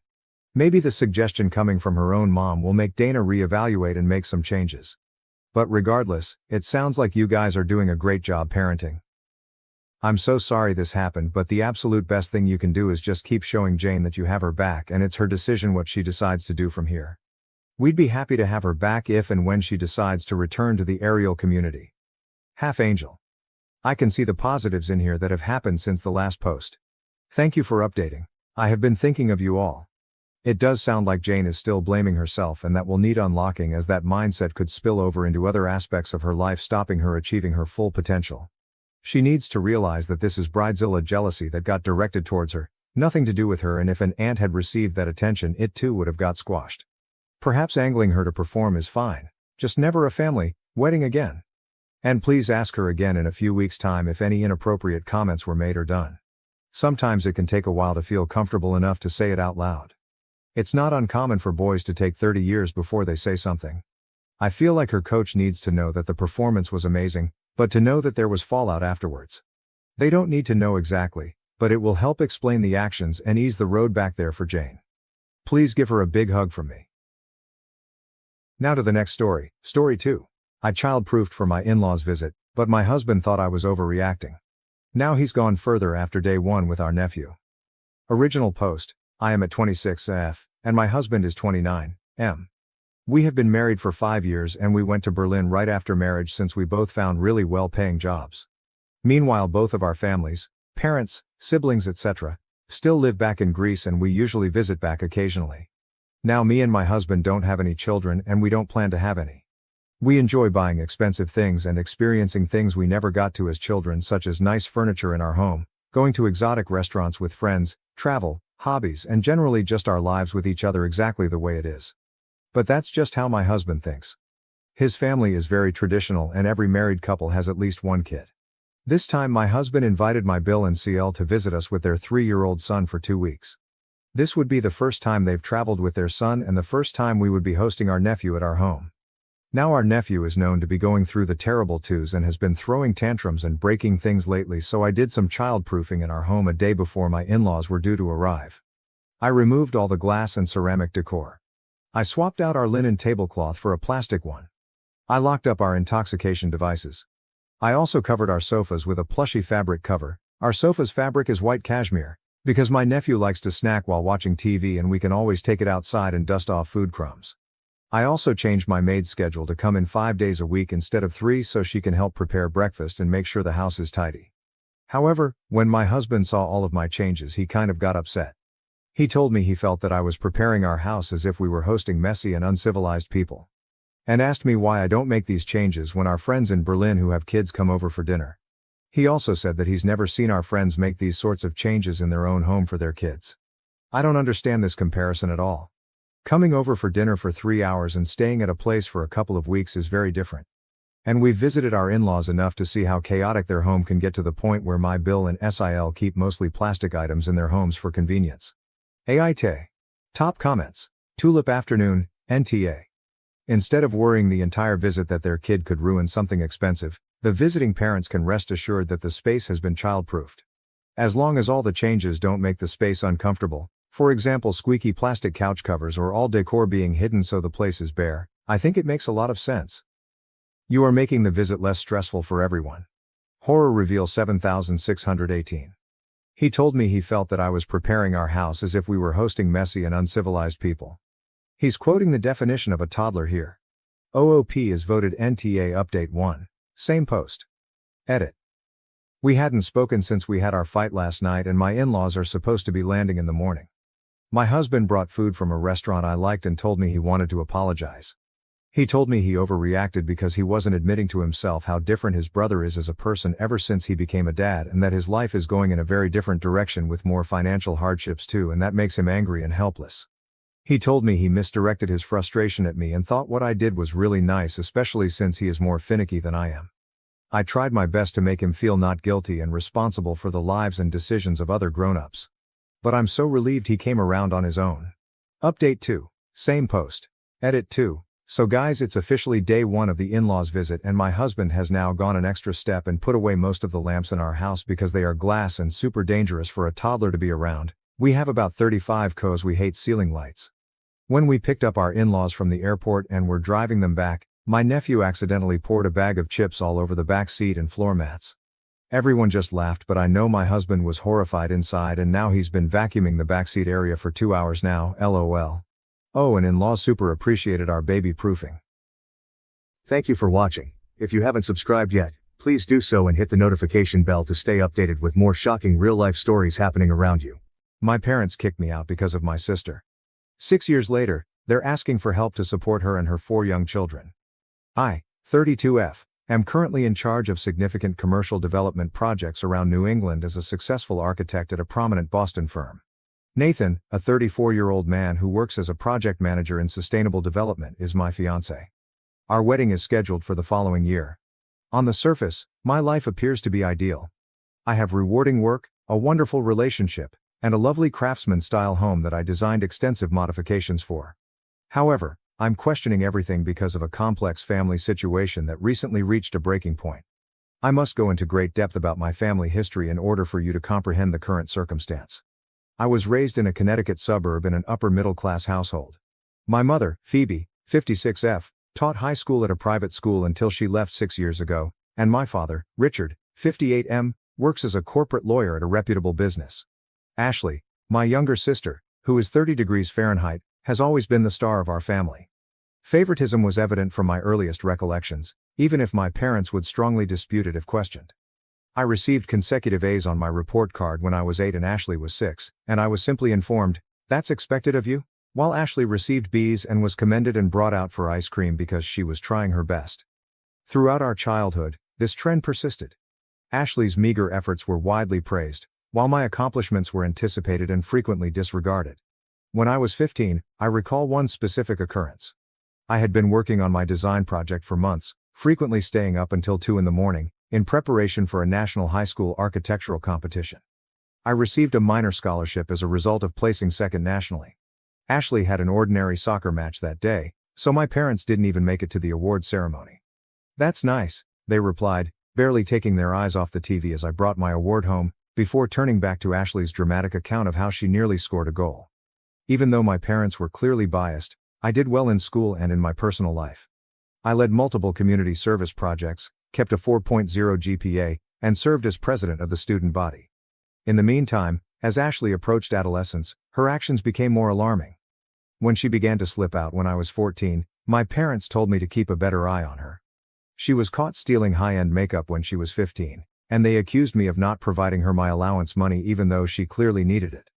The assumption that I should put Ashley's needs and interests ahead of my own was the most annoying aspect, not only the partiality. My part-time job at a local design firm, where I made coffee and filed papers, allowed me to save up $3,000 when I was 16. I intended to use it for a Columbia University summer architecture course. My parents, however, borrowed my cash to assist cover the repairs after Ashley, who wasn't supposed to be driving, smashed her boyfriend's car. They never fulfilled their commitment to reimburse me. I lost the chance to improve my college applications and the summer program opportunity. I was able to gain admission to a prominent architectural program in spite of these obstacles. In order to save money, my parents agreed to let me live at home while I was in college and to assist with my tuition. They wanted me around to assist handle Ashley, who was now in high school and becoming more disobedient by the day, so this wasn't totally selfless. I recall making several attempts to speak with Ashley about her actions. One exchange is particularly memorable. 3 months or so passed before everything collapsed. At 3 in the morning on a school night, I discovered her slinking back into the house. Assisting Ashley to climb through the window, I whispered, "Ashley, you need to be more careful. You're in your senior year, and colleges look at more than just grades." She retorted, "Stop trying to be mom. Just because your life is boring and all about buildings doesn't mean mine has to be." In hindsight, I ought to have anticipated this. Ashley spent a lot of time with Tyler, her 17-year-old ex-boyfriend, who was known for being trouble. My parents viewed everyone I dated with extreme mistrust, yet they were surprisingly lenient about their relationship. My mother accused me of being envious of Ashley's vibrant social life when I attempted to voice my concerns about Tyler. 6 years ago, everything drastically altered. One day, Ashley, a senior in high school at the time, came home and declared she was expecting a child. The father was Tyler. I can still clearly recall that night. Ashley sitting on the couch with a look of fear and defiance on her face, my father pacing the living room, and my mother sobbing uncontrollably. In the confusion that ensued, my parents somehow twisted the facts to accuse me of failing to keep a closer eye on her. My mother arrived in my room the following day with news that would forever alter my course in life. Without even looking at him, she stated, "You have to move out by the end of the week." I couldn't understand. What? Why? With Tyler moving in and a baby on the way, the house isn't large enough for all of us. Ashley needs your space. One approach to support your sister at this trying period would be to move out. I made an effort to reason with her. During my 3rd year of college, I worked part-time at a nearby architecture business and maintained a 3.9 GPA. She insisted on finding me a cheap apartment close to university, even though I just requested for a few months. The worst thing was when my father summoned me to his home office the next day. He delivered another hit while seated behind his enormous oak desk, which he had always used to frighten clients. "We won't be able to continue paying your tuition," he stated in a cold, clinical tone. "That money is necessary for Ashley and the child. You'll figure something out since you're intelligent." I stood there looking at the man who had always emphasized the value of education and accountability, suddenly severing his daughter's ties after she had done everything correctly. The irony hurt. I packed my things that evening. My father stopped me in the driveway as I was packing the final box into my car. I briefly believed that he might reconsider. Rather, he gave me a piece of paper with a list of local women's shelters on it. He said, "Just in case," and went back inside. The next phase of my life was the darkest. For 4 months, I lived in my car and, for safety, parked every night in a different Walmart lot. In the architecture firm where I worked part-time, I would change in public toilets, take a shower in the campus gym, and keep my business attire in my locker. I took a second job working as a late-night barista, frequently juggling multiple jobs while attending classes. I asked a few family members for assistance, but they all turned me down. My 53-year-old Aunt Susan, who had always expressed her pride in my accomplishments, informed me that she didn't want to become embroiled in family strife. According to my grandparents, they were too old to handle the matter. I occasionally went days without eating a decent meal, barely making it on protein bars and coffee. I frequently slept off at my desk while working on my homework in the college library, which was open 24 hours a day. I kept my GPA the same in spite of everything. My escape was architecture. I put all of my suffering and willpower into my designs. My parents never once called to see whether I was still alive during this time. Ashley didn't either. After learning that she had given birth to a boy, I made one phone call, but it was awkward and short. After that, there was no communication for 6 years. I had to start over in my life throughout those 6 years. Despite working 60-hour weeks and living in my car and then a small room in a dubious area of town, I finished with honors. A famous Boston business was interested in my final thesis project, which was a design for a sustainable community center with transitional housing that received multiple prizes. Living in a small studio apartment and trying to save as much money as I could, I began my career as an entry-level architect.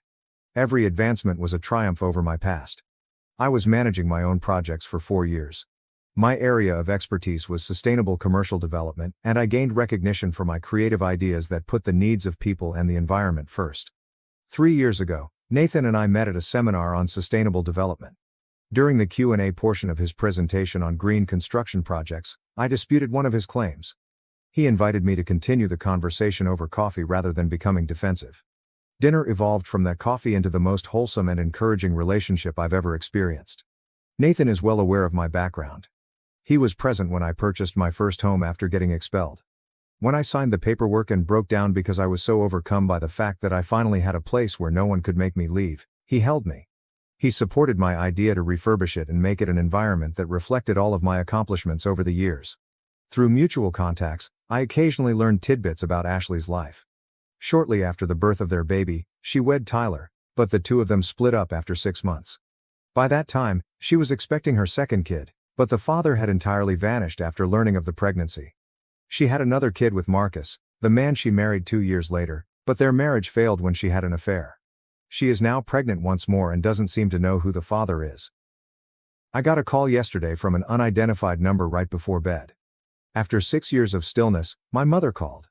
She initially pretended nothing had happened, inquiring about my life and showing interest in my accomplishments. I briefly felt like that young child again, excited to tell my mother about my achievements. I even began to tell her about my recent promotion to senior architect and my engagement. Then she revealed the true reason she had called. In order to assist Ashley and her kids, my parents want me to return to Connecticut. They say they're too old to care for 4 small children, and my father will shortly be retiring. They even had the gall to claim that, as the successful sister, it is my duty to support the family. My mother said, "You've always been the responsible one," with that cunning tone I so vividly remembered in her voice. Now more than ever, Ashley needs her big sister. Family must remain united. A chilly chuckle erupted within me. Family have to stick together? I said it again. When I was sleeping in my car, where was this family? When I was barely eating and working 2 jobs? When there was nobody for me to turn to? I went on despite my mother's attempt to stop me. You absolutely abandoned me, kicked me out, and stopped paying for my schooling in order to help Ashley. You expect me to sacrifice my life, career, and relationship in order to clean up your mess once more now that she has continued to make bad decisions and you're sick of dealing with the fallout?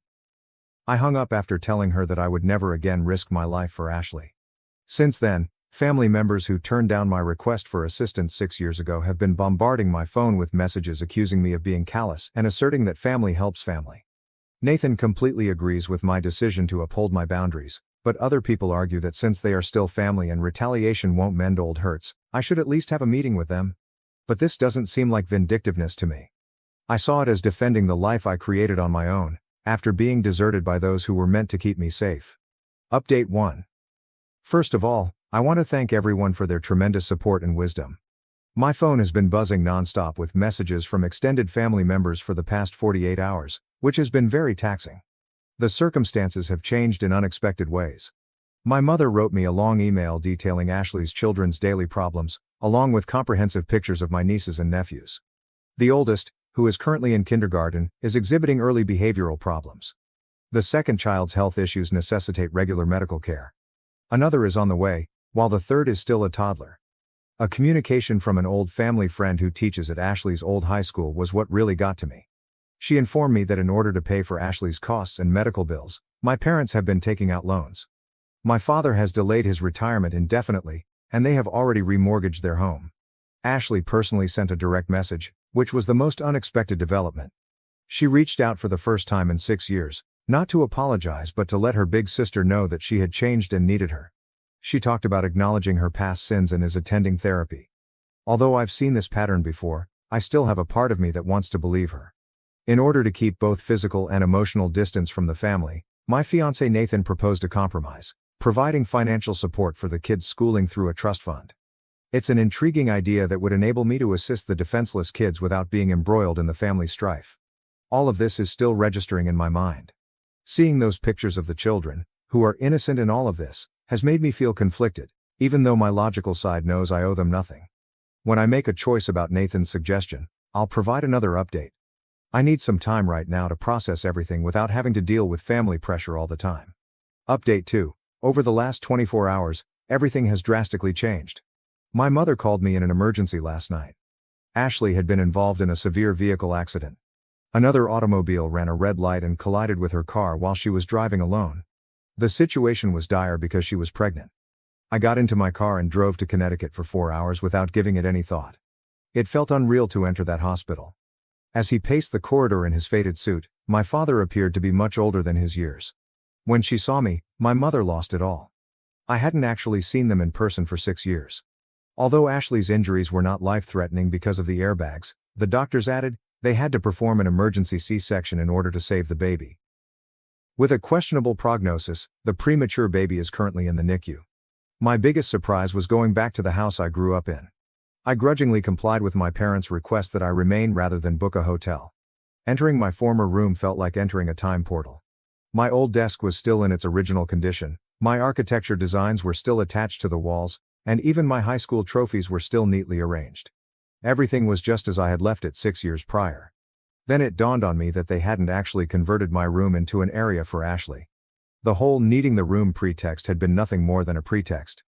Another unanticipated emotional moment was meeting my nieces and nephews. I was astonished to hear Charlie, 6 million, the oldest, say, "Aunt Rebecca, I know you from the pictures." My parents had apparently informed them about their aunt, who constructs stunning structures, in spite of everything. After I assisted them in building a block tower, the smaller ones, Ava, 4F, and Lucas, 2M, who had been timid at first, quickly warmed up. After 3 days here, I'm learning new things that make my emotions even more complicated. I discovered a stack of unsent letters from my father while searching through some old documents for Ashley's insurance information. They were letters of apologies that he never mailed, all addressed to me and dated throughout the previous 6 years. Tears appeared to have soiled several of them. Yesterday, Nathan flew in to help me get through this. I became aware of how much these children deserve to be free from the chaos they were born into as I watched him engage with my nieces and nephew, using play to teach them basic engineering concepts. Ashley is still in and out of consciousness, but she is stable presently. The baby's condition is still dire. Although I've taken an emergency leave of absence, I have some important project deadlines to attend to in Boston next week. How I feel about things is still a mystery to me.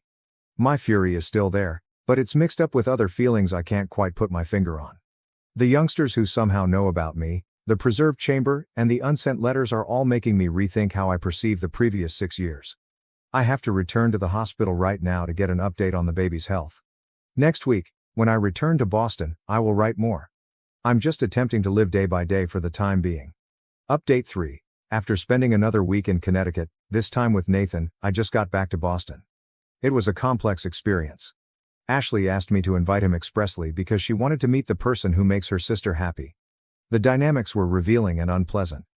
I made a startling discovery while we were there. I discovered years' worth of Ashley's treatment records while assisting my mother with organizing some medical paperwork. My parents never disclosed to me that she had been dealing with bipolar disorder since she was in her teens. Manic episodes occurred at the same time as the numerous pregnancies and relationship problems. This information adds another level of complexity to the process, but it does not justify the way they treated me. The most pivotal event occurred when I spoke with Ashley privately in her hospital room. She was more lucid than I had seen her in years, most likely as a result of taking her medications as prescribed following the accident. She acknowledged that, even in high school, she had envied my success and security. "You made everything look so easy," she stated. And I felt like the family disappointment in comparison. Neither of us missed the irony. Nathan's presence proved to be quite important. I was too deeply invested to notice what he saw. One evening at supper, he pointed out that my father was unable to look me in the eye, displaying signals of intense embarrassment instead of the apathy I had always imagined. Additionally, he saw my mother's tense tendency to begin statements and then stop them quickly, seemingly out of fear of saying the wrong thing. The children now play a big role in my emotional equation. Charlie, 6 million, my oldest nephew, showed me his architectural drawings, which were sloppy but sincere attempts to replicate images of my work that my parents must have shown him. When the younger ones, Ava, 4F, and Lucas, 2M, begin referring to Nathan as uncle, it has a deeper impact on him than he anticipated. The infant will need to remain in the NICU for at least another month, although her condition has stabilized. My parents have been sleeping in the waiting area on shifts, refusing to leave their grandchildren alone, according to a nurse who spoke to us during one of our hospital stays. They appear emotionally and physically worn out. I've made some sensible choices. A family therapist with expertise in intergenerational trauma is what I'm setting up. I've also discussed working remotely for a few days every month with my company. I haven't changed my mind about returning to Connecticut though. I now live and work in Boston. On the way back to Boston, Nathan and I had a lengthy conversation. His statement, "Sometimes the hardest part of healing isn't forgiving others. It's forgiving yourself for still caring," really resonated with me. I've been feeling bad about not being able to control my rage in its purest, protective form, so this really spoke to me. I have a crucial client meeting tomorrow, so I must concentrate. Strangely, at the moment, Routine work duties feel both anchoring and inconsequential. After our first family therapy appointment, which is set for next week, I'll provide another update. Update 4. Something important happened during my parents' trip to Boston last weekend, so I had to write this update. You read correctly. They traveled to Boston ostensibly to talk about important issues pertaining to the family situation. I initially consented to meet them in a neutral setting, a peaceful cafe close to the public garden. But they persisted in touring my residence because they claimed to be interested in learning more about my life. I reluctantly consented after speaking with Nathan and establishing explicit guidelines on the length of their stay. It was surprising how they responded to my house. Normally stoic, my father broke down when he saw my architecture awards in my home office. However, their true purpose caught me completely off guard. They produced paperwork that demonstrated they had been covertly putting money aside for me ever since they expelled me. I've never witnessed my father sobbing so much in my life. He clarified that for 6 years, they had established a different savings account and contributed the amount equal to my college tuition each month. It has grown to a significant amount with interest. Their justification? They intended to leave it in their will because they were too embarrassed to deal with me personally. A fierce confrontation resulted from this revelation. I let out years' worth of suppressed rage because I could no longer contain it. "Do you think money can fix what you did?" I yelled. I lived in my vehicle. I didn't eat. I tried to keep up my grades by working till I was worn out. My father then made a statement that really stopped me cold. "We don't expect forgiveness," he stated. "We just want you to know that your suffering has haunted us every single day." He then showed me his diary, which detailed all of my accomplishments that he had followed over the years via social media and professional networks. He mentioned my advancements, my first significant project, and even the Sustainable Design Prize I received the previous year. After sobbing quietly, my mother finally opened out about Ashley's past mental health issues. Evidently, they had observed similar behavioral tendencies in Ashley's early years but disregarded the warning signs in favor of managing me as the stable child. She acknowledged that their parenting style had been completely incorrect. When they mentioned their most recent worries, the topic of conversation changed. They disclosed that Marcus, Ashley's ex-husband, is attempting to obtain full custody of their child by using the accident and Ashley's history of mental illness. Just as she is beginning to stabilize with her new medicine regimen, they are concerned that this could lead to another breakdown. This is when the situation becomes complex. I'm no longer being asked to relocate back. Rather, they are asking me to assist them in locating a reputable mental health center in Boston for Ashley and the child after she is discharged from the NICU. In order to assist with the other children while Ashley receives the care she needs, they wish to sell their Connecticut home and relocate closer. Nathan, who remained close by to provide assistance if necessary, subsequently made a significant observation. They're finally acknowledging their mistakes and trying to find actual solutions instead of just dumping responsibilities on you. I'm still taking it all in. Although the money they save doesn't change the past, their persistent covert efforts at making amends reveal a level of regret I hadn't previously thought of. My father's journal seems like a heartbreaking reminder of what might have been, a father who was proud of his daughter's accomplishments but was too embarrassed to say so out loud. To learn more about Ashley's custody dispute and what part, if any, I should play in it, I'm meeting with a family law lawyer tomorrow. Additionally, I'm looking into psychiatric hospitals that focus in postpartum mental health treatment. Regarding my assistance with Ashley's treatment plans, I have not responded to them. Although I have a strong desire to uphold rigid limits, I also acknowledge that this could be an opportunity for genuine, structural change in our family's dynamic. This time, with the right boundaries and expert assistance, things could be different. Once I've decided how I want to participate in these new developments, I'll provide another update. Update 5. I've made some decisions regarding my relationship with my family going forward after giving it a lot of thought and attending multiple family therapy sessions. Initially, in response to my parents' inquiry concerning Ashley's care, I assisted them in locating a respectable mental health and postpartum care center in Boston. I did, however, clarify that my participation would be strictly limited and professional. Although I will not be personally involved in Ashley's daily care, I was able to connect them with the resources they needed through my professional network. My parents' savings account has been transformed into a trust fund, of which I am the trustee, for Ashley's children's education. This arrangement guarantees that the funds will be utilized suitably while upholding professional boundaries. Nathan used his financial planning and contacts to assist put things up. I never imagined how my relationship with my family would change over time. I've developed a methodical approach to keeping in touch that safeguards my personal well-being, even if I won't be returning to Connecticut or taking on any caregiving duties. We've decided to continue family therapy sessions and have frequent video chats with the kids, with Ashley being contacted directly only in case of emergencies. Even though my mother still calls a lot, I've seen a big shift in the way she handles things. She no longer makes demands or guilt trips before providing family information, and she respects my limits when I tell her that I'm too busy to talk. My father made the most unexpected revelation. In addition to sending me a formal written apology outlining particular occasions in which he failed me as a father, he began visiting his own therapist. Instead of the cliched, "I'm sorry for everything," I had anticipated, I received a considerate acknowledgement of particular negative behaviors and how they affected my life. After being admitted to the treatment center, Ashley is beginning to show recovery. At last, the infant is well and no longer in the NICU. I've made arrangements for a child psychologist to work with her older children to help them deal with these changes while I keep an emotional distance. I've decided not to include my family too much in our wedding arrangements, which Nathan and I are moving forward with.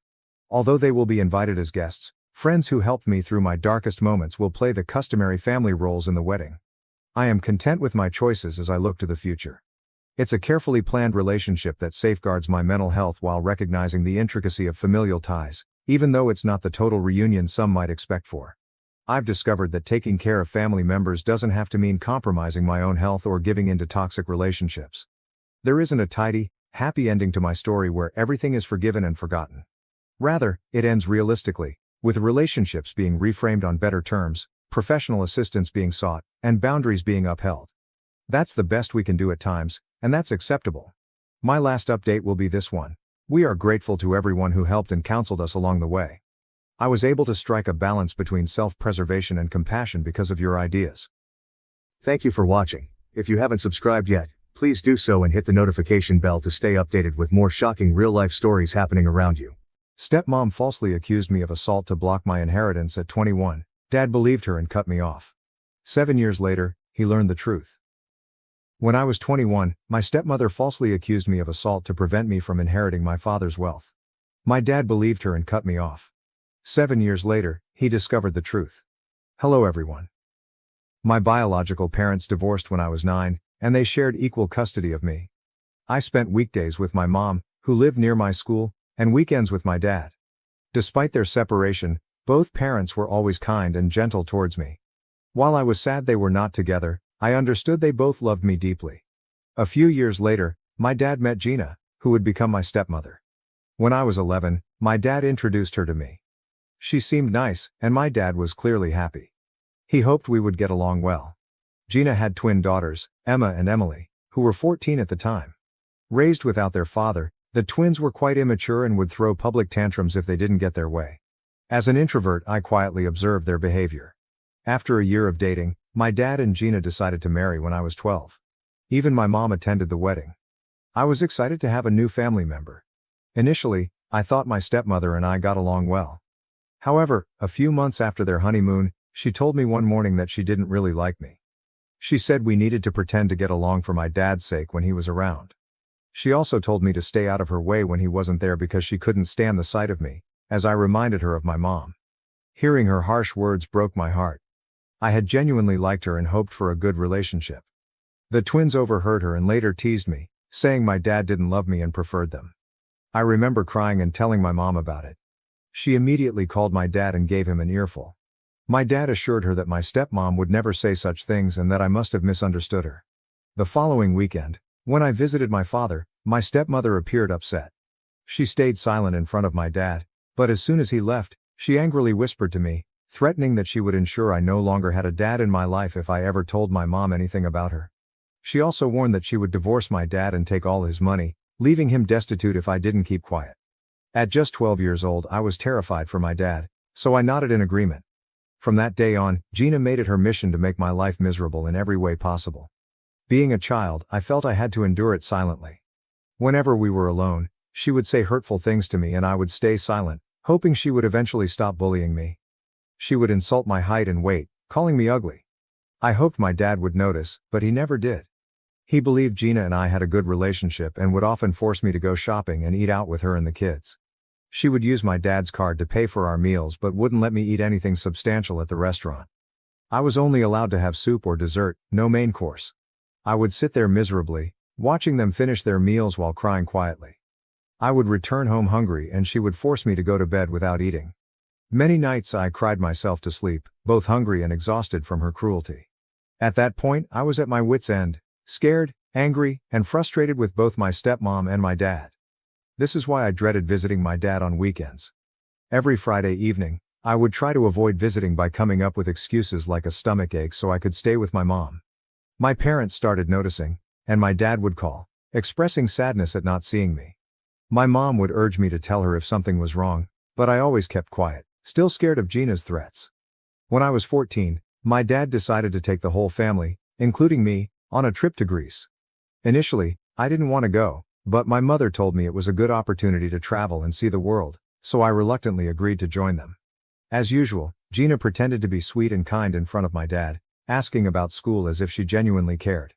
I noticed she would subtly tease me in her sweet voice, making hurtful comments that wouldn't outright portray her as mean. For example, whenever I mentioned playing basketball, she would joke that I needed to be taller for that sport, even though I was quite tall for my age. She would then say I should focus more on studies if I ever wanted to be successful. The twins would smirk and call me names like meathead, even though I had better grades than them. My dad would notice but choose to ignore it. Whenever I expressed that her comments hurt me, my dad insisted she was just teasing and that I should lighten up. Gina would nod and tell my dad that I had no sense of humor and needed to learn to have fun. This continued throughout the vacation. One day, in a moment of anger when she and the twins were teasing me about my weight while I was trying to enjoy the pool, I decided to retaliate. I told the twins that their double chins were embarrassing, watching their faces fall. I then turned to Gina and told her she shouldn't wear a shrug over her bikini because her huge stomach was still visible, making her look like a penguin. Gina's face turned red with embarrassment, and she ran back to the hotel room. The twins started yelling at me, calling me sexist and saying how horrible it was for me to say such things about them. Later, my dad confronted me, clearly angry. He asked if I had really spoken to my stepmother and stepsisters like that, and when I admitted it, he lectured me about how he had raised me better and that I should never talk to a woman about her weight. I argued back that they were criticizing my weight, looks, and height, but my dad forced me to apologize to Gina, who had locked herself in the bathroom crying after what I said. Gina and the twins made a big show of accepting my apologies. When I got home, I told my mom everything. She spoke to my dad, who tried to blame me for the whole situation. My mother threatened to call CPS on him if Gina ever commented on my weight or looks again. This scared my dad, and after that, Gina never said anything to me. However, she and the twins would blatantly ignore me whenever my dad wasn't around, which I honestly didn't mind. When I was 16, my mom went away for a few days, so I stayed with my dad and Gina. Gina complained about having to cook for one more person, so on my last night, I decided to make dinner since my mom had taught me to cook from a young age to be independent. Gina wanted to invite some friends over when she heard I was cooking. I prepared the meal, set the table, and served dinner. Everyone loved the food and praised me. My dad decided to do the dishes, so I went to my room. From there, I heard Gina and her friends talking loudly outside my window. Her friends were saying how lucky she was to have a nice husband and a great house. When they mentioned how nice it was that I cooked for them, Gina went on a rant about how annoying I was and that she couldn't stand seeing my face. She told her friends she couldn't wait until I was 18 so she wouldn't have to see me every weekend. When one of her friends mentioned again how nice I seemed, Gina admitted she had hoped I would fail at cooking so she could blame me for something. This shocked me because I was trying to be polite to her, even though I knew she hated me. As time went on, Gina's dislike for me only grew. During college, when I visited my dad for a few days at his insistence, Gina would completely ignore me. She would schedule family activities with just dad and the twins or her and the twins, leaving me at home. If I woke up late during my vacation, she would yell at me, calling me lazy and inconsiderate, even though I always cleaned up after myself. I knew I was always respectful to her because my dad would be furious if I wasn't. Despite being polite and careful not to upset her, it felt like nothing I did was ever enough. She was also inconsiderate of my privacy. She would loudly enter my room while I was sleeping, waking me up or barging in without knocking, making me extremely uncomfortable. She would randomly search my room and look under my bed for reasons unknown to me. She refused to pick up dinner for me but did so for the family, never inviting me to join them. Despite this, I kept quiet, tried to stay out of the way, and spent time with dad whenever possible. Now, on to the main incident. When I turned 21, my dad invited me to visit him, saying he had some important news to share. It had been a while since I last visited, so I felt a bit apprehensive, but my mother encouraged me, saying it was good news. I agreed and booked my tickets. Upon arrival, my dad greeted me warmly at the airport, and we drove back to his place. I asked him about the news, but he said he would reveal everything during the family dinner. When we arrived, I noticed the twins were home too. It had been a while since I had seen Emma and Emily. They didn't acknowledge my presence, and I didn't acknowledge theirs either. That night, during dinner, my dad started by expressing how proud he was to have 3 wonderful children. He spoke about his gratitude for having such a loving family and wanted to share some exciting news. The atmosphere was positive, and I felt a sense of anticipation as he continued speaking. He looked at each of us with a smile, including Gina, who had been giving me icy glares all day. My dad went on to say that he had recently lost a friend to a heart attack, which made him realize how lucky he was to have us. He had spoken to a lawyer and made a will. Upon hearing the word will, Gina and the twins perked up with excitement. Dad said he had decided to leave the house to my stepmom, as she was his wife. Gina beamed with pride and kissed him on the cheek. My dad's house was a 5-bedroom place, and if Gina ever decided to sell it, she could make a fortune. Dad then announced he was leaving his entire retirement account and his car to me.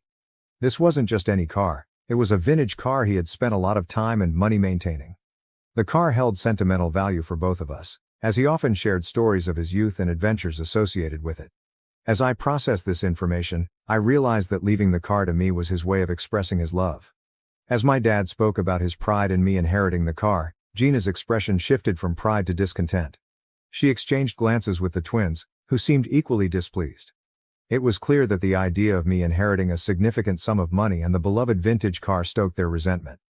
Dad, apparently unaware of the tension in the room, continued to explain how he would leave the joint bank account he shared with Gina to the twins. Since Gina was a homemaker, the money was entirely my dad's.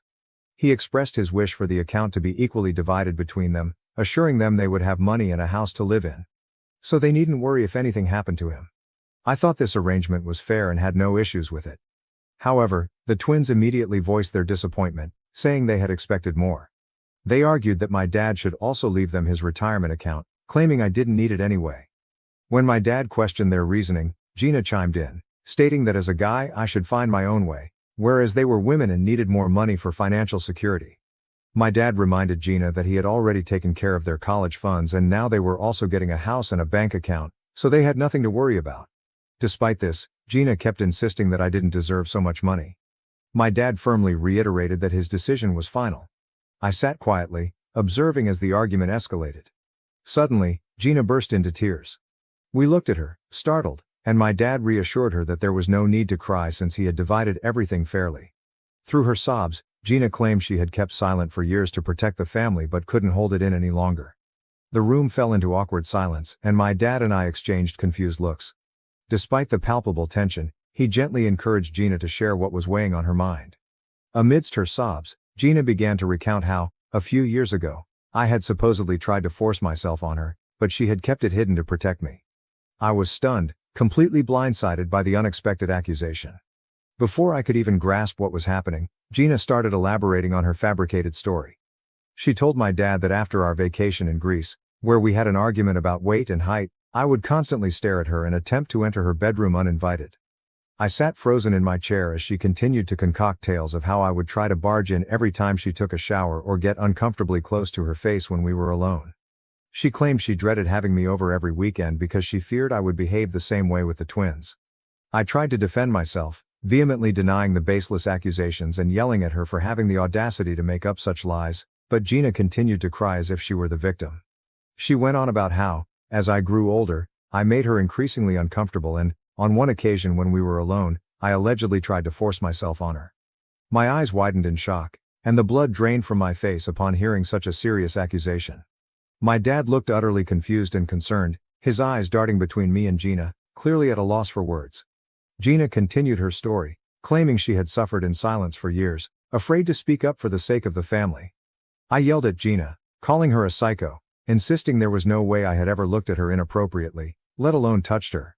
Gina yelled back that she was done keeping her silence and needed to expose a monster like me.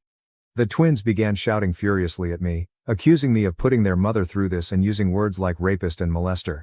My head was spinning, and it all felt like a bad dream. I couldn't believe how a pleasant evening had turned into such wild accusations. I looked at my dad for support, but he remained quiet, clearly trying to process everything Gina had said. He asked her if what she had spoken was true, and Gina nodded, asserting that she would never lie to him about his own son and that, as his wife, he should believe her. While I tried to defend myself, my dad asked Gina why she hadn't spoken up earlier. She explained that she feared no one would believe her since I was a minor trying to do inappropriate things with her.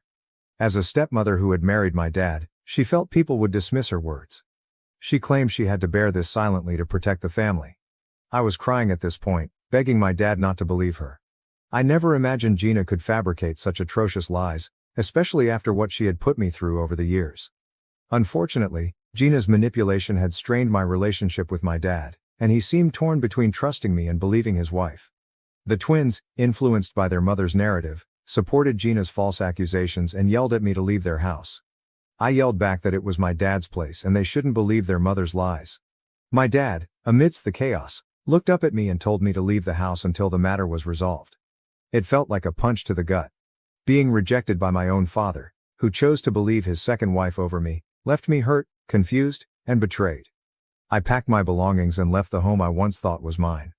I flew straight to my mother, who was shocked to see me at her doorstep.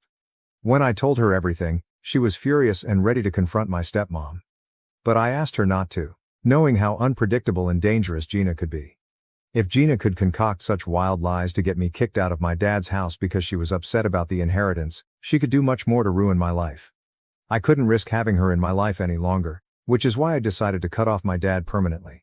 Since he chose to believe her, he didn't deserve to have me in his life. Later, my mom told me that my dad called her to express his shame in having a son like me and declared he wanted nothing to do with me. Despite her attempts to defend me, it was in vain. My dad's side of the family, convinced by Gina's story, also attacked my mom, accusing her of raising a pervert. I can't even begin to fathom the pain my mom felt hearing such words about her son. The damage was done, and Gina had won. I wish I could say my life improved after cutting her off, but it didn't. Gina and the twins continued bombarding me with vile text messages, threatening that I should stay away from my dad forever. It got so bad that I had to change my number to escape them. Even after that, things didn't get better. Gina's actions left me terrified of being around any woman, fearing I would be falsely accused again and lose my job and career. I was scared to meet anyone or go on dates. Throughout this ordeal, my mom stood by me and believed me. I went through severe depressive and suicidal episodes, and my mom flew in to live with me for a couple of months to make sure I was all right. Slowly, my mental health improved, and I started to rebuild my life. Eventually, I met a wonderful woman named Mara, who brought joy back into my life. She has completely changed my life and my mom adores her. Mara and my mom mean everything to me, and thanks to them I continue to live my life with purpose. Just a week ago I received a call from an unknown number. Thinking it might be Amazon, I answered. To my shock, it was my dad. I was stunned to hear his voice after nearly 7 years. He sounded old. When I asked how he got my new number, he dodged the question and asked if I was doing okay. I remained silent and then told him not to bother me again since I had nothing to say to him. That's when my dad broke down and started crying. He begged for my forgiveness, admitting how wrong he was to abandon his own son.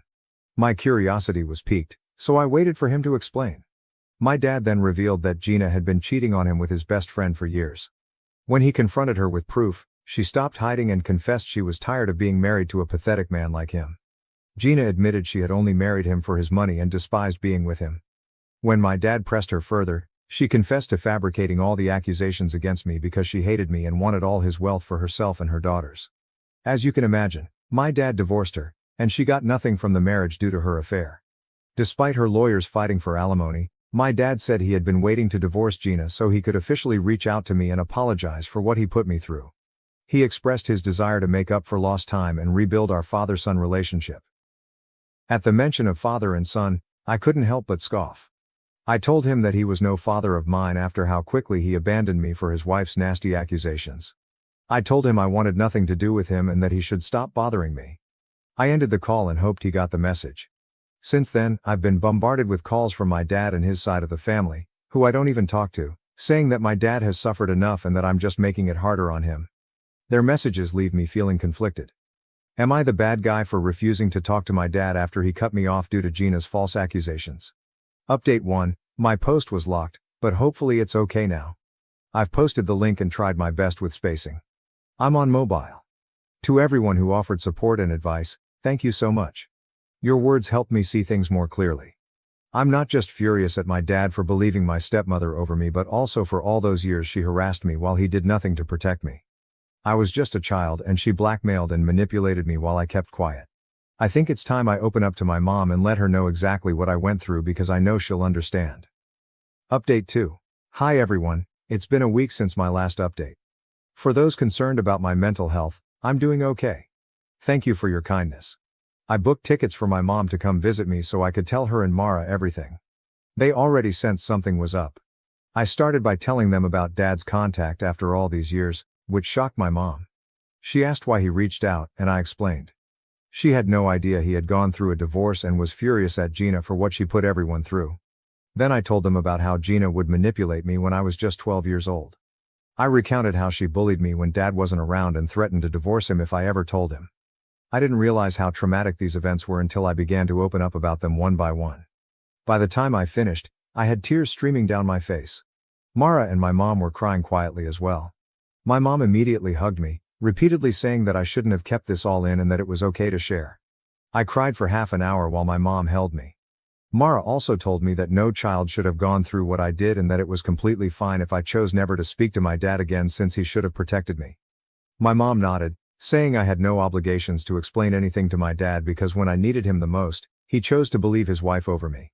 The only reason he was reaching out now was that he was lonely and had no family left. That's when I realized they were right. My dad perhaps never really loved me because if he did, he would have never believed I was capable of such things. Since then, I've felt much lighter after sharing my past with Gina out loud with my mom and Mara. I've blocked my dad and will continue to block any other family member who tries to interject in my life. I owe no explanations to those who chose to abandon me. Update 3. Wow, it's been 6 months since I wrote this post, and I can't believe how much my life has changed since then. I want to start by sharing some happy news. I proposed to Mara, and she said yes. My mom is thrilled for us, and we're considering moving closer to her because the schools are better there. Since both of us can work from anywhere, it makes sense for our future family. Thanks to advice from people on Reddit, I've also started therapy. It's helping me feel better, step by step. I'm trying to focus on the positive aspects of my life, like Mara and my mom. They've always been there for me, and I'm deeply grateful for their support. The past has been tough, but I'm looking forward to a brighter future, free from all the lies and drama.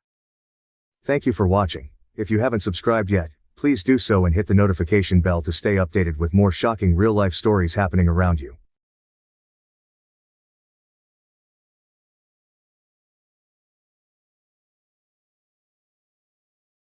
Karen demands VIP table claiming to know the owner, but I'm the owner, and she was left crying with a $4,000 bill after my revenge.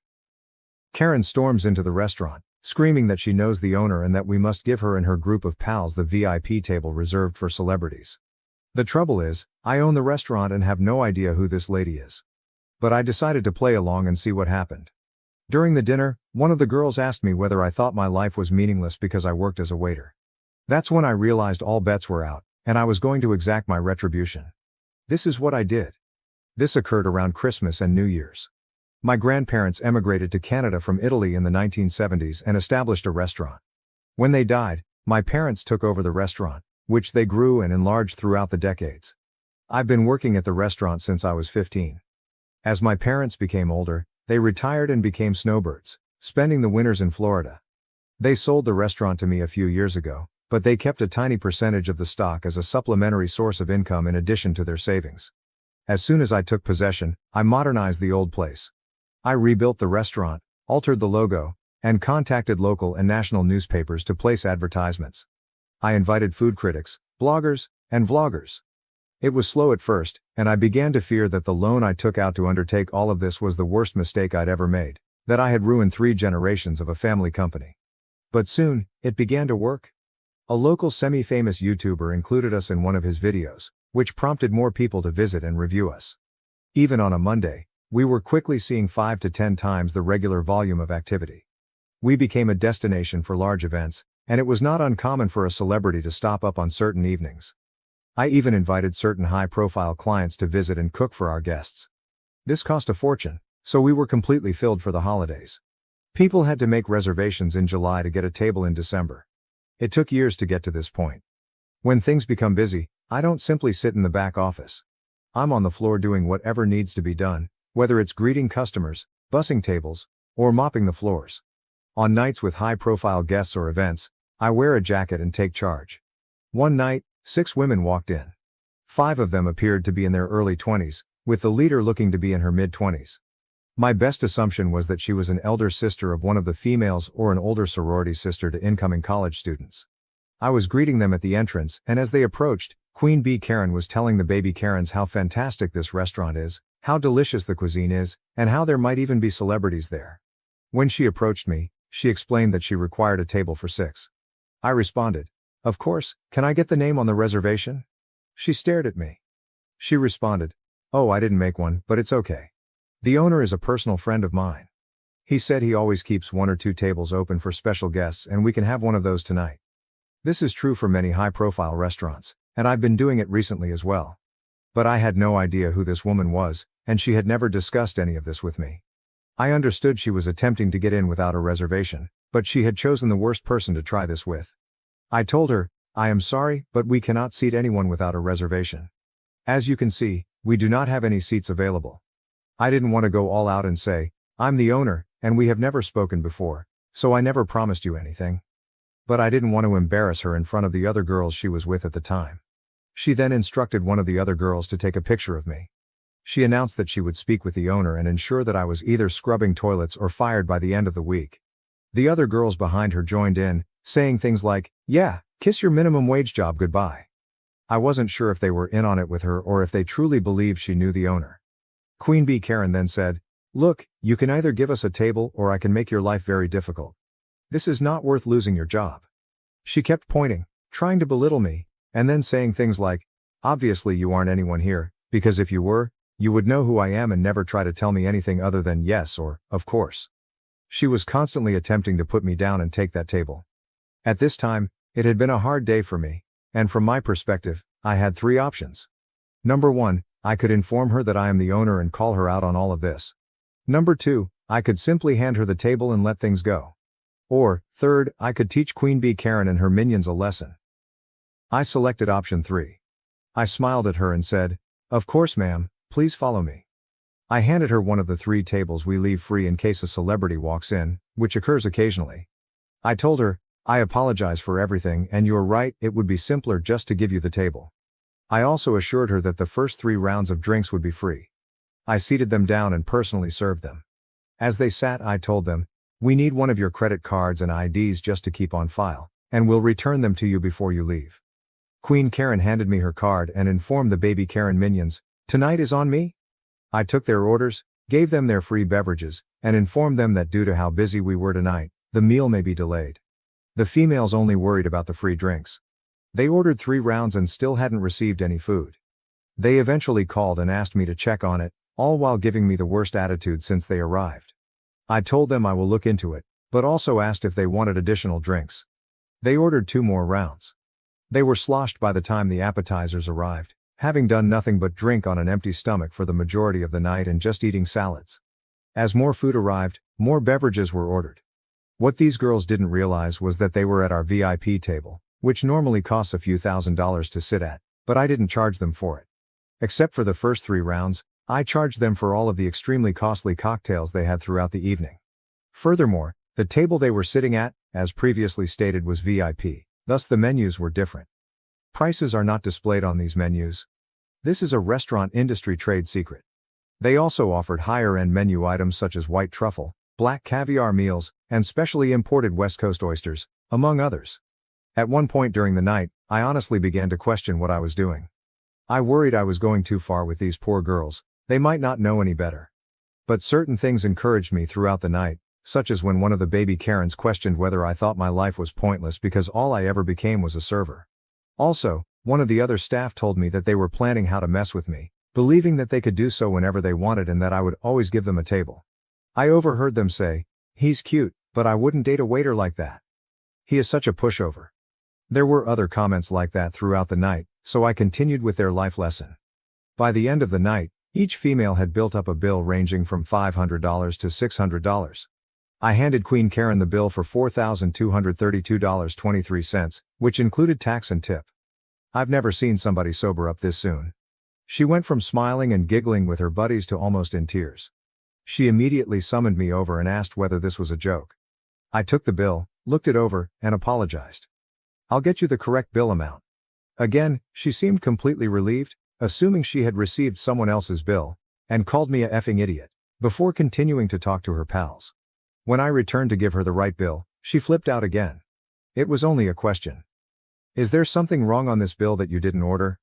She and the girls were stunned and went over every single line of the bill, including the initial several lines that listed their original 3 rounds as complimentary. They then got out their phones and went over everything 100 times, adding it all up. Queen Bee, visibly startled, just remarked, "1 second, I need to use the restroom." Part of me feared she'd dine and dash and leave the baby Karens with the tab, but I discreetly reminded her that we had her ID and credit card, without making it too obvious. I was concerned that she would run out of money. 10 minutes later, she returns with new makeup, clearly crying, and tells me all about how poor the food was, how dreadful the drinks were, and so on, demanding that I at the very least cut the cost in half. She went on to say that the baby Karens would help, despite the fact that she had previously informed them that the night would be hers.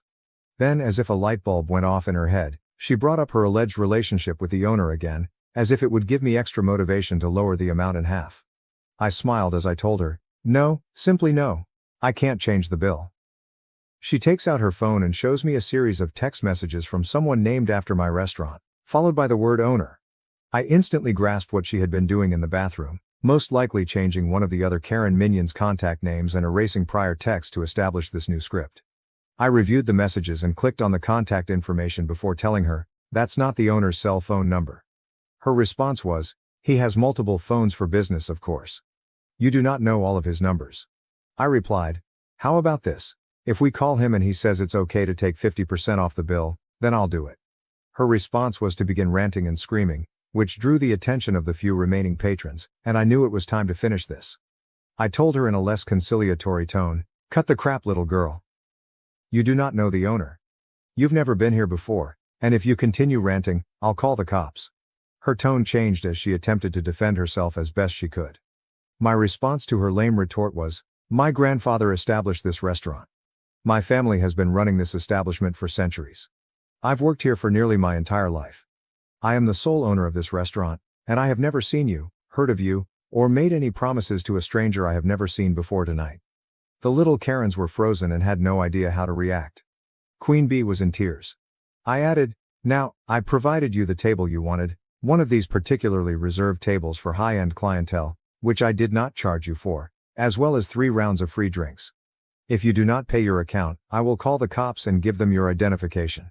Karen signed the bill in tears, and the tiny Karens reached into their wallets to hand her whatever cash they had, which was probably a couple $100, with the promise to repay her more. 2 days later, an angry man arrives at my restaurant and requests that one of my bartenders talk with me. I was in the back office working, so he had to wait for about a half hour. She was with him too, but she kept her head down. I took them both to my office and showed him highlights from the security cameras, which had particularly high-quality audio because they were in the VIP area. We needed to keep good records in that region due to previous unconnected accidents. I showed him the majority of it, their remarks, orders, everything.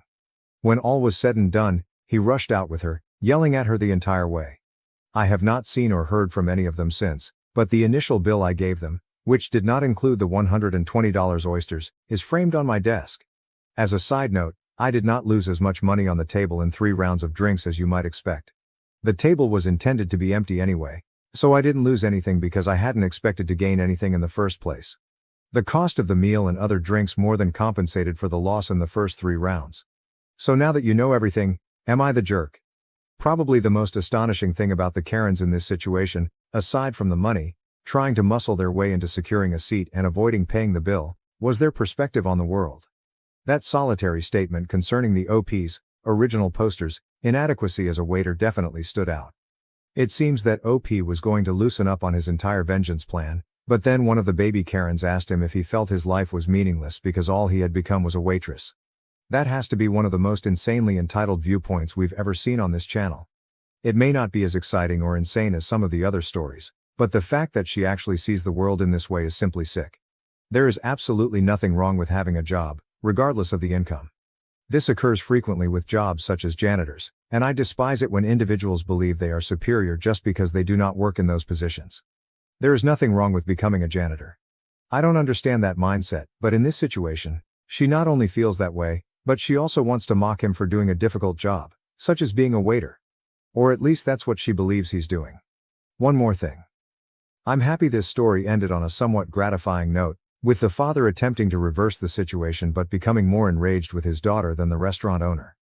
The only thing that scared me out was that the restaurant was recording audio of the folks sitting at that table.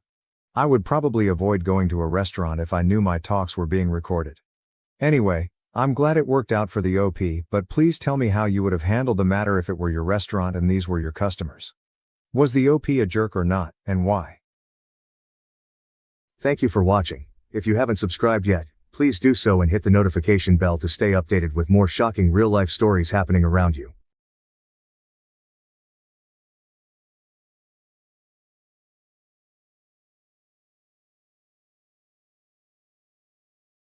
Recently, through my wife's friend, I accidentally discovered that she had been unfaithful for the past 20 years.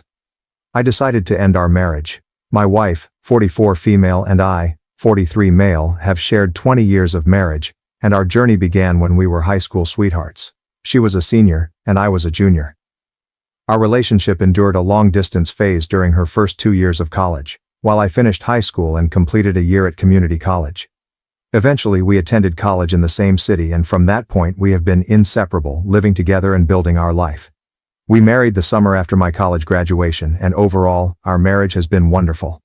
However, I recently initiated a divorce after uncovering that she had been involved with multiple men during those 2 long-distance years. Just after Christmas, we had a small reunion with a few of my wife's college friends. It was a cozy evening filled with laughter and reminiscing as we caught up over dinner and shared memories. During the conversation, my wife casually mentioned that we met in high school.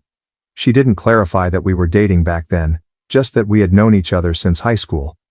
One of her old college roommates exclaimed how remarkable it was that we met so young, had our wild college years, and still ended up together. I played along, jokingly saying I wasn't sure if my wife was as wild as I had been. At that moment, the roommate began to share a story, but my wife abruptly cut her off, saying she felt uncomfortable. Her sudden reaction made my senses tingle with suspicion. I decided to clarify things and mentioned that we actually started dating in high school and remained together throughout her entire college experience. An awkward silence fell over the table, and the rest of the evening was noticeably tense. As we were leaving, one of her other roommates pulled me aside and suggested I should have an honest conversation with my wife about what really happened during her college years. On the way home from dinner, I couldn't shake the uneasy feeling I had. So I asked my wife about what her roommate had hinted at. She kind of blew me off, saying it wasn't a big deal. I told her it was important that she be honest with me, but she brushed it off again, insisting it wasn't important. Her dismissive attitude only heightened my suspicion. When we got home, I decided to take a firm stand. I told her I was going to stay at my brother's house until she was ready to talk about what had really happened during her college years. The next day she came over, visibly anxious. She finally admitted to sleeping with several men during her first 2 years of college. She tried to downplay it, saying she didn't consider it a big deal at the time because we were long distance and she didn't think our high school romance would last. This revelation hit me like a ton of bricks. I pressed for more details, feeling a mix of anger and betrayal. She confessed that it was at least 10 different men, including at least 3 guys she had introduced to me as friends during my weekend visits, and 1 guy she was still in contact with. Hearing this, I felt a surge of emotions: anger, sadness, betrayal.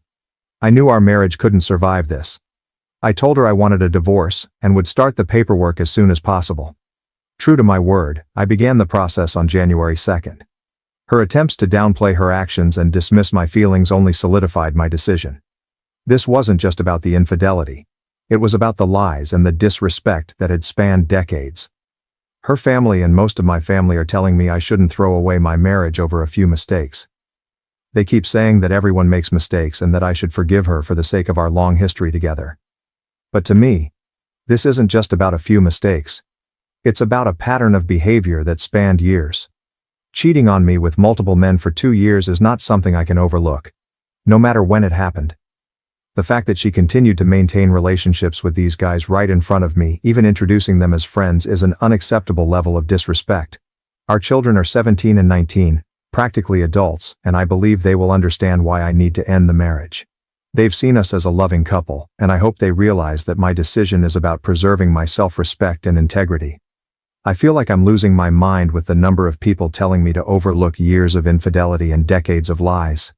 Everywhere I turn, I hear voices urging me to forgive and forget, to salvage what we've built.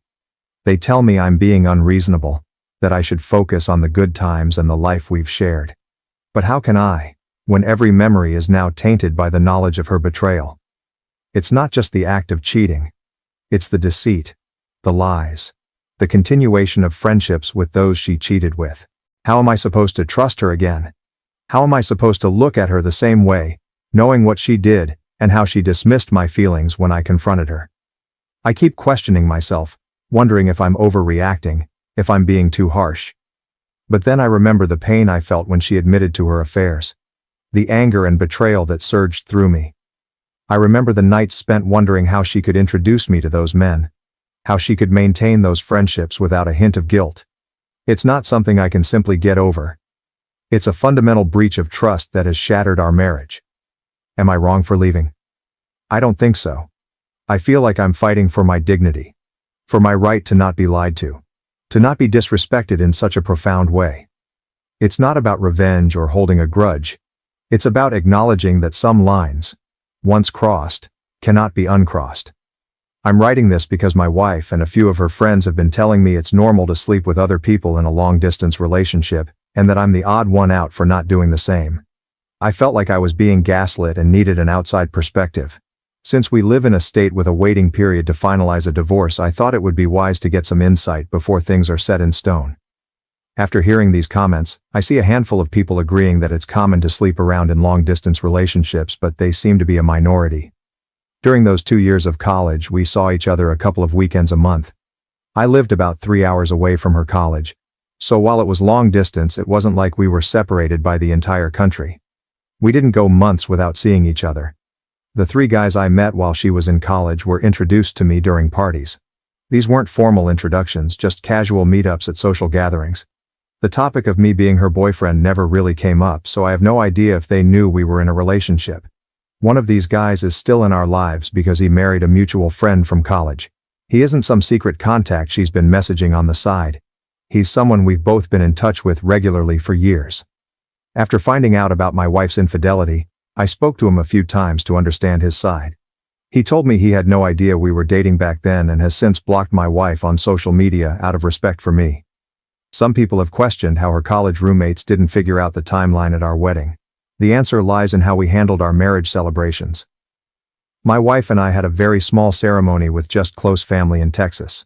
Later we went back to the East Coast and threw a big party for our friends.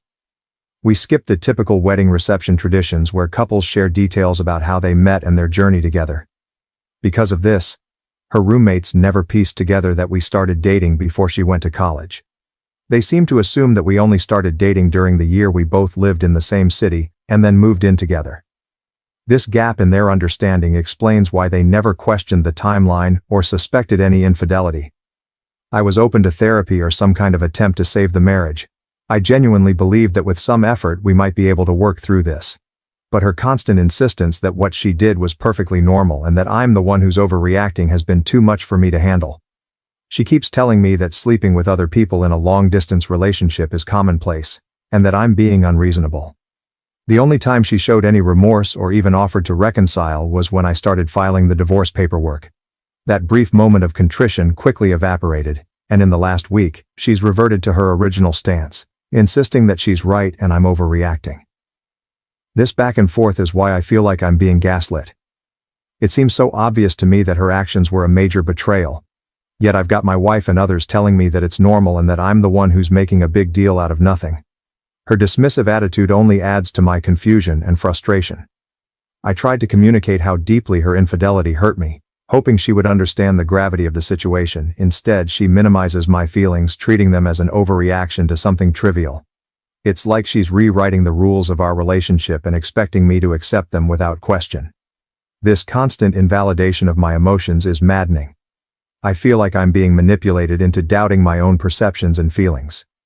Her refusal to acknowledge the seriousness of her actions, coupled with her attempts to normalize infidelity, only deepens the rift between us. It's not just the cheating itself, but her inability to recognize why it's a big deal and why I feel so betrayed. I'm at a point where I need to protect my own mental and emotional well-being. I can't continue in a marriage where my feelings are dismissed and my trust is shattered. Her lack of genuine remorse and her insistence that I'm the one who's out of line make it impossible for me to see a path forward together. I'm not overreacting. I'm standing up for myself and my right to a respectful, honest relationship. I'm not getting a paternity test unless my kids ask for it themselves. I have no doubts about their biological connection to me, and even if a test showed otherwise, it wouldn't change how I feel about them. I love them more than anything, and my wife's infidelity doesn't alter the fact that they've been my kids for 19 years. They will always be my kids no matter what until the day I stop breathing. We were definitely exclusively dating at the time. First of all, dating culture was a lot different 20-ish years ago, and exclusivity was pretty much the default for most people. There wasn't this open relationship or casual dating mindset that seems more prevalent today. It was understood that if you were with someone, you were with them alone. Second, before she left for college, we had a long and difficult conversation about maintaining our relationship long distance. It wasn't an easy discussion, but she was adamant about staying together. She even joked that her dad would come after me if I started sleeping around with other girls at my school. That joke carried a lot of weight, indicating how serious she was about us staying faithful to each other. Another clear indicator was the situation with my senior prom. She couldn't attend because she was away at college, and when I suggested going with a platonic female friend, she got very upset. Her reaction showed how much our relationship meant to her, and reinforced the idea that we were exclusively together. To avoid hurting her feelings, I ended up skipping my prom and spent the night hanging out with her instead. While we might not have explicitly used the word exclusive, all these reasons combined with the nature of our relationship before she left for college made it clear that we were committed to each other. The expectation of fidelity was implicit in our actions and discussions. I followed up with the friend who suggested I should have an honest conversation with my wife. She revealed that 10 guys would be on the low end, and mentioned that there was at least one pregnancy scare during those years, which I had no idea about. Honestly, the number of guys isn't the main issue for me. What really matters is that my wife seems completely incapable of understanding why her actions were wrong and why I feel so deeply betrayed. It would make a huge difference if she showed any genuine desire to fix this, but she hasn't. Throughout our conversations, she consistently dismissed my feelings, telling me I was overreacting to what she considered totally normal behavior. She didn't express any regret or consideration for the hurt she caused until she realized I was serious about filing for divorce. Only then did she get defensive and angry. But even in that moment, it was clear her concern was more about the consequences than about my feelings. The lack of remorse was evident. She didn't offer to fix things or suggest ways we could work through this until I had already started the paperwork and notified her that I had a lawyer. It wasn't about repairing our relationship, it was about damage control. This response reinforced my belief that she doesn't grasp the depth of her betrayal. It's not just about the infidelity itself, but about her ongoing disregard for my feelings and our marriage. Her dismissive attitude, especially in the face of such a serious issue, left me no choice but to move forward with the divorce. I believe we can manage co-parenting. Our kids are older, and I've been saving for their college and post-high school expenses for years, so custody and financial issues shouldn't be a major hurdle. We're both financially stable and earn good incomes. I'm open to therapy if she's willing, but at this point it feels more about becoming effective co-parents and finding closure rather than saving our marriage. I've taken steps to move forward with the separation. I hired a lawyer who drafted an intent to separate documents and sent it to her via certified mail. This isn't an official divorce paper filed with the state. It's more of a preliminary step, ensuring she has the opportunity to hire her own lawyer if she wishes to contest it. The actual divorce process will likely span several months. For now, I'm not fully moved out. I've been staying at my brother's place while I figure out a more permanent living situation. Regarding the timeline, the dinner with her friends occurred on the 26th. That night I went to my brother's house to cool off and give her some space to reflect. Over the next 4 or 5 days we had multiple conversations and it became clear that she didn't think she had done anything wrong. If she had shown any remorse, regret, or basic consideration for my feelings, I might have reconsidered and waited. But her dismissive attitude left me no choice. So I found a divorce lawyer and we quickly filled out the standard intent to separate agreements, which were sent the same day. Even now we are not legally divorced, and I'm not certain if there is an official legal concept of separation in my state. Nonetheless, I've made it clear that this process is happening, and I've started the necessary steps to move forward. Update 1. Let's dive into what I discovered about her college years. After several counseling sessions with my wife and conversations with 2 of her former roommates, it became apparent that her roommates had suspected something was amiss back in college. They mentioned that the situation seemed off and likely involved cheating. My wife had told them that we both had some wild times in college but had worked things out before we got married, so they never felt the need to bring it up. The roommate who pulled me aside during the dinner was particularly uncomfortable with the fact that my wife had clearly never discussed this with me and felt I deserved to know.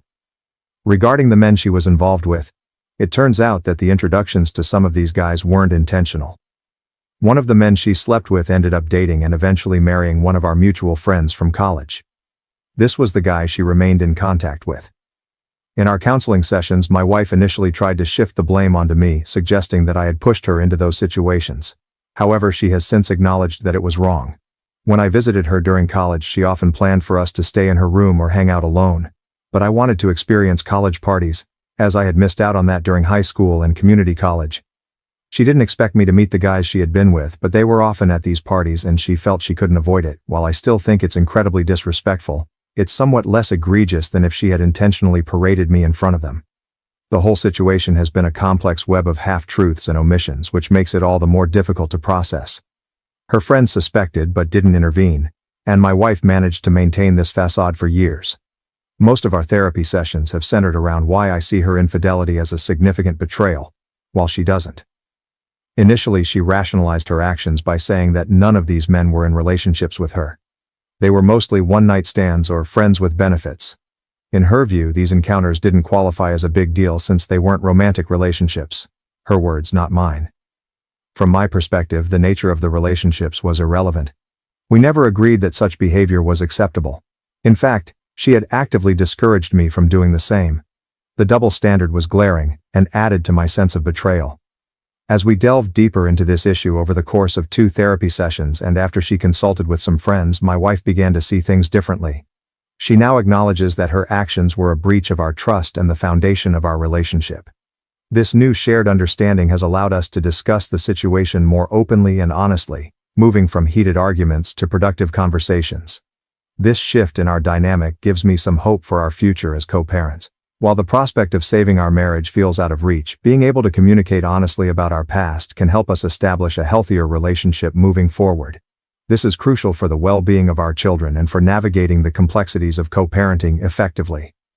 Now here's why I'm 100% committed to getting a divorce.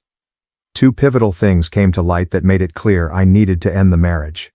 First, about 10 years ago, we hit a rough patch and went through a period of almost 2 years without any intimacy. She had mentioned that our physical relationship was becoming monotonous, so I tried to bring some excitement into it. Nothing extreme, just some light roleplay and items you'd find at a novelty store. However, it turned out she was fixated on some intimate experiences from her college days, which she is not comfortable discussing. She wanted me to recreate those experiences, but when I did, it made her feel awkward and guilty because it reminded her of other men she had been with. The fact that she insists these experiences were meaningless, yet they still affect our marriage, tells me they were more significant than she's willing to admit. Second, she confessed to flirting with coworkers during business trips since the pandemic ended. Although she claims nothing physical happened, it did progress to the point where she went on a date with one of her male colleagues. For me, that was the absolute deal breaker. These revelations shattered any remaining trust I had. The first issue showed me that past experiences were still haunting our present despite her claims otherwise. The second issue made it clear that she was willing to cross boundaries again, even after everything we had been through. These 2 factors combined made it impossible for me to see any hope for salvaging our marriage. We have informed our children that we are getting a divorce. We explained to them that it stemmed from some bad decisions made during college, decisions that we've been unable to move past. During the conversation, my 19-year-old, who is currently in college, directly asked if I had been unfaithful to my wife while she was away at school. This question caught my wife off guard, but she bravely admitted to our children that she was the one who cheated. We have both agreed to refrain from sharing any more details with the kids. It's essential to protect them from the more painful aspects of our past. I reassured them that despite the separation, both of us remain fully committed to being there for them. I emphasized that we are in therapy to ensure we handle the divorce in the best possible way for our family's well-being. Furthermore, I made it clear to the kids that if they ever feel the need to talk about the situation, whether with us or a therapist, they have my full support. I want them to know they can express their feelings and seek help without any hesitation. It's crucial for them to understand that their emotional health is a top priority for both of us, and we are doing everything we can to navigate this difficult time together as a family. We've begun discussions with a mediator to figure out the best way to proceed with the divorce. Unless something changes, it looks like we can part ways amicably. Both of us are financially stable, free of major debts, and with our kids being older, custody isn't a significant concern. The past few months have been tough, but I'm managing. I'm actually thankful that my last post gained so much attention. It validated my feelings and pushed me to seek counseling with my wife. To be fair, my 19-year-old daughter has had her share of difficult relationships. She's been hurt by boyfriends who either cheated on her or abruptly left her for someone else. Given her past experiences with untrustworthy men, it's understandable why her initial thought might be that I was the one who cheated. Adding to her suspicion is the fact that I was the one who left the house. In her eyes, seeing her father leave the family home might have seemed like an admission of guilt or wrongdoing. Her experiences have understandably shaped her perspective, making it easier for her to believe that I could be at fault. When cheating came up, my wife made it clear that she was the one who being unfaithful. To be honest, I'm not overly concerned about the narrative here. From what I can tell, my wife hasn't said anything negative about me to our kids. Moreover, considering her recent admissions of flirting and cheating, along with her readiness to file for a joint, amicable divorce after just 6 weeks and 3 counseling sessions, it seems she was more prepared to move on than I was. This readiness on her part makes the logistical aspects of the divorce smoother, but it does sting a bit to see her having an easier time walking away from a 20-year marriage than I am. I'm fairly certain she's already looking for a new partner. During our meeting with the equitable divorce mediator, she explicitly mentioned that we are still married until the divorce is finalized and that any infidelity before that date could jeopardize our amicable settlement. This statement struck me as somewhat ironic given that our divorce is rooted in infidelity. Nevertheless, my soon-to-be ex was visibly annoyed when this topic came up. Additionally, I suspect that my current living situation, crashing in the guest room, might be hindering her prospects of moving on quickly. At the end of the day, I'm doing my best to come to terms with the end of our marriage. I've been attending therapy on my own, in addition to our couples sessions to help me cope. I'm mentally bracing myself for the likelihood of encountering the co-worker she only dated again. However, I'm hopeful that I'll find a new place and move out before the divorce is finalized. If everything goes smoothly with the mediator, we should be divorced by summer. I'll have my own place and she can just date whoever she wants. Update 2. My wife and I have finalized our divorce and everything is now official. We managed to have an uncontested, amicable divorce with minimal disagreements. Our lawyers collaborated to draft the plan through mediation, and a judge signed off on it a few weeks ago. Ultimately, the divorce process was straightforward. The only significant complication was related to our 17-year-old who was adamant about staying with me due to the deterioration of their relationship with my ex-wife. Initially, my wife resisted, ready to challenge the uncontested divorce. However, our son made it clear that she could either allow him a few months to process and rebuild their relationship or force him to stay with her until he turned 18 and risk never seeing him again. Although I felt my son's stance was a bit harsh, it did prompt my wife to back down. We moved forward with the agreement that I would have primary physical custody until his birthday later this year. Throughout this period, I've encouraged my son to remain open to mending his relationship with his mother. Despite the actions she took before he was born, she did care for and love him for 17 years. As the divorce proceedings advanced, I noticed my son spending more time with my ex-wife, which gives me hope that they will eventually reconcile. This has been a challenging time for all of us, but I'm optimistic that, with time, they will be able to rebuild their bond. In the end, we divided our retirement funds and investments equally, 50-50. My wife really liked the house, whereas I didn't, so she kept the house and most of the furnishings. To balance things out, she took out a mortgage to pay me back for half of the equity and half of the estimated replacement value of the furniture. Most of our other belongings were easy to split. She kept her car, I kept mine, and we divided our personal items like my music gear and her hobby equipment along with clothing and personal effects. For anything that was harder to divide, we agreed to sell it and split the profits. Thankfully, we had already documented most of our valuable items and electronics for an insurance rider we added to our home insurance a few years ago, which made this process smoother. Things have been going well for me personally. Both of my kids spend most of their time at my place, and we have maintained a close relationship, which was my biggest concern during the divorce. I'm relieved and grateful that this bond remains strong. I've moved into a new house that I truly love, a place that feels like a fresh start. In a nod to my midlife crisis, I traded in my old minivan for a sleek Lexus LC550, a decision that has brought a surprising amount of joy. On another positive note, a woman at work, someone from a different department so we don't work directly together, invited me out for a coffee date. I was upfront with her, explaining that I'm not ready to date just yet. She was understanding and graciously offered to take a rain check, expressing her willingness to go out with me when I'm ready. This invitation was a pleasant surprise. She's incredibly smart, has a great sense of humor, and our professional roles are distant enough that there's no awkwardness at work.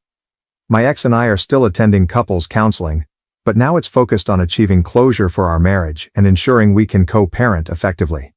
These sessions have been invaluable for processing everything and maintaining a healthy, positive environment despite the circumstances. However, they've also confirmed that divorce was the right decision. It's become evident through our discussions that my wife began dating as soon as the divorce process started, indicating that whatever love we had was already fading. I'm pretty sure the co-worker she claimed was just a friend even dropped her off at our recent session. Surprisingly, this didn't really upset me, which is a clear sign that I too was ready to move on from the marriage.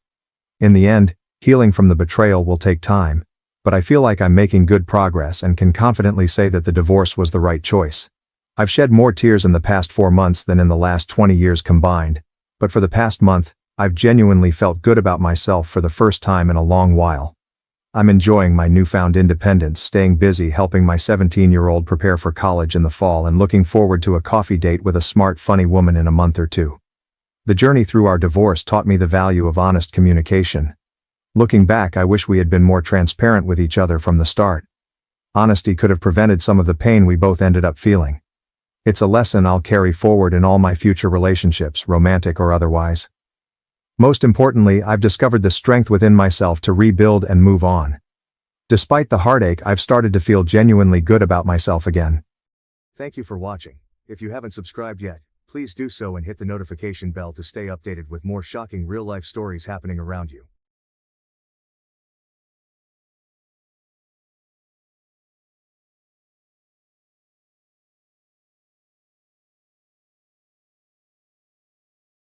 Parents kicked me out because of my sister's pregnancy. Now, they're reaching out a year later to mend things, but I've moved on. My parents kicked me, 19F, out of my house almost a year ago, just a few weeks after turning 18. That wasn't even the worst part. It happened during finals week in high school, and I had nowhere to go. Fortunately, I have good friends since my best friend and her parents took me in, and I am quite grateful to them. My parents kicked me out because my older sister became pregnant, and they thought she needed to move back home so she could be well cared for. She is not even my whole biological sister, she is a half-sister. My mother had been dating my stepfather, Jacob, while they were in college, and she became pregnant a few months before graduation. However, she was too young at the time and chose not to marry him. It was only a fling, and they split up. Jacob, on the other hand, remained determined to be a father, so they co-parented Sasha, my half-sister, and maintained contact.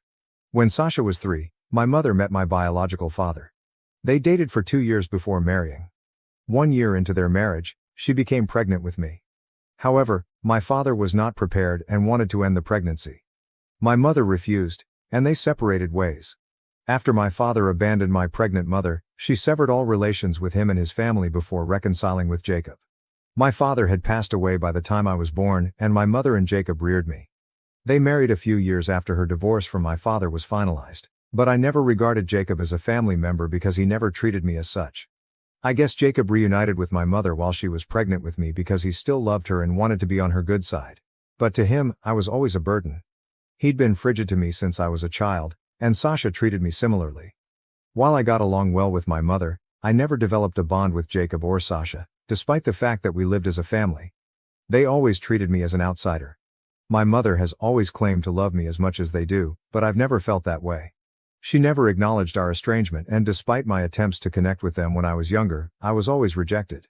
As I grew older, I saw what was going on and gave up on pursuing a relationship with Jacob and Sasha. I shouldn't have been surprised when they kicked me out because Sasha was expecting and wanted to move back in. However, it came as a shock.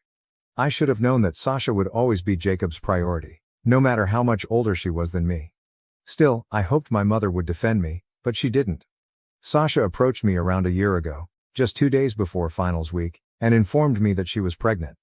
She was 24 at the time, which made her 6 years older than me. Despite this, my parents decided to kick me out to create a place for her and help her save money. Sasha and her boyfriend, who had been together since high school, lived in a little apartment not far from our house. I thought it was appropriate for her to remain there, but she wanted to return home. She didn't feel safe remaining in the apartment alone because she works from home and her partner has to travel for work on occasion. She wanted to move back in with her parents while pregnant to avoid being alone and save money on rent. Her boyfriend was also planning to move in with her at our apartment. So Sasha and my parents decided she would return home. That would have been okay with me, but they informed me I had to vacate my room for a few months since they required it for her. Sasha already had a room in our house, but after she left for college, Jacob converted it into an office. My parents informed me she couldn't stay in the living room, therefore the only option was for me to give up my room. They asked that I think of it as a sacrifice for my family. I might not have been as upset if they hadn't had this chat with me immediately before my first exam. I was already stressed from preparing for tests and I had a lot of exams coming up in the next 2 weeks. They only worried about Sasha and her pregnancy. I put my foot down and told them I wasn't leaving because Sasha had never treated me like family, so I didn't need to make any sacrifices for her. My parents attempted to reason with me, but I believed they were being unreasonable, and we argued until they snapped. Jacob told me I had to leave by the end of the week or I'd be tossed out, and no one could stop him because I was an adult. He stated that he had the right to decide whether or not I may stay at his place. I expected my mother to protect me, but instead she sided with Jacob.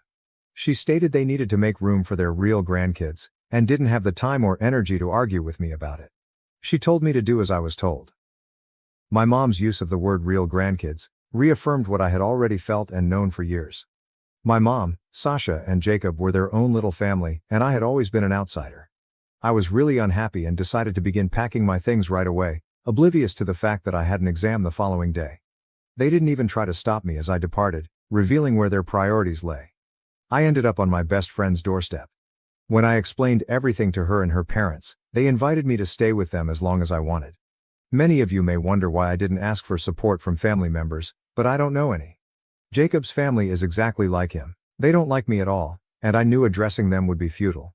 They would do everything they could to avoid helping me. My mother's side of the family is also unfamiliar to me. Apparently, her parents and the rest of the family abandoned her when she became pregnant with Sasha.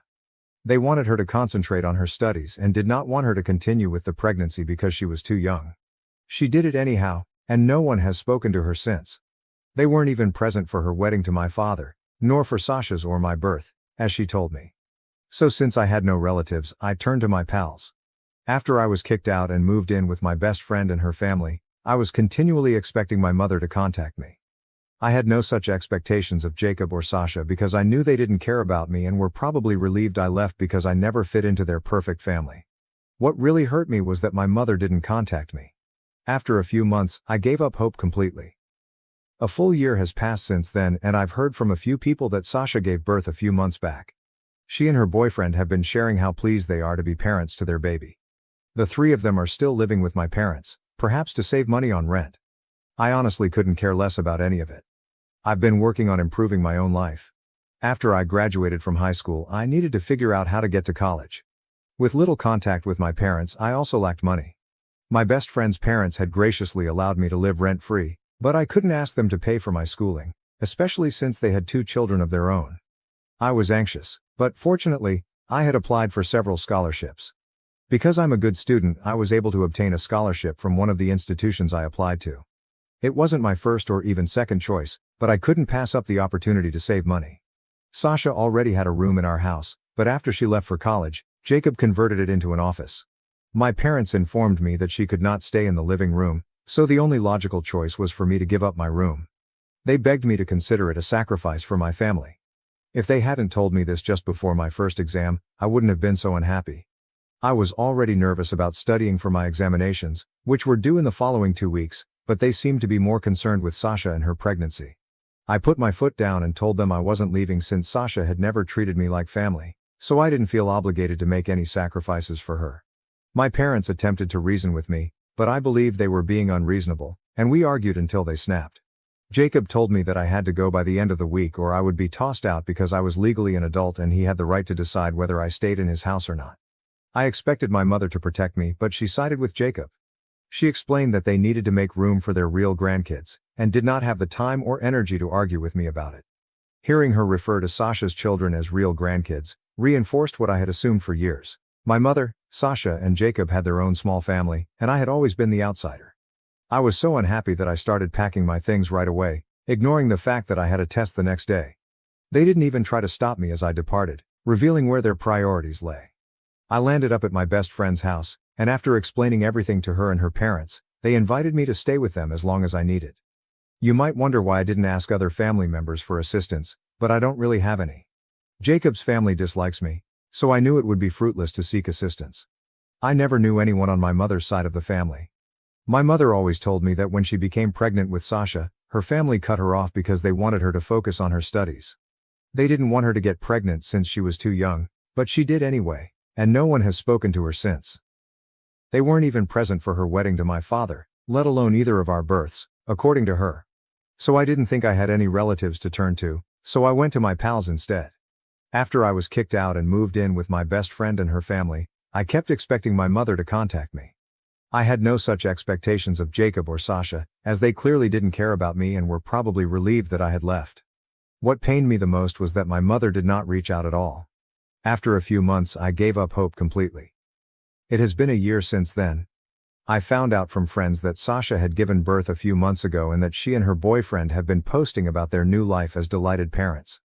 They are still living with my parents, probably to economize on rent. I honestly don't care about any of that stuff anymore. I've been working on improving my own life. After graduating from high school, I needed to figure out how to get to college. It wasn't easy without having my parents' financial assistance. My best friend's parents were generous enough to let me live rent-free, but I couldn't ask them to pay for my tuition, especially since they had 2 children of their own. I was apprehensive, but thankfully, I had applied for numerous scholarships, and because I was a brilliant student, I was awarded one. It was not my first or even second choice of education, but I couldn't pass up the opportunity to save money. The scholarship covered 60% of my tuition. So I chose to get a student loan alongside my closest friends' parents as co-signers. I promised them that they wouldn't have to worry about repaying the debt because I would work while studying and pay it off myself. That is what I have been doing. It's been difficult, but knowing I'm succeeding on my own is wonderful. I hadn't heard from my family in a year and I wasn't expecting them to seek out. Surprisingly, approximately a week ago, my mother emailed me and asked me to come home for the weekend. She claimed she missed me, as did Jacob and Sasha, and they wanted to reconcile with me. She stated they were aware they had treated me unfairly. In the email, my mother was unusually charming, faking sincerity. Call it gut instinct, but I sensed something was wrong and did not answer. A few days later, she wrote another email, which I disregarded as well, despite my need to find out what was going on. I realized there had to be another reason. It was improbable they would suddenly feel sorry a year after kicking me out. It looked overly convenient. I received my response 2 days ago, when my maternal grandparents contacted me. I was surprised they were able to contact me, as I was certain my parents had not given them my information. They explained that they had to inquire around and eventually obtained my phone number from one of my high school acquaintances, who trusted them enough to disclose it. It turned out to be my best buddy, and I'm glad she didn't tell me since it was a welcome surprise. My grandparents called, and I couldn't believe it was them. I've never known them, seen them, or heard their voices. I was hesitant at first, but then they FaceTimed me and showed me old photo albums of my mother from her childhood and adolescent years. That's when I started to believe they were my grandparents. We all got rather emotional. I'm not sure why, but I just did. We began talking, and I shared details about my life. I tried to avoid talking about my parents, but it was pointless because they already knew everything. They claimed that one of the main reasons they had not contacted me before was because of my parents. They recently discovered the truth, which prompted them to contact us. I was perplexed. My mother had always told me that when she became pregnant with Sasha, my grandparents cut her off. That was everything I knew. However, there was more to the story. My grandparents emphasized that they were not opposed to my mother having Sasha. Rather, they opposed her connection with Jacob. My mother had lied about her parents to safeguard Jacob's reputation. My grandparents had been supportive of her pregnancy and informed her she had the freedom to choose. However, they did not approve of Jacob because he was a well-known addict. They had all grown up in the same area, attended the same high school, and even went to the same college, so my grandparents were well aware of Jacob's background. They promised my mother that they would financially assist her during and after the pregnancy, but only if she broke up with Jacob. They didn't want him to influence her. After much thinking, my mother ended their relationship because Jacob couldn't get his life in order. My grandparents took complete custody of Sasha once she was born, and Jacob had only supervised visitation privileges for the first few years. Jacob eventually finished his degree and became clean, but he relapsed every several months, so my grandparents never trusted him completely. They introduced my mother to my father, who is the son of a family friend. After a few years of seeing one another on and off, my mother married him because she had given up hope that Jacob would ever recover. But it appears she has never completely moved on from Jacob. A year into her marriage, she began an affair with him and became pregnant again. At that time, my mother had to tell my father about the affair since she couldn't picture her life without Jacob. Now that she was pregnant, she needed to tell him the truth. Her infidelity was the reason she got a divorce from my father and later married Jacob. So everything Mom said about my father's opposition to having me was a lie. After I was born, many paternity tests were performed, and I was happily not Jacob's child. I was, in fact, my biological father's daughter, which was a relief because I had no desire to be Jacob's biological daughter. My father even had partial custody of me for a period, although I scarcely remember it because it was so long ago. Unfortunately, my biological father died in a vehicle accident when I was 7 months old, allowing my mother to lie to me for the remainder of my life. My father's side of the family refused to have anything to do with me after his death, which was convenient for my mother. My grandparents were really disturbed when they discovered my mother was having an affair with Jacob. They gave her another ultimatum. She could either shut Jacob out of her life completely and focus on her marriage with my father, or she could get a divorce and never speak to them again. This time, my mother chose Jacob because he had been clean for about a year, longer than any of his previous stints. That was the final major disagreement my mother had with her parents. My mother was still pregnant at the time, and they did not communicate again until after my birth. My grandparents ultimately softened and decided to contact her so they could meet me, but Jacob refused to play along and form a happy family with them because of how they had treated him. So my mother turned down their attempts to reunite. My grandparents did not give up, however. They attempted to contact my mother every several months, but she never accepted them back into her life. This continued on for years until Jacob and my mother had financial difficulties and were unable to pay their rent. My mother had no one else to turn to, so she contacted her parents. In a great gesture, my grandparents gave her a house, hoping that it would bring them closer together. It was about 6 years ago when my family moved into our new home. It was a great improvement over the apartment we used to live in. I'd often wondered how my parents could afford such a wonderful property in such a desirable neighborhood, given that my mother was a receptionist and Jacob worked in sales. His company had been failing, so it seemed unlikely that they could afford it. I now realize that was all thanks to my grandparents. Despite this, my parents, being the ungrateful people they are, did not attempt to repair their relationship with my grandparents.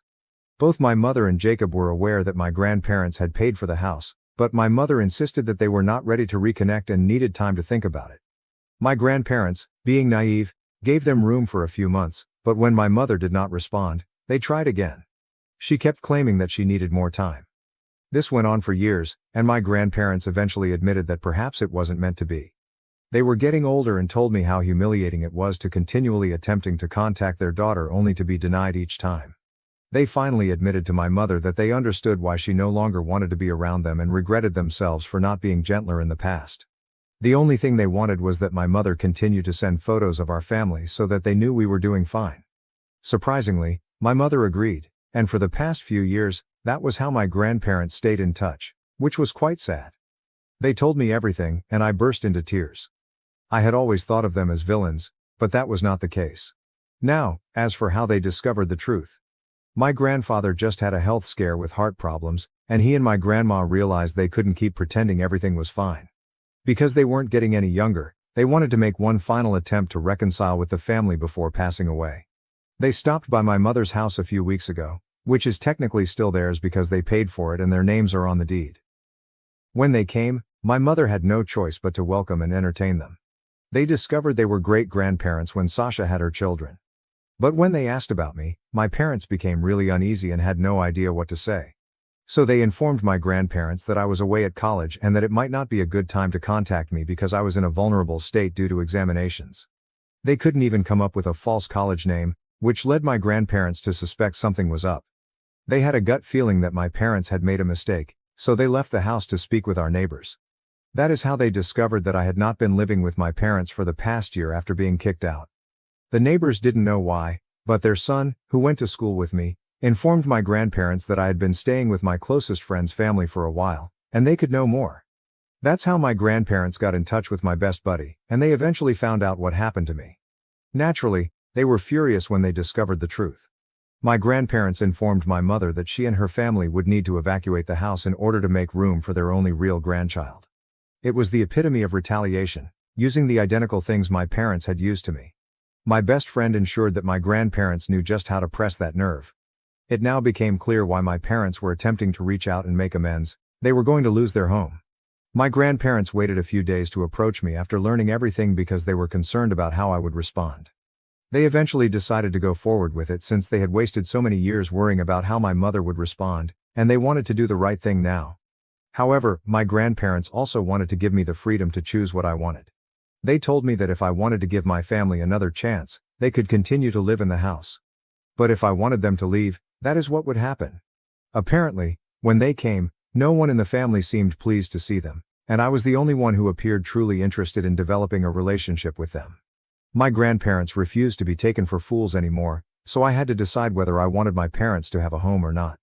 If I'm being honest, I suppose I want them tossed out, but that sounds a little harsh. I'm not sure whether that's the appropriate thing to do. What if I told my grandparents I wanted to kick my family out? Update 1. Hello, first and foremost, thank you for all of your encouraging words.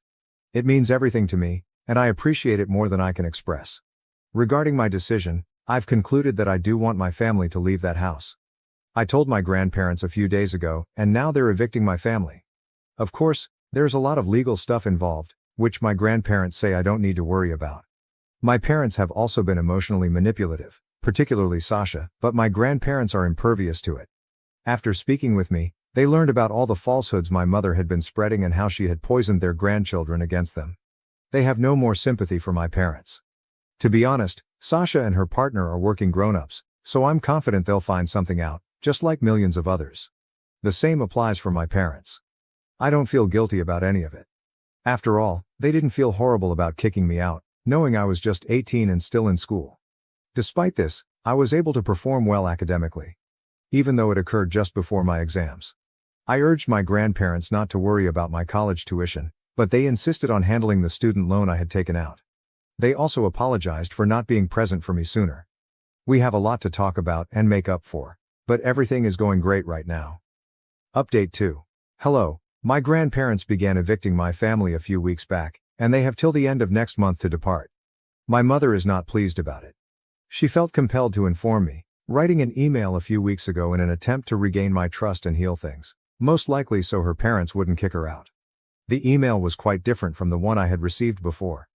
This one was full of swear words, saying she wished she hadn't given birth to me. She even said she wishes I had been in the vehicle accident with my father, so we might both have died. So that's my mom for you. But it no longer bothers me since, to me, she is not family. If I'm being honest, my only family now consists of my grandparents, my best friend, her parents, and a few relatives whom my grandparents are introducing me to. My mother broke them off long ago since she didn't want anything to do with her family.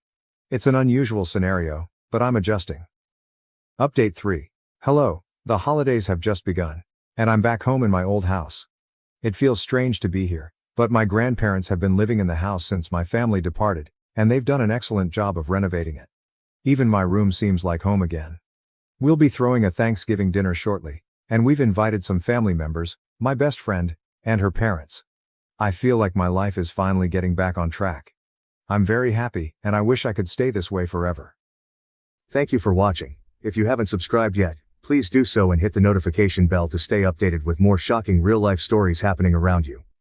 Parents used my wedding fund for my twins' lavish celebration. So I finally cut them off, but now they're back needing my help. I, 28F, must explain everything here. I've had this rivalry with my twin sister Emily for as long as I can remember.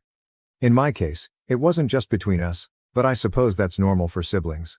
Without even recognizing it, my parents were deliberately pressuring us into it. I was just there, and they've always treated Emily like she's something unique. I'll tell you why this occurred. Emily is precisely 12 minutes my senior. You heard correctly, 12 minutes. It seems that's all it takes to be my family's golden child. Emily was their miracle baby, the one who could do no wrong, from the day we were born. I wasn't a horrible kid or anything, but she always received the credit for whatever I did. My first recollection of this partiality dates back to kindergarten. Both of us participated in the school play. I played the main part in Little Red Riding Hood and Emily got 2 lines as a flower.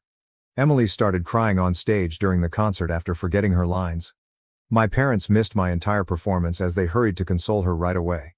Later that evening, they didn't even recognize my accomplishment, all they could speak about was Emily's bravery for trying.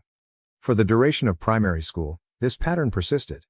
Emily would be told, "Oh honey, you tried your best," if she received a C on an exam, but I would hardly be acknowledged if I received consecutive A's. I recall working on a science fair project about renewable energy for weeks in 4th grade. I conducted research, constructed models, and even spoke with regional environmental specialists. When I handed my parents the blue ribbon for winning first place, they hardly gave it a glance. Emily had a difficult day during volleyball practice, but that's still wonderful. Can we discuss this at a later time? After that, I stopped showing them my honors. The worst thing was that they made no effort to conceal their partiality. My dad used to make jokes at family get-togethers about how Emily was their firstborn and, despite the fact that we are twins, those 12 minutes somehow made her the older sister. "Emily is our responsible one, she looks after her younger sister," he would remark. I was standing there, listening to them reduce me to Emily's shadow and nothing more. Things started to have a significant psychological impact on me in middle school. I became quite driven to prove myself. I joined as many clubs as I could, including the student council, the debate team, and the math club. I was motivated to excel at everything, so I studied late into the night. Emily, on the other hand, coasted through, doing very little but somehow receiving more attention and recognition. One particular incident in particular sticks out. I was selected to compete in the state-level mathematics competition on behalf of our school in the 8th grade. I prepared for months, frequently studying until 2 or 3 in the morning. Emily had a recreational soccer match on the same day as the competition. In addition to not showing up to help, my parents didn't even inquire about how I was doing. All they could speak about when I brought home the trophy for second place was how Emily needed to be cheered up because her team had lost their game. With greater stakes, high school was more of the same. I was still participating in as many extracurricular activities as I could, taking all of my AP classes, and keeping my GPA at 4.0. Emily spent much of her time at parties and barely kept up a C average. She was still the fun and social one though, and I was criticized for being too competitive and serious. The discrepancy was brought to light during our senior year. Because of my academic accomplishments, I was named valedictorian, accepted on a full scholarship to a top university, and even had an article in the local newspaper. Emily enrolled at community college after barely graduating. However, my parents bemoaned Emily's failure to get into her first choice school for the whole of our graduation celebration, which was meant to be for the 2 of us. In their address, they made no mention of my accomplishments. The pivotal moment occurred while attending college. I continued to keep perfect grades while working part-time to support myself while attending a prestigious institution to study computer science. I would return home from every break with the hope that something had changed and that perhaps my parents had begun to see my value. Instead, it was Emily this, and Emily that. Somehow her decision to leave community college after just 1 semester was interpreted as a sign that she was brave enough to follow her own path. Then, in my junior year, came Thanksgiving break.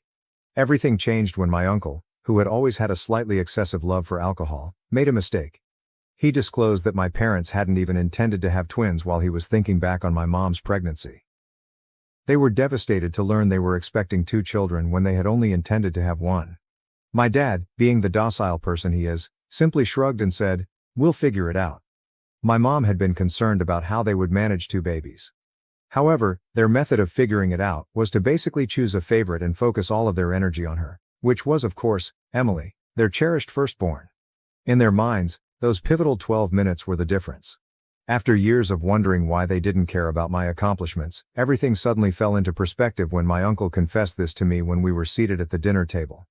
It all made perfect sense. I was the afterthought and the unexpected addition, not the child they had hoped for. Something in me altered after that realization. I gave up trying to please them. I put all of my attention into creating my own life instead. I gave my all to my coursework and internships, wanting to succeed for myself, not for them. I received several job offers from prestigious tech businesses by the time I graduated. I took a job at a promising startup as a software engineer, and after 3 years, I was promoted to senior developer. Emily, meanwhile, was organizing this lavish wedding after meeting a wealthy man at a pub and having a brief flirtation. Naturally, my folks were ecstatic. They couldn't even recall the name of the company I worked for, yet they spent hours on the phone with her talking about the specifics of the wedding. My company was getting ready for an initial public offering, IPO, and my stock options were worth more than Emily's fiancé made in a year. The irony was that I was actually doing very well. They never inquired about my professional background. It was the wedding fund situation that ultimately crushed my heart. The only one who had ever treated us fairly was our grandmother. She left each of us a sizable sum of money before she died, especially for our upcoming weddings. She had been very explicit that we were to share the money evenly. She told me in private that she was aware of my parents' treatment of me and that this was her method of making sure I would have something that was exclusively mine. Naturally, though, my parents were unable to honor her last desires. Emily wanted this ridiculously lavish wedding, complete with a celebrity photographer, a fancy outfit and several locations. They chose to take from my share of the inheritance rather than urging her to cut back or asking her wealthy fiancé to contribute more. They didn't even tell me. They didn't ask. It wasn't until months after the wedding that my inebriated uncle, yes, the same one, spoke about it at another family get-together. They responded angrily when I confronted them about it. "Oh honey," my mother remarked, dismissively waving her hand, "we were going to tell you eventually. When we can, we'll reimburse you." Even worse was my father's reply. "Well, Emily needed it more. She's the conventional one getting married, and since you're so preoccupied with your work, it's unlikely that you'll even desire a lavish wedding." I felt nothing as I stood in their kitchen staring at these folks who were meant to be my parents. This deep emptiness, without any sadness or rage. They were unable to even comprehend the wrongness of what they had done. They believed that since it was for Emily, it was totally acceptable to take my inheritance without my consent. Emily had always been the focus. I returned to my flat that evening and gave my life a lot of thought. I came to see that Emily had eclipsed or completely disregarded every significant turning point, accomplishment and proud moment. My graduation from high school. They were too preoccupied in comforting Emily over her grades. Due to Emily's difficulties at community college, my college scholarship was hardly recognized. Emily was preparing for her wedding, so she disregarded my first promotion. I did something I should have done years ago when I opened my laptop. I emailed them and said, "I am aware of the wedding fund. I am aware that, without consulting me, you used my inheritance to pay for Emily's wedding. The way you've treated me throughout my life is more important than the money. You never made an effort to conceal the reality that I was never the daughter you desired. I'm done attempting to win your affection and acceptance. I'm over being the kid you didn't want. Do not get in touch with me again unless it is to repay my money, please." I felt a tremendous weight lift off my shoulders as I pushed send, banned their numbers and deleted them from all social media. I didn't have to worry about trying to meet Emily's standards or gaining acceptance that I would never receive for the first time in my life. It has been a life-changing year. I gave my job and personal development my all attention. My stock options are now worth more than Emily's whole wedding expenses because our company's initial public offering, IPO, was a success. I started therapy to address my childhood trauma, purchased my own home in a desirable area of the city, and formed sincere friendships with individuals who genuinely respect me for who I am. Occasionally, Emily makes an effort to connect with distant family members or mutual friends. She will write things like, "Family should stick together," or "You're still my sister." But as she saw our parents discount my accomplishments throughout the years, where was this sense of family? When she joyfully received my inheritance for her wedding, where was that? She shared our parents' complicity in everything. Some relatives have attempted to place the blame on me by claiming that I'm being too severe, that blood is thicker than water, and other such things. However, these are the same individuals who silently observed my parents' years-long favoritism of Emily. They remained silent after seeing my treatment. They are no longer able to express an opinion. It's interesting because cutting them off has made me realize who my true family is. My therapist, who is helping me see that none of this was my fault. My coworkers, who applaud my accomplishments, and my college best friend, who assisted me in moving into my new home. The ones that genuinely care about me are these. I have been offered a role as team lead at the firm I work for, which recently launched a new office in a different state. I'm making a decision for the first time in my life without considering how it will compare to Emily or what my parents will say, and it's a great opportunity. It feels amazing to be living my life for myself. Am I the jerk for cutting them off entirely? Reddit? I often question whether I'm being overly dramatic, but every time I consider the possibility of getting back in touch with them, I reflect back on all the years I spent feeling inadequate, and I know I made the correct decision. It's going to get even more complicated now, though, and I need your honest thoughts on what I should do next. Update 1. 2 weeks ago, everything changed drastically.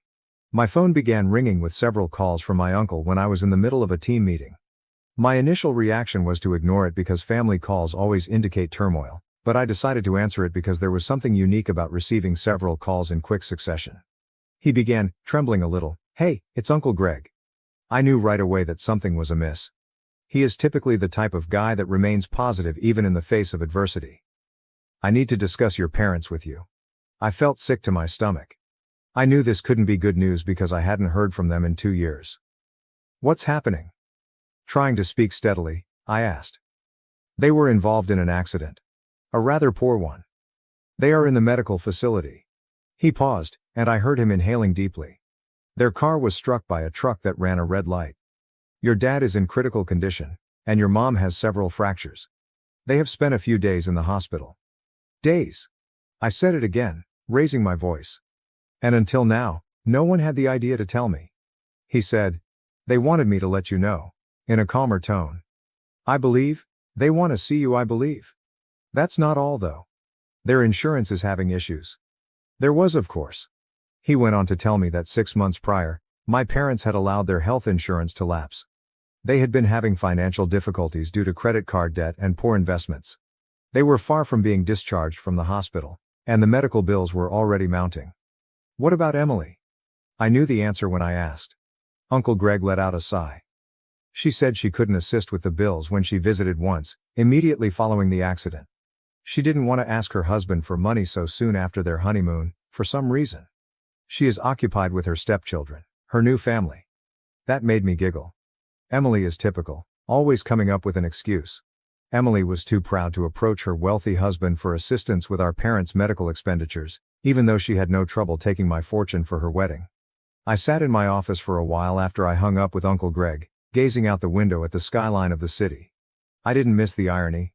Now that my stock options had vested and I had more than enough money saved to pay for their medical expenses, I was truly in a position to assist them. Did I want to, though? I was unable to concentrate on anything else for the following few days. I jumped every time my phone buzzed, anticipating a call regarding their status. I couldn't stop picturing them in hospital beds, presumably wondering if I would ever arrive.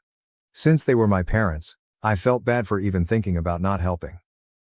The years of favoritism, the stolen fortune, and the way they only contacted me now because they required something from me were all brought back to me though.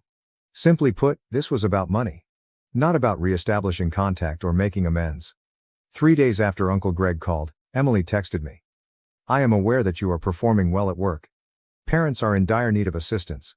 This is your opportunity to act morally." My opportunity to act morally?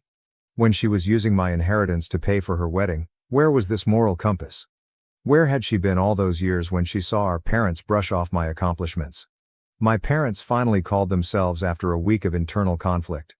Although my mother's speech was weak and obviously influenced by painkillers, her deceptive methods remained same. As if the past 2 years of silence hadn't occurred, she began, "Sweetheart, we're in a really tough situation here. According to the specialists, the expenses might reach $200,000, not including rehabilitation. We acknowledge our shortcomings as parents, but..." I interrupted her. "No, you aren't, and you never will be. You haven't gotten in touch with me in 2 years, and the only reason is that you need money." My dad's voice said, "That's not fair." He was probably on speaker. "Your parents are us. Family supports family." That statement, "family helps family," set me off. Anger that had been bottled up for years came to the surface. "Family helps family." I said it again. When you used my inheritance to pay for Emily's wedding, where was that feeling? When you missed my college graduation, where were you? Where did you neglect every significant event in my life because you were too preoccupied with showing your admiration for Emily? After a brief period of silence, my mother began to cry. Those recognizable, cunning tears I had heard so many times when she wanted to make me feel bad. She said, "How can you be so cruel? The hospital is where we are. Your dad may require surgery. Will you truly desert us at this point?" I inhaled deeply before uttering the words I had been wishing to say for years. Yes, in fact. Yes, I am. All my life you emotionally abandoned me. You just thought of me as Emily's shadow and your fallback option. Now that Emily is refusing to assist, you turn to me. No, I will no longer be your last option. Starting with, "But we're family," my father said. No, I cut in. We're not. Since you determined that Emily was the only child deserving of your love, we have not been family. I'm finished. Never get in touch with me again. After hanging up, I blocked their numbers once more. I then texted Emily one last time, saying, "They're also your parents. Try it yourself." The days that followed were extremely difficult. I would always have these moments where I would doubt my choice. Was I being too severe? Despite all, should I still assist them? But every time those thoughts surfaced, I was reminded of how they had treated me throughout my life and how they had only ever contacted me when they wanted something. Yesterday, Uncle Greg gave another call. He attempted to guilt-trip me by claiming that my parents required physical therapy and surgery since their health was deteriorating. He said they might lose everything and that they were discussing remortgaging their home. The problem is that I have no responsibility for their financial difficulties. They made their decisions. They decided to give Emily preference. They decided to squander the money I left them. They decided to allow their insurance to expire. They are currently dealing with the fallout from their decisions. Some may accuse me of being heartless. Perhaps I am. But I've been striving to be good enough and win their love my entire life, and I'm done. I am no longer the fallback option. When Emily refuses to take charge, I'm done being the one who has to make all the repairs. For the first time in my life, I'm choosing myself, even though I realize this makes me seem callous. My mental well-being is more important to me than their guilt trips. My financial stability is more important to me than their shoddy preparation. Reddit, I know I previously questioned whether I was the jerk for cutting them off, but I need to know if I'm the jerk for not helping them pay their medical costs. This one even seems unclear to my therapist. While I feel bad about it, I also think that this is just another instance of them only wanting me around when they need me. And believe me, the narrative doesn't end here. The situation is going to become considerably more intricate. Update 2. My life took yet another drastic change 3 days ago. I was enjoying a peaceful evening at home after a very demanding workday during which we had completed preparations for the opening of our new office. My doorbell rang at precisely 8:07 p.m. when I was studying some project paperwork, enjoying a glass of pricey red wine, a minor luxury I now permit myself, and some classical music playing softly in the background. I hadn't ordered anything and most of my friends normally text before coming over, so I wasn't expecting anyone.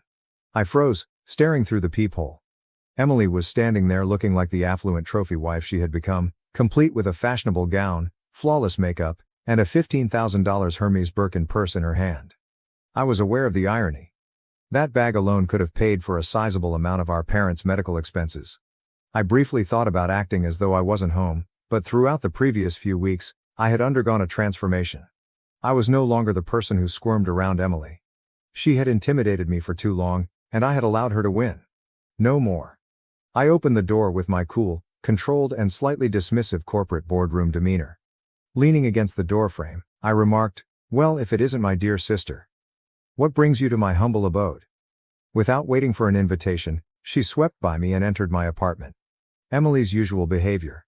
Her gaze swept across my living area, taking in the original artwork on the walls, the contemporary furnishings, and the floor-to-ceiling windows that overlook the city. I could picture her mentally listing everything, most likely contrasting it with her suburban McMansion. She said, "Nice place," in a tone that suggested the exact opposite. Very cozy. She used the word cozy with that special emphasis that affluent people give to something they think is beneath them. "Stop wasting your time, Emily. Why have you come here?" She turned to me, adjusting her scarf, an anxious habit from childhood. "Mom and Dad are deteriorating. Mom's physical treatment isn't covered by their payment plan, and Dad needs emergency surgery for internal bleeding they missed at first. Unless they can provide proof of payment, the hospital threatens to suspend treatment. They are discussing selling the house." I saw her knuckles whiten as she gripped her fancy purse more tightly. Emily in her classic form. She was clearly preparing for something. And that's my problem because...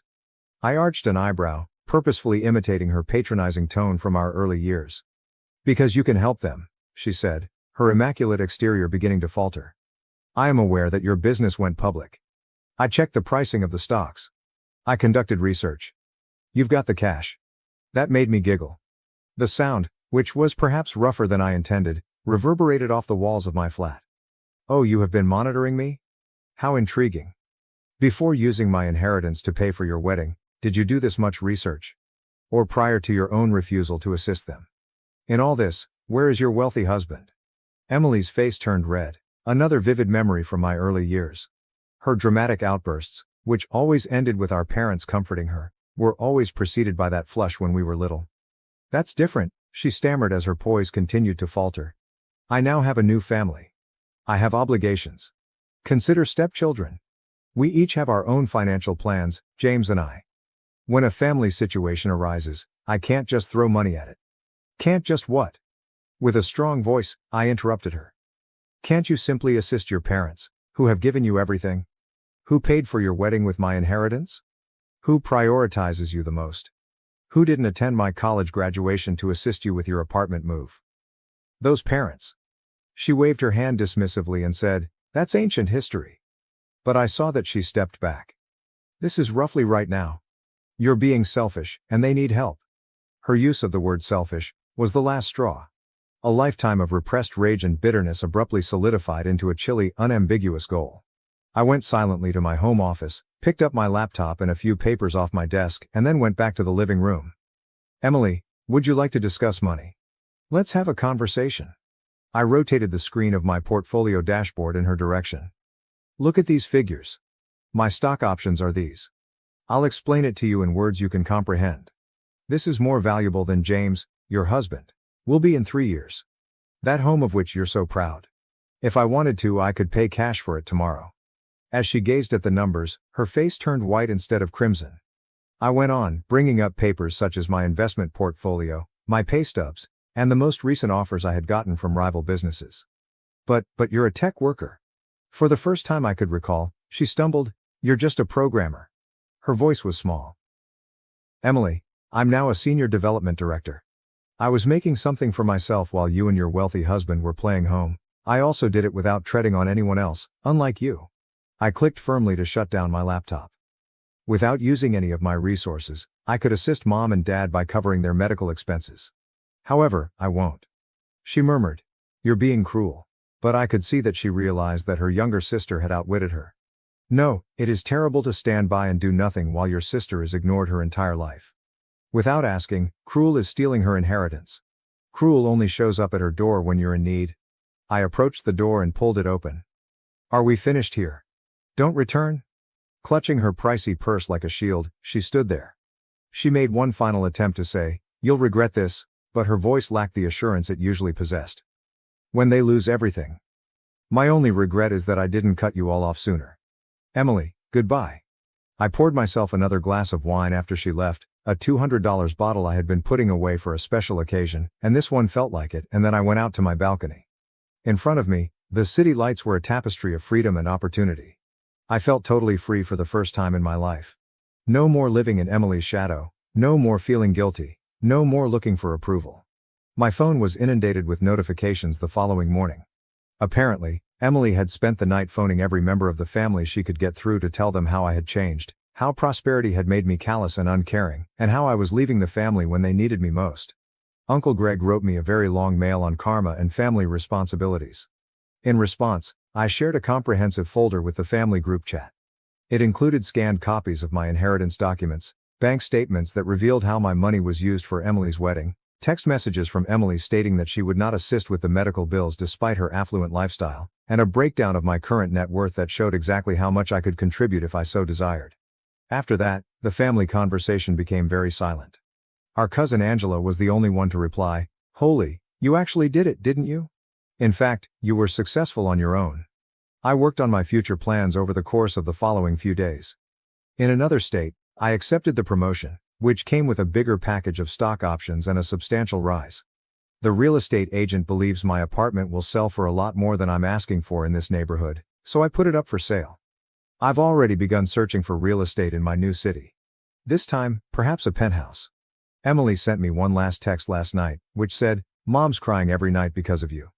I commented, "She had years to cry about how she treated me," and included a screenshot of my inheritance paperwork in my response.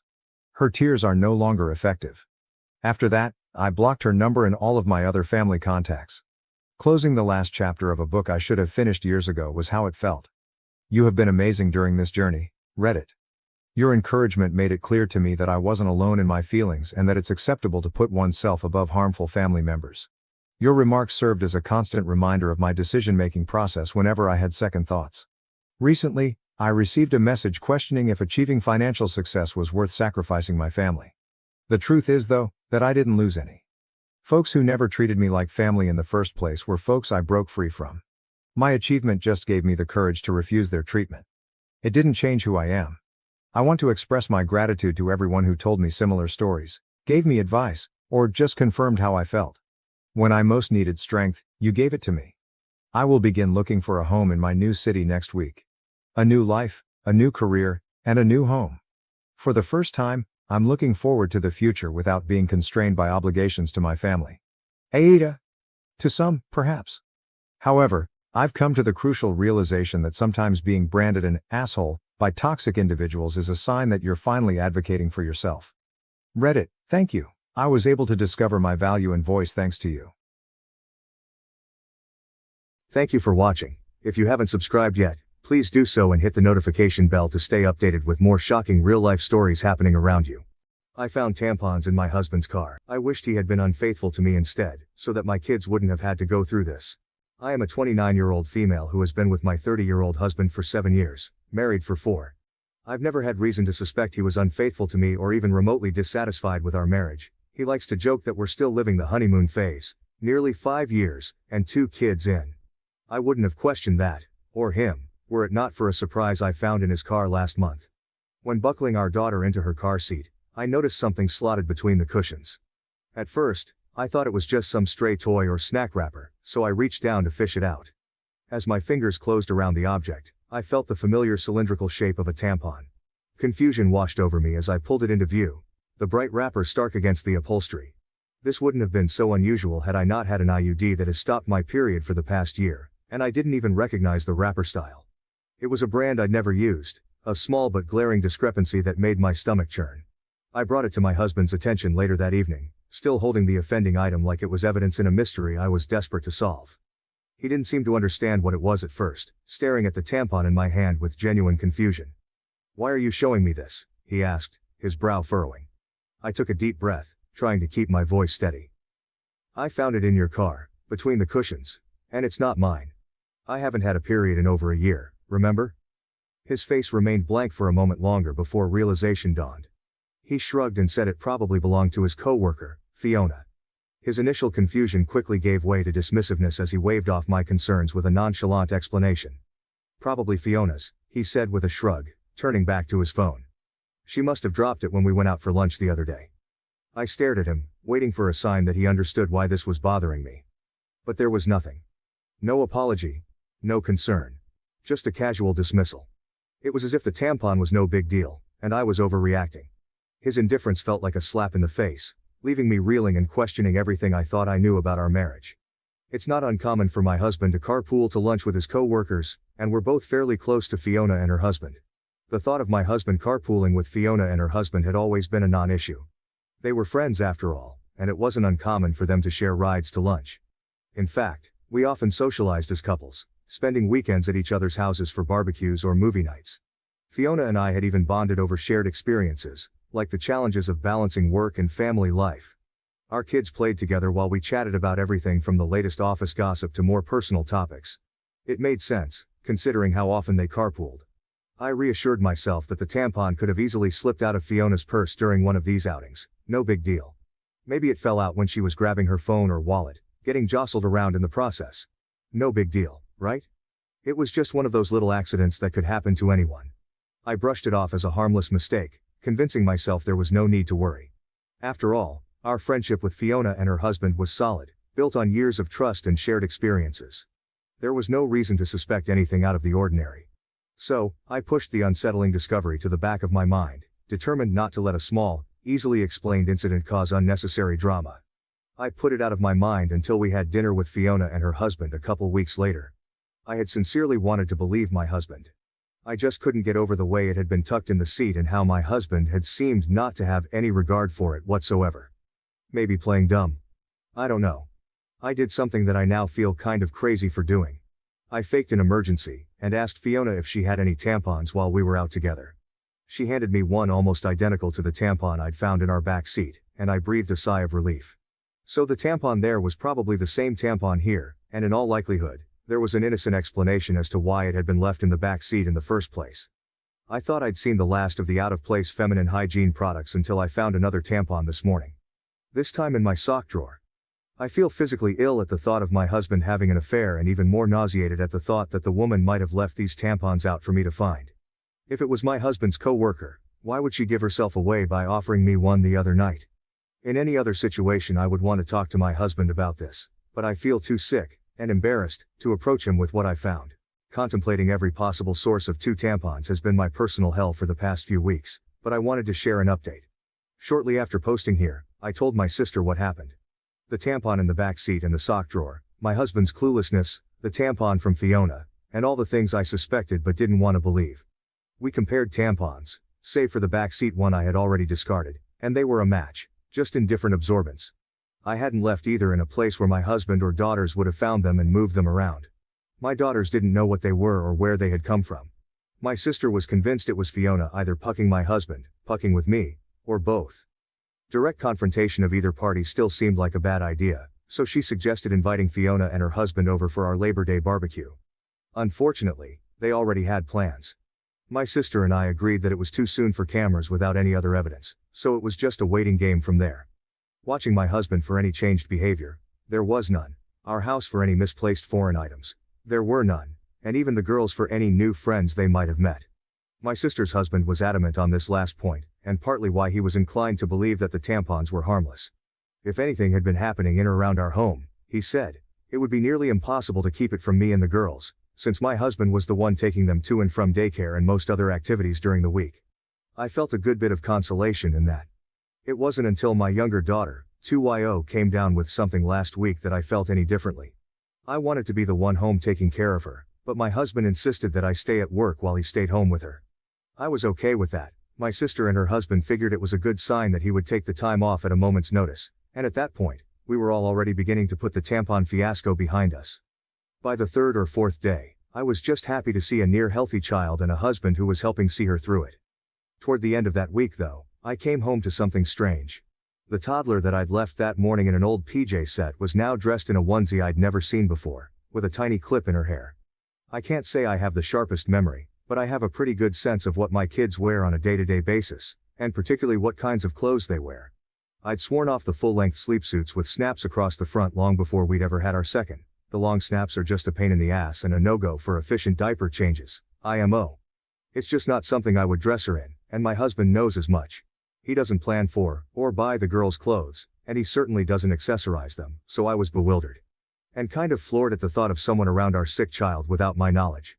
I didn't think twice, and I went straight to my husband to ask if anyone had been over to see him or the girls. He seemed confused, like before, and asked me why I would think that. It had just been him and the kids all day. I asked him again, if someone had so much as stopped by to say hello, and he denied it. He told me to calm down. I might have lashed out and come forward with the accusations right then and there, but our older daughter was in the room and she sensed something was up. In a calmer voice, I asked him a 3rd time if anyone had been around our children, and my husband swore that the girls hadn't been around anyone but him. He also denied buying new clothes or doing anyone's hair. With our daughter in the room and my emotions all over the place, I decided to leave it. I couldn't make sense of it then, and it hardly seems clearer now, after I've driven myself half crazy with explanations that aren't adding up. After nearly losing my mind over a hair clip and a onesie, I realized I wasn't getting anywhere with the accusations and half-baked guesswork. I'd gotten so absorbed in the paranoia and misery of my situation that I wasn't sleeping, eating or caring for my kids the way I should have been. And I wasn't getting any answers. So, I decided to pull the trigger on the hidden cameras and have them shipped to my sister's house, with my brother-in-law agreeing to help with the install setup over at mine. Before the cameras were ever delivered though, I got my long-awaited confirmation, last week. The day began like any other weekday morning in our bustling household. My husband and I rushed around, trying to corral our two energetic daughters into their school uniforms, all while attempting to grab a quick bite to eat ourselves. Despite the chaos, there was a sense of camaraderie in the air, as if we were all in this hectic dance together. Once the girls were dropped off at school, my husband and I went about our respective workdays, counting down the hours until we could reunite with our little ones. But there was a strange feeling that I couldn't shake off, no matter how hard I tried, and it only intensified when I received a notification on my phone while at work. A ring notification. Motion at the front door. I clicked on the video clip, half expecting to see the usual delivery person or neighbor passing by. But what I saw left me stunned. There on my doorstep was a young woman leading my daughter into the house, hand in hand, with my husband and other daughter close behind them. My heart hammered in my chest as I watched, my mind struggling to comprehend what I was seeing. The girls were supposed to be in daycare, and my husband was at work. The woman, as far as I knew, was living 2 states away with a court order keeping her there. Yet here she was, in our home, with my husband and children. A wave of panic washed over me as I scrambled to make sense of the situation. Was this some kind of mistake? A misunderstanding? Or was there something more sinister at play? I felt a knot form in the pit of my stomach as I realized that the answers to my questions might be far more troubling than I ever could have imagined. I stared at the screen in disbelief, the blood pounding in my ears as I watched the unthinkable unfold before my eyes. There, on the footage captured by our Ring doorbell, was a scene straight out of a nightmare, a woman I hadn't seen in years, leading my youngest daughter into our home hand in hand, with my husband and older daughter trailing behind them. The shock of the moment rendered me momentarily speechless. How could this be happening? The girls were supposed to be at daycare, and my husband at work. Yet here they were, entering our house with a woman I never thought I'd see again. My sister-in-law. My initial reaction was one of sheer disbelief, a desperate hope that there must be some kind of mistake, some innocent explanation for what I was witnessing. But as the reality of the situation sank in, a wave of anger surged through me like a tidal wave, threatening to consume everything in its path. With trembling fingers, I reached for my phone, my heart pounding in my chest as I dialed my husband's number. I needed answers, and I needed them now. But as the phone rang on the other end, there was no response. I immediately called my husband to ask him what the puck this woman was doing in our house. He didn't answer, so I texted it to him. Even in his stupidity, he probably realized he had messed up by going through the front door, knew I had gotten the Ring notification, and wanted to delay the inevitable. By the 5th or 6th subsequent call though, he did pick up. The woman on the camera was my husband's sister. As I would come to find out later, she was the likely source of both tampons, the onesie, and the bow. She is also registered as an individual with a history of abuse, and a recovering addict, who spent the better part of her adolescence and young adulthood coercing the silence of another one of my husband's family members after she had abused them.